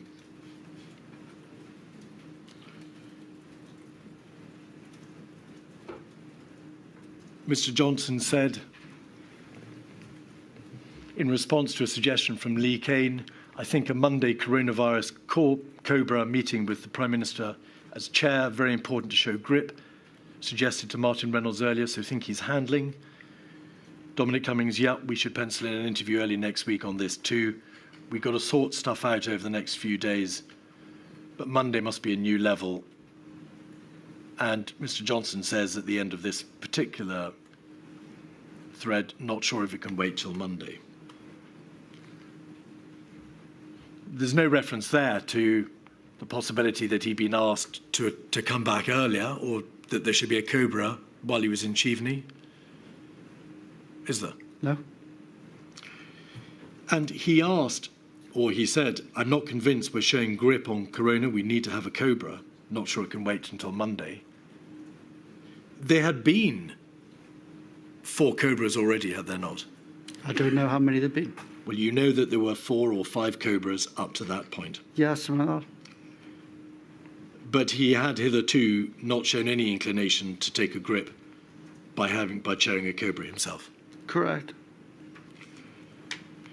On page 48... Nor was, to be fair to him, nor was the system generally pushing him to. Well, your evidence is that you might not have wanted him to chair a Cobra in any event because you were fearful for what he might say. Correct, but I would say that's unofficial conversations. My point was the official system wasn't pushing him to try and do a Cobra, as far as I recall. But we also weren't trying to push the official system to do it because we were fearful that it would actually be counterproductive. So you were in part responsible for him not having chaired Cobra hitherto. That's a funny interpretation to put on it, but... Well, you didn't want him to. You were fearful of what he might do if he was allowed to chair Cobra. As I said, the system wasn't pushing him to, and I didn't think it was wise to try and force the system to change its mind. I thought it would be counterproductive. On page 48, one further page on, please.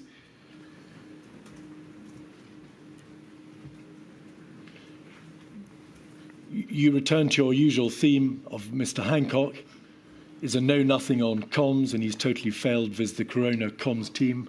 I'm having to convene meetings to sort shit out this afternoon. Mr. Johnson asked for a conference call at 5. Could you scroll back out, please? At the bottom of the page, Lee Cain, can we have a PM update call today? Mr. Johnson, frankly, there is no limit to the stuff I'm willing to do to show we are gripping this. By this time, Mr. Cummings, it was becoming apparent that there was a complete absence of planning or of significant plans. There had been, well, it was evident that there was no means of controlling the spread of the virus once it had reached the United Kingdom. It was plain that there was sustained community transmission from the number of cases the DHC were reporting by the end of February. Why was the Prime Minister left in a position in which only now he was saying there's nothing I won't do to try to get a grip on this crisis? Well, I think I've already explained a few, the fundamentals of this. The system didn't regard it as a crisis while he was on holiday. The system didn't push him to come back from his holiday. However, in the last week of February, everything started to move dramatically differently. As you referred to, everything kind of kicked off in northern Italy. And crucial in terms of the PM, the media suddenly were all over this, and it was suddenly dominating. And that meant that Whitehall in general then shifted. We in Number 10 were starting to realise that all sorts of things were problematic. For example, PHE, the agency in charge of, nominally in charge of dealing with this, had come to Number 10 and to me asking for help with the communications plan for coronavirus. That's what that reference was to regarding Hancock and Co. So we were starting to, and also, as you know, there's an email from that on the 25th of February, I was saying, where are all of these red teams? Where's all of this testing and whatnot that Hancock promised us existed? Where are these documents? And we, Number 10, was starting to get a feel for the absence of things and a feel for the fact that the first wave of all the communications plans was a nightmare, etc. Mr. Cummings, you say the system didn't push him to come back. The system didn't regard it as a crisis. The system didn't do that. But you were part of the system. Why weren't you pushing for these things? Pushing for what? For him to come back and take a grip on the crisis. I've already explained that I regarded him coming back at a time when the system was not pushing him to say this is a crisis. If he'd come back on the 15th of February, he'd have said what he'd already been saying in the previous 10 days, which is, this is all balls, it's all swine flu, the real danger is the economy, blah, blah, blah, blah. So that would have been, to me, highly counterproductive, given that me and Patrick and others were very worried about it. Of course, these things are a very fine balancing act. And you can see the problems we had on this with the handshaking, which happened, roughly at this time, where I tried to push him on handshaking, and then it completely boomeranged. So we had to be very careful in how we handled this nightmare problem. You say that there was a step change, or rather the system changed direction in the first week in March. But the government published on the 2nd of March a coronavirus action plan, Contain, Delay, Mitigate, which was described by Mr. Warner in an email to you and others that it wasn't a plan, it was a communication framework. Yeah. You understood perfectly well that it wasn't much of a plan, it was a comms plan, if it was anything. Did you alert people to the fact that a plan for contain, delay, mitigate was likely to be of little use, given that containment had already failed? There were certainly, at this time, growing conversations, this time, i.e. when this plan was published. As you refer to, Ben Warner was immediately astonished when he saw this document. Other people in Number 10, similarly Imran and others. And this contributed to our growing sense that, hang on a second, we've been told that we're the best prepared in the world. We've been told that all of these things exist. This document is obviously pretty much a joke. like, what the hell is going on? So yes, at that time, there was an exponential curve of the virus, but there was also an exponential curve of alarm in the PM's office and elsewhere in the system. Where are the emails from you saying, as the chief advisor of the Prime Minister, our sole and primary coronavirus action plan, contain, delay, mitigate, is a joke? I don't know if there are such emails. During the course of that week, more and more evidence came to light, both of the spread of the virus in Italy, which had increased fivefold. More measures were proposed to combat the spread of COVID in the Lombardy and other northern provinces. And as you've described in your statement, Mark Warner and you debate on the 7th of March your incipient concerns about Plan A.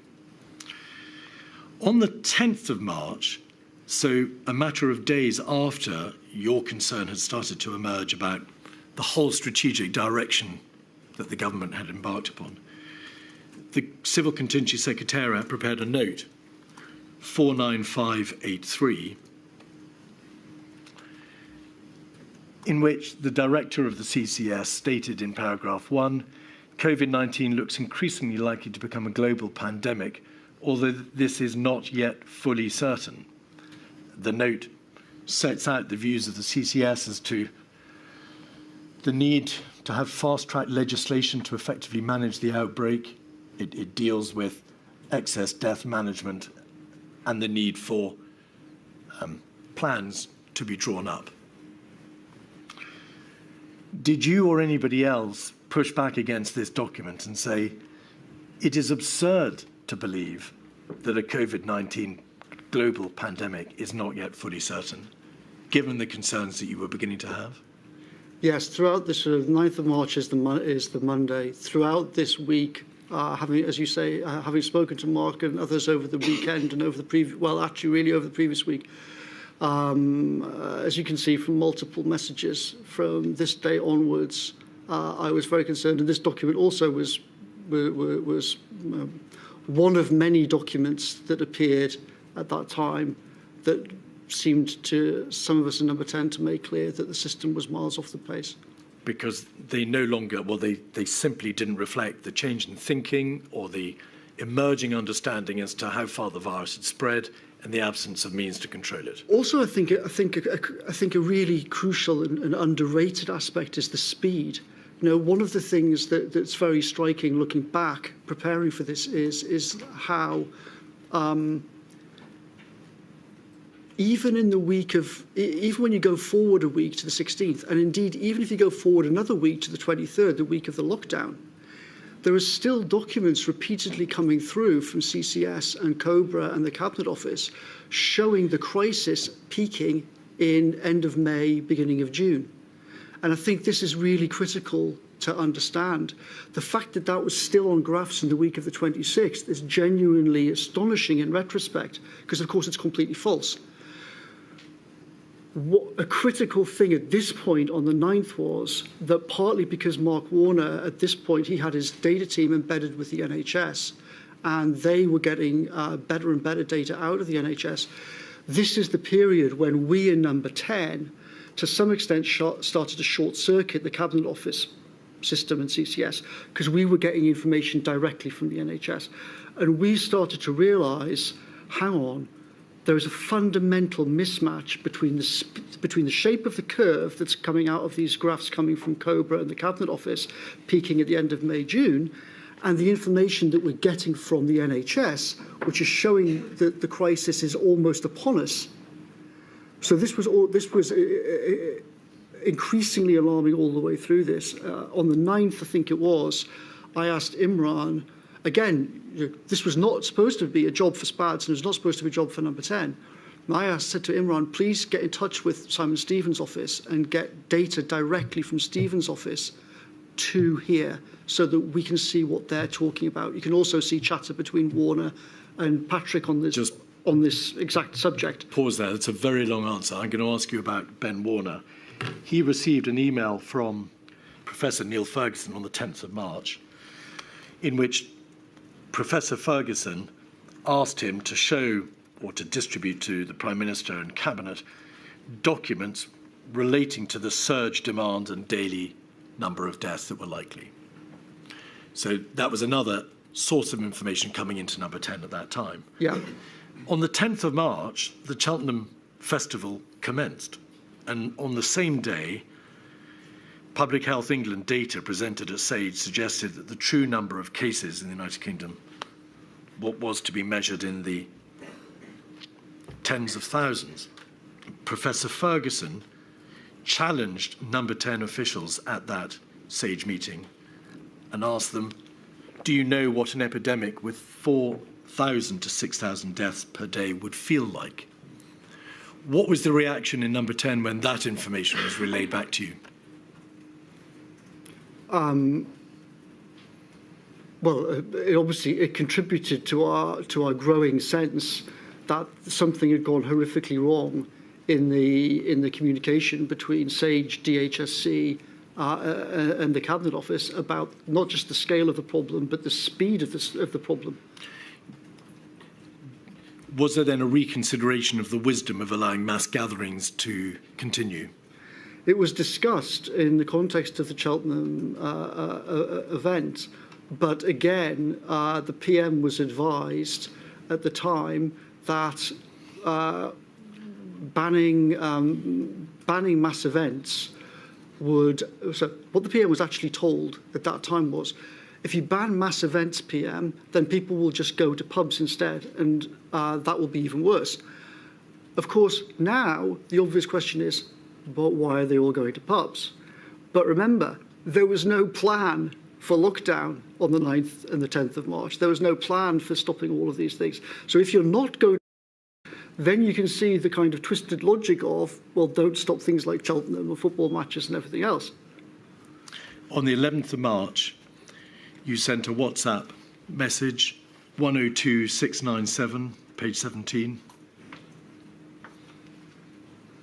where you say in the middle of the page, I think it's really important that senior people understand and are able to discuss with Prime Minister this fundamental question. All sensible people can see the trajectory and how social distancing will be needed to flatten the curve. Very sensible people. People are saying the risks of delay are much higher than the risks of going too soon. And then you say in capital letters a little further down the page, why wait 5 days? Why not move now and flatten the curve earlier? Yeah. Was your appeal heard, Mr. Cummings? No. Why not? It's a very complex question to which I don't have a clear answer. I think, well, obviously, at this point, SAGE people are still going on TV saying, well, the plan is herd immunity and it makes sense. So the fundamental Plan A strategy was in place on the 11th. But there was also at this point this concept of, quote, behavioural fatigue, unquote, that people kept referring to. And I think this is a really critical question. Well, then just pause there. On behavioural fatigue, what was the genesis of this notion that if you went too early, people would struggle to sustain their commitment? So we were told, the PM was told and I was told in this week that it came from SAGE and Spy B.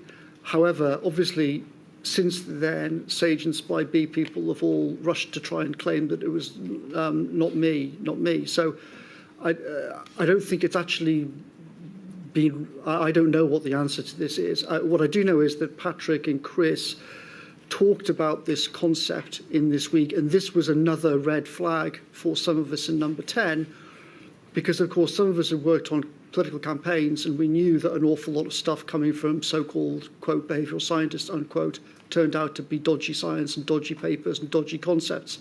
So we were worried about this, but in that week,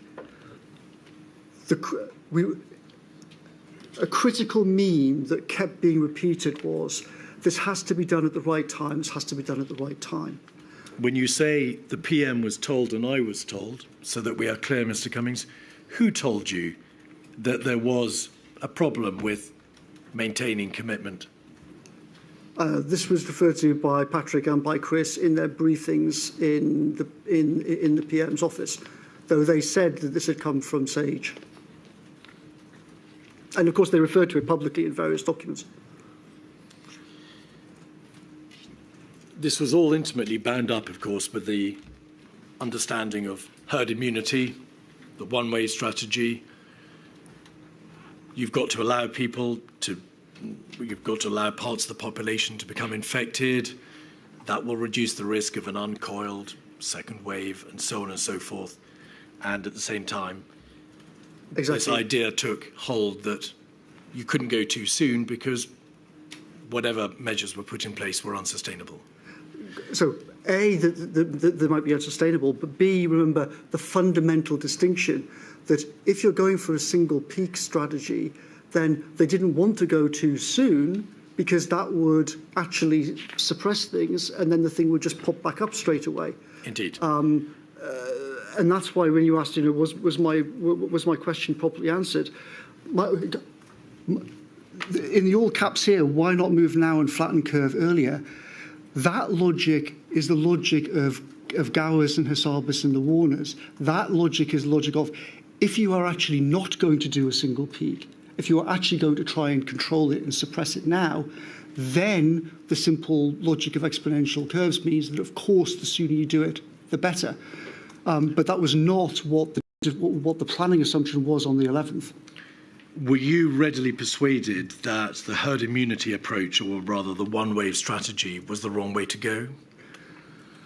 It's obviously very hard to reconstruct psychology exactly, but I would say that by this time of so certainly in the week of the 9th, 10th, 11th, I had growing doubts on an hourly basis. By the 11th, I was pretty much so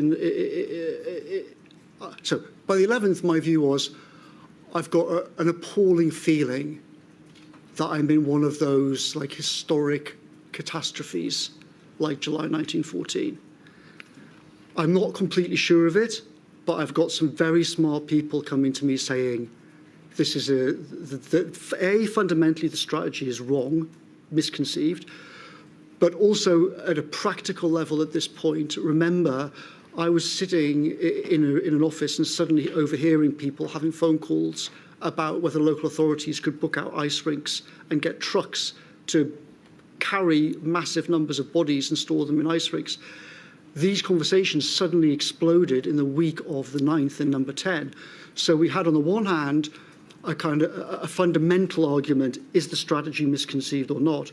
But we also had this sort of growing cascade of nightmare conversations going on around us when we realised that the system was just completely out of control in terms of coping with its original Plan A.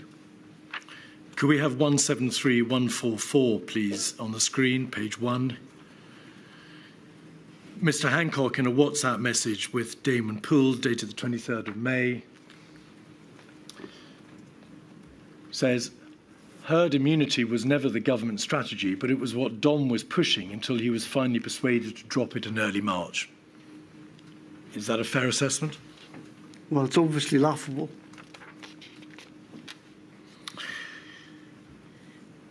When did it become apparent that modelling may not have been necessary in order to drive home the point that with the number of deaths and hospital cases that were the inevitable result of the infection fatality rate and the hospitalisation rate, the healthcare system would be likely to be overwhelmed? So Mark and Ben Warner raised this with me from a kind of week before this point of the 10th, 11th of March. But when it really came home very starkly was after I asked, I think on the Monday, Imran, but somehow between us anyway, Imran and I asked the NHS to provide their data, which for some odd reason hadn't come through. And there's references to that between Warner and Valence as well. That data arrived, and I asked to get Simon Stevens in to present it, which I think happened on the 12th.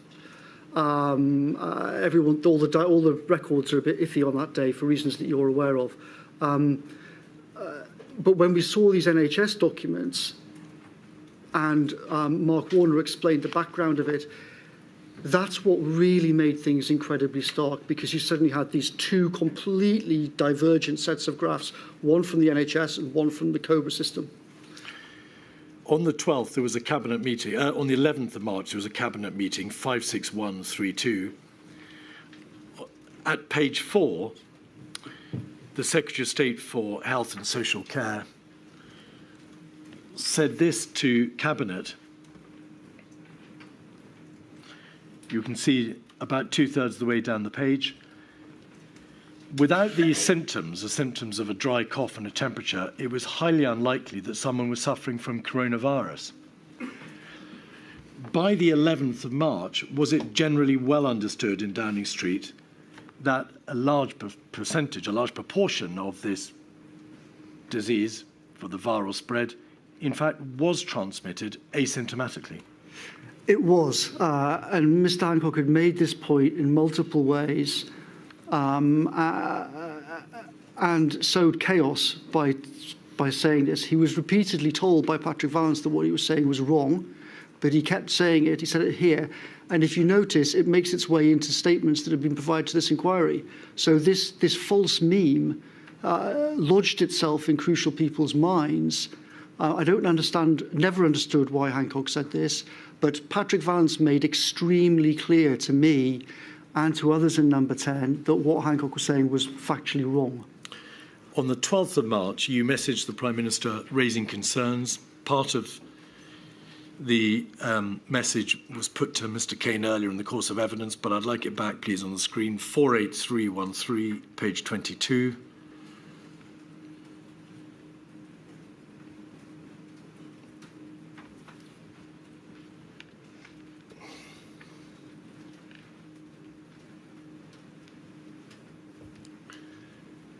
You see there the 12th of March date. This is the reference to the need to chair daily meetings in the Cabinet Room. If you could then go over the page, please, to page 23.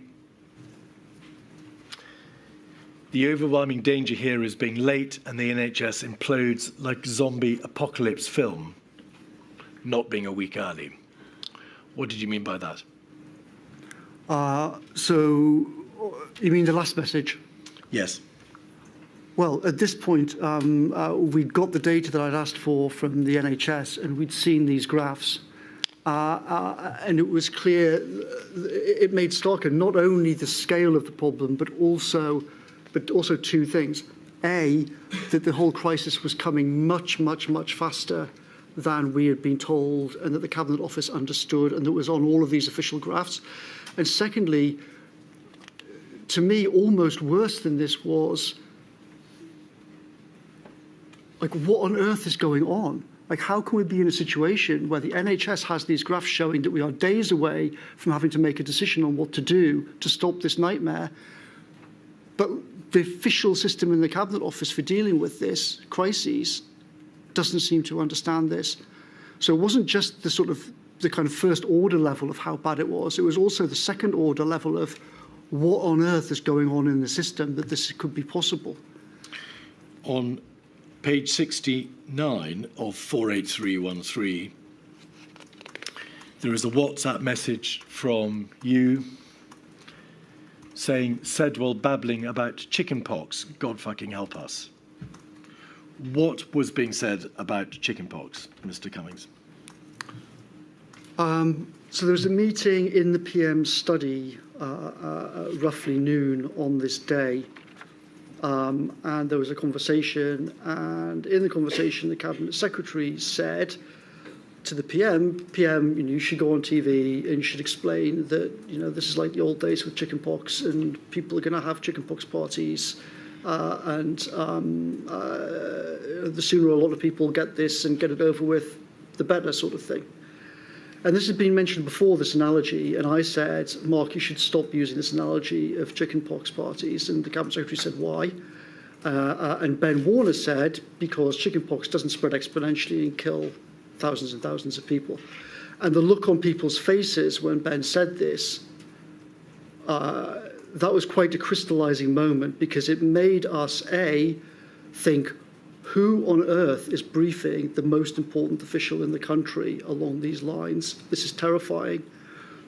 But also other officials obviously heard this exchange, and some of them came to us and said, essentially, like, something has gone terribly wrong in the Cabinet Office. All right. On Friday the 13th of March, the inquiry understands that, of course, there was the meeting in the evening involving yourself and others, at which a plan B, to use your wording, was sketched out on a whiteboard. It's at 48313, page 3. If you could just scroll in, please, we can reacquaint ourselves with this whiteboard. Essentially, Mr. Cummings, and if you would just simply confirm yes or no, this whiteboard was the first emanation of Plan B, which recognised that to stop the NHS collapsing, there would have to be consideration probably of a lockdown. And of course, it deals with the number of deaths that would occur in a reasonable worst case scenario. It deals with issues as to how you deal with contact, what the differences are between Plan A and B, who not to save, i.e. who is at risk, and full lockdown before collapse. Yeah. And this whiteboard is moved around Downing Street, I think, like Theseus' ship. It's brought into meetings and it's further explained to the Prime Minister and individuals there. Yeah. During the course of that meeting, though, the Prime Minister texted you and Mr. Hancock, Sir Patrick Vallance and Sir Chris Whitty, saying, how do we win the herd immunity argument? Mm-hmm.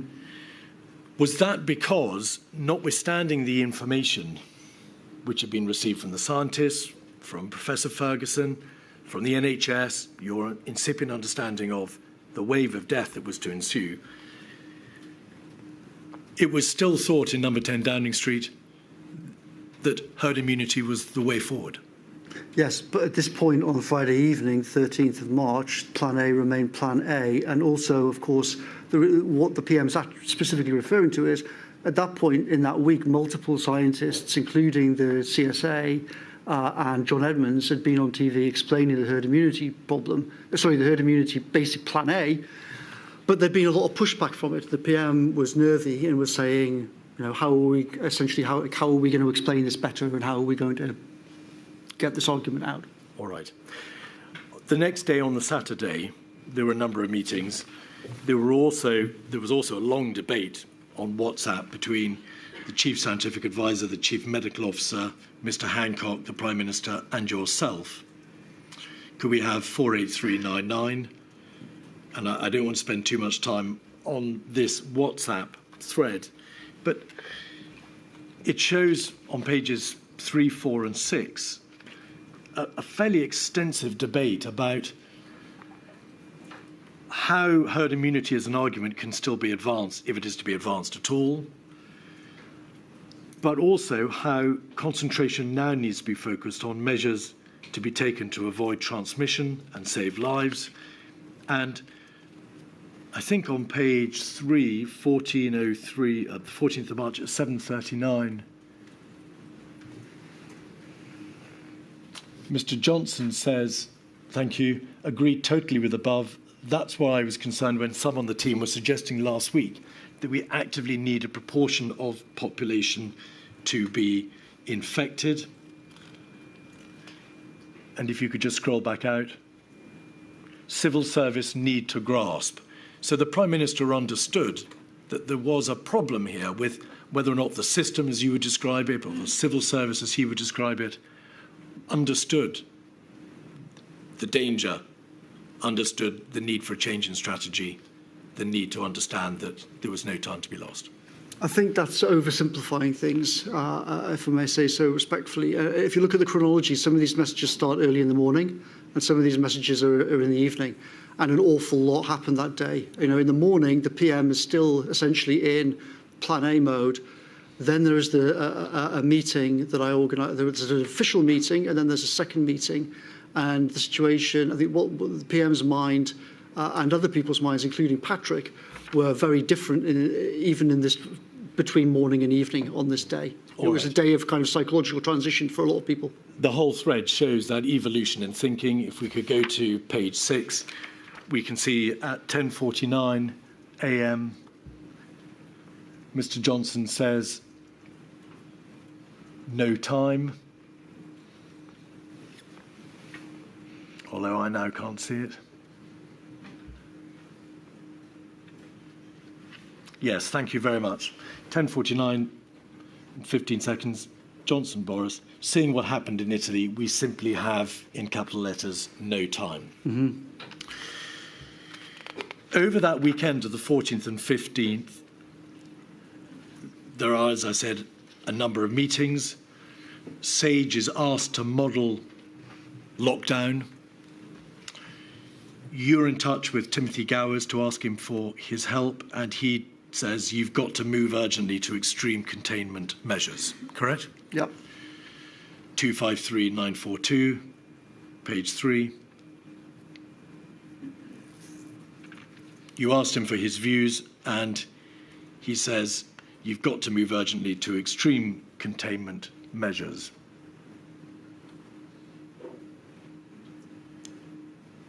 There we are, about a third of the way down the page. I now think that we should move urgently to extreme containment measures. Then, on that Saturday, the 14th of March, at the officials' meeting in the morning, Number 10 was informed that matters, the outbreak was further along the curve than had been thought. And there was a private meeting, was there not, between 9:01 and 9:10 with the Prime Minister, yourself, Cleo Watson, Lee Cain, Imran Shafi and Stuart Glasborough, where you wheeled in your whiteboard and you took the Prime Minister through the problem. Yep. In light of what Mr. Cain said earlier, can you make plain, please, though, that it doesn't appear as if any decision was made during the course of the weekend for a lockdown. It is that there was a change in the strategic approach of the government. There was a realisation that there had to be a change of approach and much more stringent measures were likely to be required, but no actual decision was made to impose a national lockdown. Correct. That the way I would describe it is that we had the conversation with the PM on the Saturday morning. We told him our concerns that Plan A was heading for a catastrophe. I then, after that, spoke to Patrick Vallance and articulated my concerns and my ideas about a Plan B that was sketched on the whiteboard. Patrick Vallance had clearly changed his mind in various ways as well, as I referred to in my text with the PM.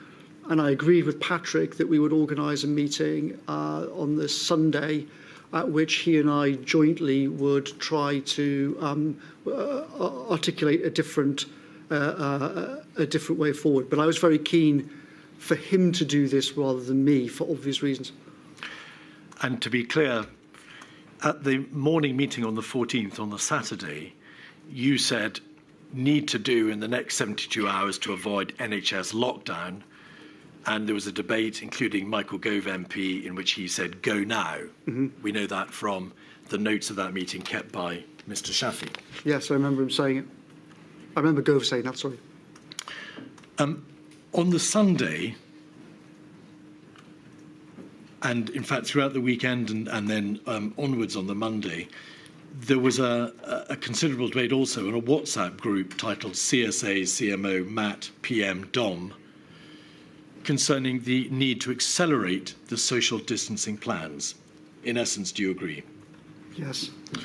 And there was a debate, including Mr. Hancock, about the need to ramp up testing, not stop testing, and need to continue contact tracing and introduce self-contact tracing. And I think he assured you at 7:30 on the 14th of March that both of those were in hand. Do you recall? Vaguely, yes. On the Sunday, there were further meetings, and the Prime Minister held a meeting with his closest advisers in which you'd summarised the discussion from the day before and about the need to move to Plan B. Was a decision about the government's approach able to be taken at that meeting, or did the Prime Minister want to confer further with the Chief Medical Officer and the governmental Chief Scientific Advisor? So I'm not exactly sure which meeting you referred to. You said Sunday. On the Sunday. Yeah, on the Sunday they were. So on the Sunday, I met with Patrick and Chris, certainly with Patrick, possibly with Chris, before the meeting with the PM. Then at the 5 o'clock, I think it was, that meeting was with Patrick and with the PM. At that meeting, did anybody express anger or irritation or annoyance at the view then being expressed by Sir Patrick Vallance as to the need to change course? I would say there was a great deal of confusion at that meeting, because in terms of the reactions to it, because of course Patrick and I were essentially suggesting that the original herd immunity plan had to be ditched.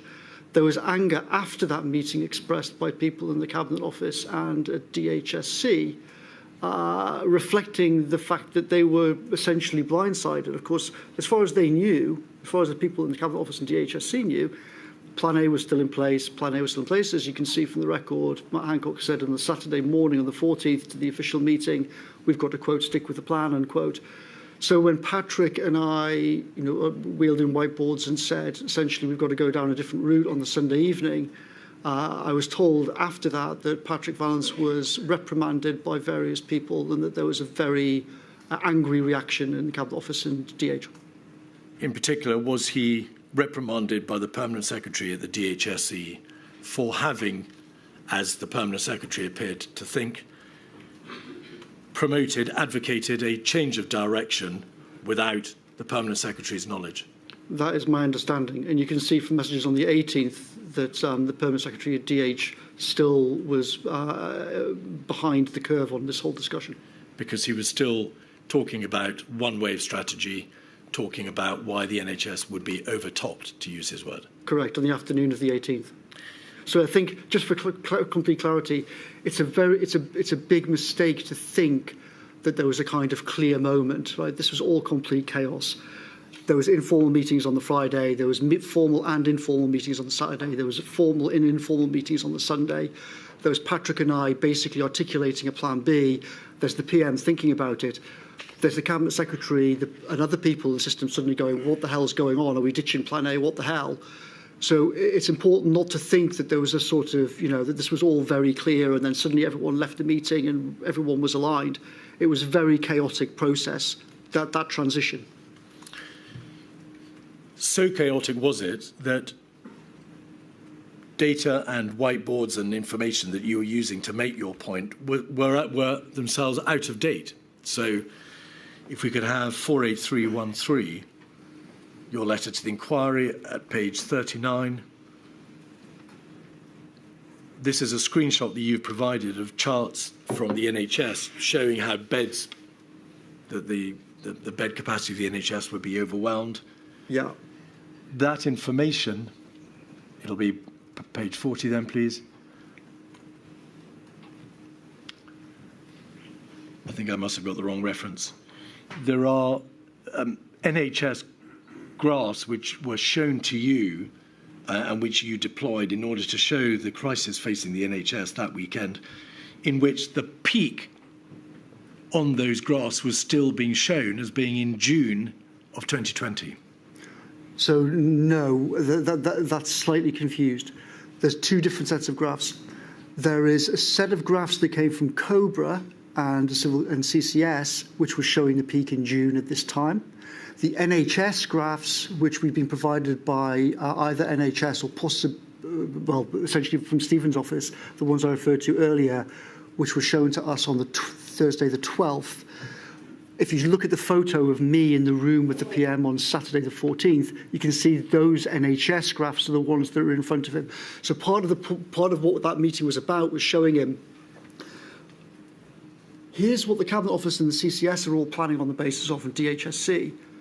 But here is the actual NHS graphs, which Stevens has provided and which the Warners are saying is much more accurate. These completely mismatch. Because the first set of graphs showed and continued to show that the peak would be in June. And of course, information had by then already been received in Downing Street that we were way off the trajectory it was coming sooner than expected. Correct. And as a measure of how bad that was, even after this was realised and we had these conversations and we were saying to people, these are the graphs from the NHS, these CCS graphs are completely wrong from COBRA. These graphs kept appearing in the briefing pack for 2 more weeks after this. So it was kind of, somehow it got embedded in the system and it was very hard to de-embed it.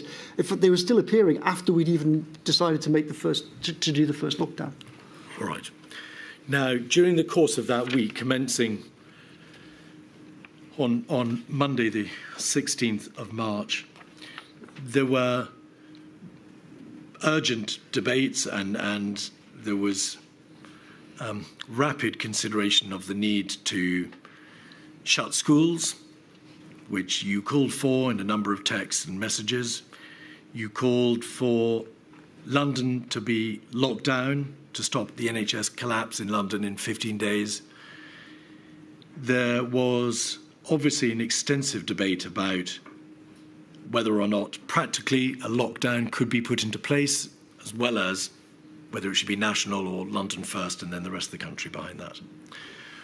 What was the Prime Minister's general position in relation to whether or not this was a course that would have to be contemplated and pursued? He oscillated through the course of the week. I think that he, like me, in the week of the 9th, his bat sense was telling him that something had gone wrong. I think he'd been very alarmed by the chickenpox parties. When he heard the most senior official in the country use this, it wasn't a blame about Mark, but it was some signal that who the hell was briefing Mark ideas like this.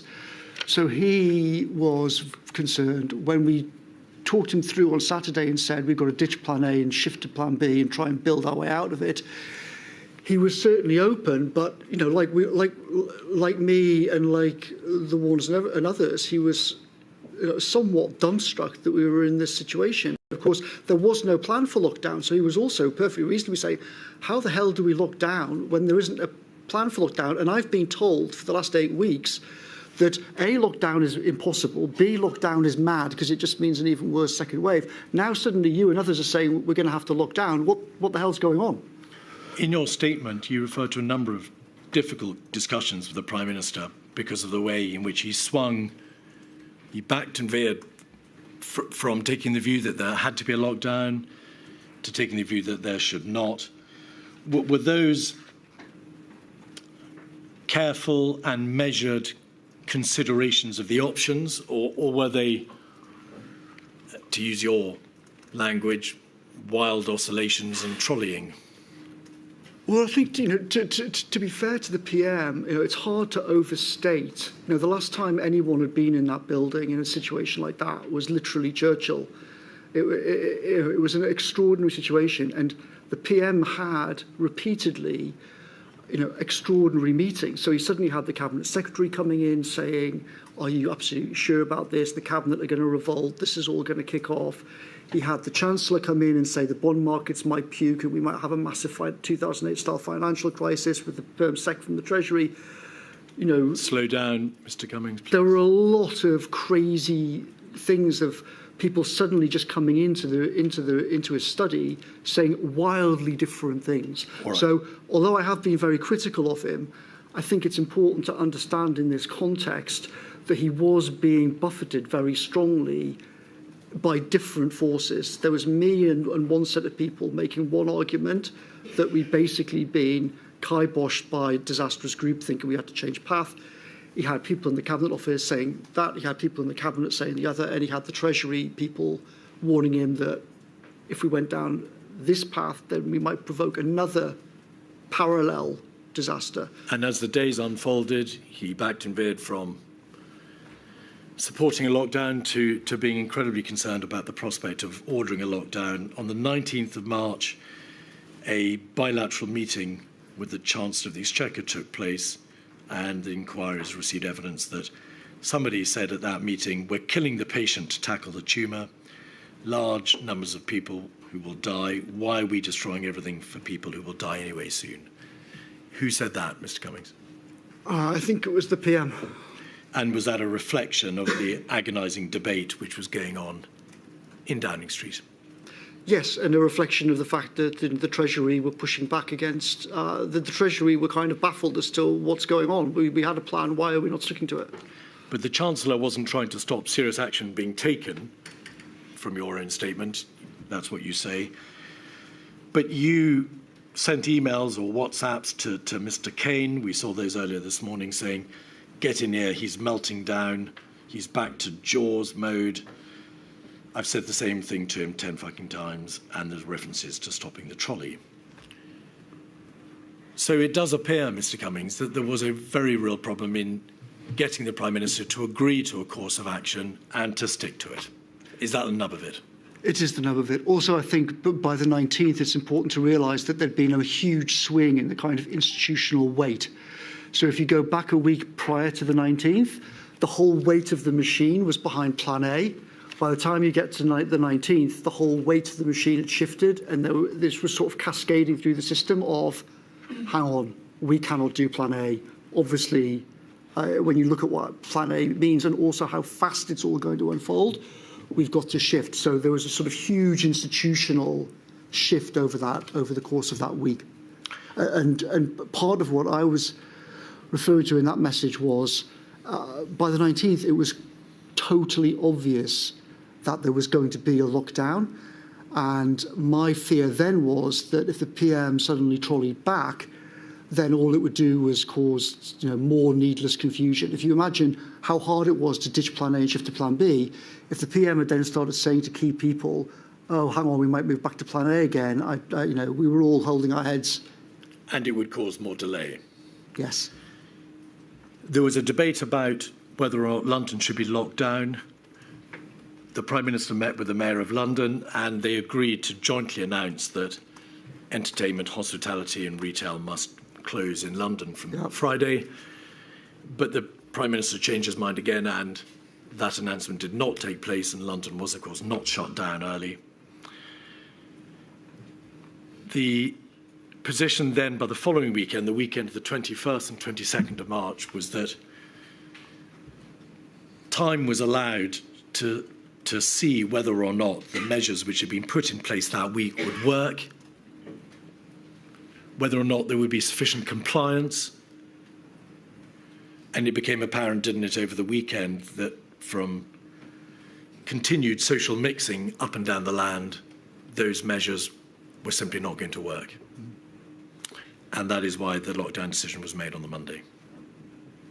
Yes, I mean, if I recall correctly, again, I would say that might have been formally made on the Monday, but I think it was pretty clear over that weekend that it was going to happen before. There were meetings on the Sunday, and the matter obviously formally had to be debated by Cabinet. Yeah. And the Cabinet meeting took place on the Monday. And for all those reasons, Mr. Cummings, is that why you say in your statement, in effect, that had proper preparations been made, had a proper border and test and trace system been in place, there may never have been a need for a lockdown, but that it became necessary as the weeks in March moved on to stop the NHS collapsing. Is that the nub of it? It is the nub of it. If there had been a scaled-up test and trace system from January or February, then control over the virus would not have been lost. Yes? Possibly, but I think it would to do it properly. You would also need industrial manufacturing and scaling up rapid tests as well. Yes. When I say scaled-up test and trace, I mean a sophisticated, scaled-up, rapid TTI contact system. And control having been lost, Mr. Cummings, there is obviously an argument that that lockdown, which became necessary to avoid the collapse in the NHS and to prevent death, could have been decided upon earlier than it was. For sure. And it was the way in which the government system, the structure, attempted to change direction from the 9th of March onwards and the lack of any planning or preparation for shielding or any of the other parts of the system that would be required to accommodate a lockdown, that a lockdown could not be imposed earlier? Yes, there wasn't an operational plan for it or a legal plan for it or all the sort of thinking through of what it would actually mean. With hindsight, Mr. Johnson's view varied between, particularly before he became ill, concern that the government had overreacted. He was concerned because he said, I've no idea whether COVID is killing people. I don't know how many COVID deaths are truly additional. Did we really have to take those steps? But after he fell very gravely ill and recovered, he told you, this thing is no joke. Thank God we changed course. It would have been a catastrophe. Correct.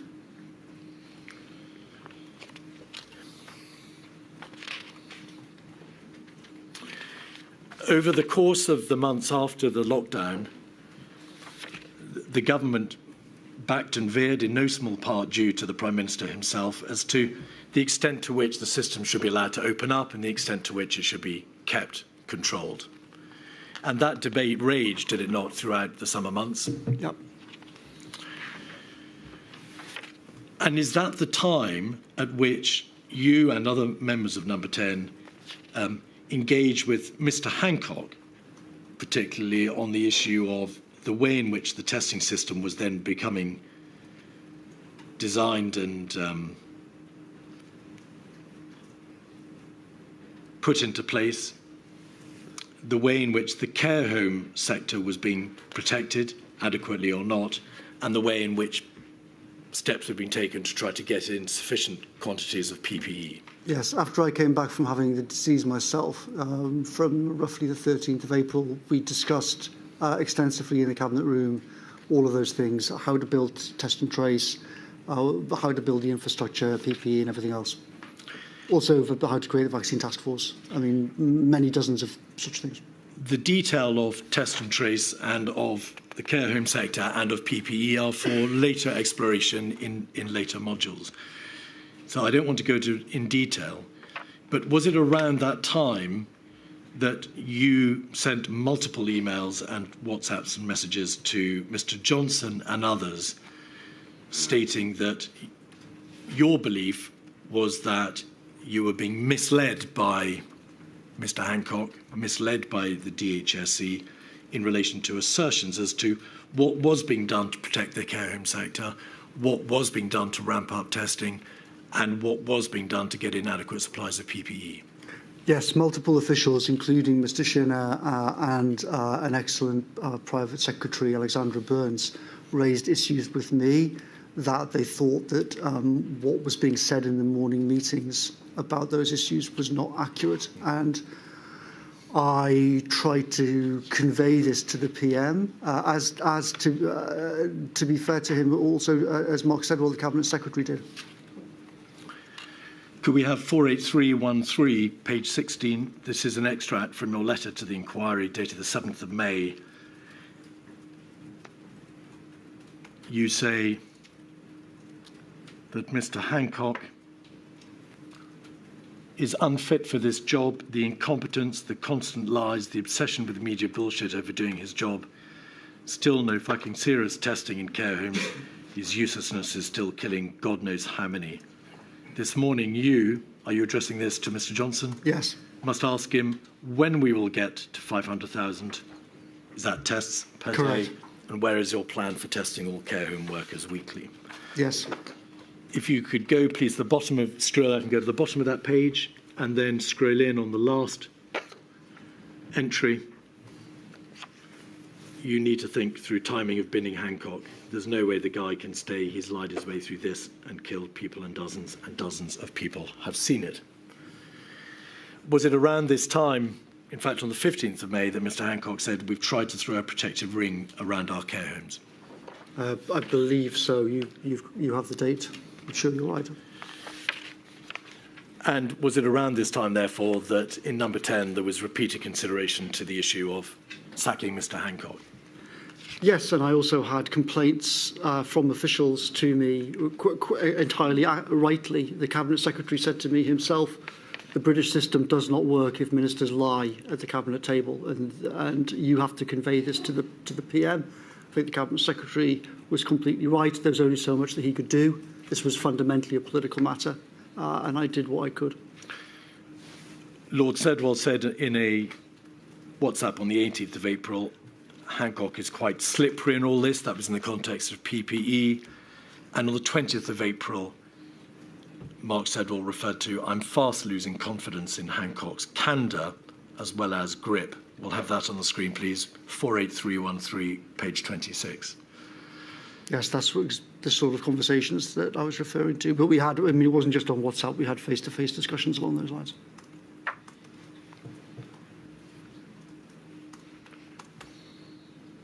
If you could scroll in, please. It's quite hard to read, but you can see in the top third of the page, that exchange really worries me and reinforces the need to get a grip on DHSE, who should have been kicking my door down over this for weeks to get it resolved. Yeah. I'm fast losing confidence in his candour. But Mr. Hancock was not sacked. But there was a significant change in Downing Street because on the 14th of May, the Prime Minister called Mark Sedwell, the Cabinet Secretary, into his study, and at a meeting attended only by Mark Sedwell and Boris Johnson, Mr. Sedwell was effectively told that his time was up. He ended up staying till September, but that his role as Cabinet Secretary was effectively over. Yes, this was one of the most disastrous moments of the entire 2020 because it set off a kind of bomb across the whole system. I begged the PM not to do it. I knew what would happen, the same as every single HR conversation you ever had with anybody. It was a total disaster. And it was also, I mean, from a personal level, it was very unfair on Mark. But from a government level, it kind of kicked off week after week after week of debilitating argument across the system instead of actually rebuilding the system, which is what needed to happen. But you had, of course, put poison into your master's ear because you had described Mr. Sedwell as, well, you'd insulted him, you'd told the Prime Minister he was off the pace, he was not up to the job. In a WhatsApp on the 14th of March, you said to Mr. Johnson, that fucker, Mr. Sedwell, should be in the office. You played your part in the loss of confidence, did you not? Yes, I did. But so I think you have to separate out two fundamental questions. It was my job to convey to the PM that the Cabinet Office structure, which was the engine room for dealing with a crisis like this, had blown up and could not cope. And I think I was right in pointing out to him multiple problems. That's completely different from the way in which the PM then tried to handle the whole situation, which obviously should have been handled in a completely different way. The way he handled things with Mark, and then almost immediately afterwards, he did practically identically the same thing with Helen. It just caused absolute chaos. Are you implying that Mr. Johnson treated Helen McNamara in a way that you would not have done? Well, I mean, so there's a huge... Yes or no, Mr. Cummings? Yes. Helen McNamara... In a fundamental way... Excuse me. Do you want me to explain why or not? I'd like you to listen to the question, please. Helen McNamara and Martin Reynolds produced a report which identified toxic cultural problems in Number 10, people talking over junior women, sexist macho culture, and they describe a pretty unpleasant working atmosphere in Number 10. Had you contributed to that toxic atmosphere, Mr. Cummings? I contributed to... So, certainly the atmosphere was toxic in all sorts of ways. I contributed to it in the sense of I'd said that the system's broken, a lot of the people need to be removed, and it needs to be rebuilt. This was extremely unpopular this was very popular with some officials.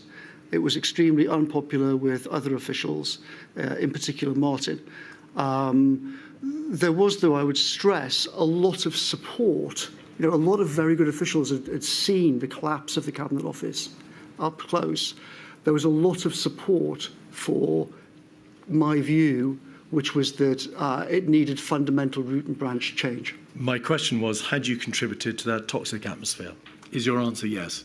No, my answer is not yes. If you're trying to suggest that an overall, the way that you characterise it, no, I think that explaining to the PM and others directly, these are the problems, we can't carry on like this, crucial people need to be removed, here's what's wrong with it, here's how we rebuild it. Did that contribute to bad relations? Undoubtedly, yes, with some people, but it was necessary and justified. Did you treat individuals in Downing Street with offence and misogyny, Mr. Cummings? Certainly not. Could we have 283369, please, an extract from Mr. Johnson's Fight Back WhatsApp group? Page 37. Just to pick up the thread of the chronology, if you could scroll in on the top of the page.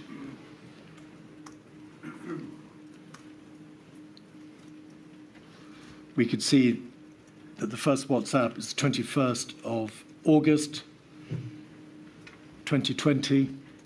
Mr. Johnson says the mail has fucked up remnants of my Scottish break, so back in Chequers and in a thoroughly homicidal mood. We need a plan for the Department of Education, PermSec, better ministers, reform. There is then some communication between him and Mr. Cain and you at the bottom of the page. And then over the page, please, to page 38.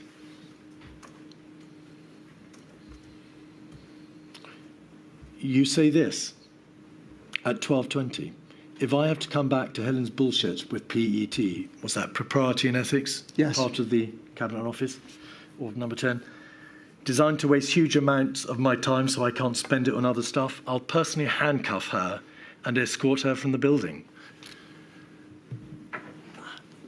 Had you got form, Mr. Cummings, for arranging for people to be escorted from number 10 before? You shouldn't believe everything you read in the newspapers. That story is not accurate.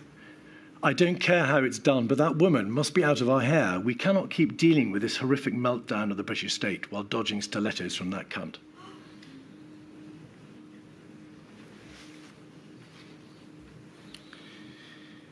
Page 10 of 283282.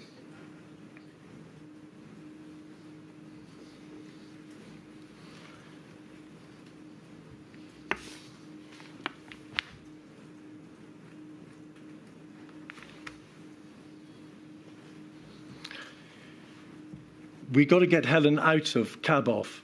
She's fucking up Frosty. She's fucking up me and Case. She's trying to get Spads fired and cause trouble on multiple fronts. Can we get her in Monday for chat re her moving to community local government or DFT Department for Trade? We need her out ASAP, building millions of lovely houses. If you go back one page to page 7, please. 3 pages in the same document, we will see a way in which you speak of a professional scientist who gave his time and considerable amounts of energy to SAGE, Professor Neil Ferguson. A third of the way down, we should get someone to hammer Ferguson.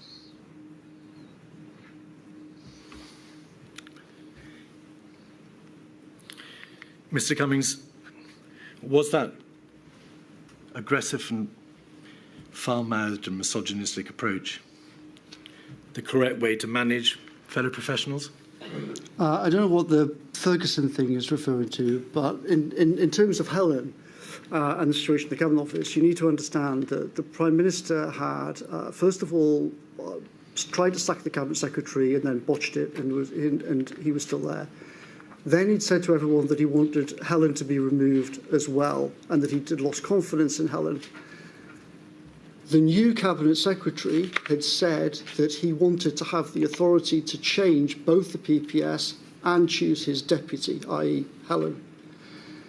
The Prime Minister had then trolleyed back on this as well. So we were in this absolutely nightmare situation where the PM had made clear that he didn't have confidence in either of the two senior officials, had said to people he was going to remove them, then he didn't remove them for week after week. This led to an absolutely nightmare situation. Now, my language about Helen is the language is obviously appalling, and actually I got on well with Helen at a personal level. But 1,000 times worse than my bad language is the underlying issue at stake, that we had a Cabinet Office system that had completely melted, and the Prime Minister had half begun the process of changing the senior management and then stopped. So me and other people were desperately trying to build a new system with a new Cabinet Secretary over this period in order to get ready for September. And then suddenly we were getting dragged out of meetings on things like test and trace and vaccines to be told that we had to deal with Cabinet Office HR issues and legal questions regarding judicial reviews and jolly on morn. This is, Kafkaesque nightmare doesn't even begin to explain it. So I apologise for my language towards Helen, but 1,000 times worse than my language was the underlying insanity of the situation in Number 10. When this morning... Keith, I'm sorry to interrupt, but I think we have to take a 5 minute break. Yes, of course. So I'll be back at 25 to. All right. So it's not 5 minutes.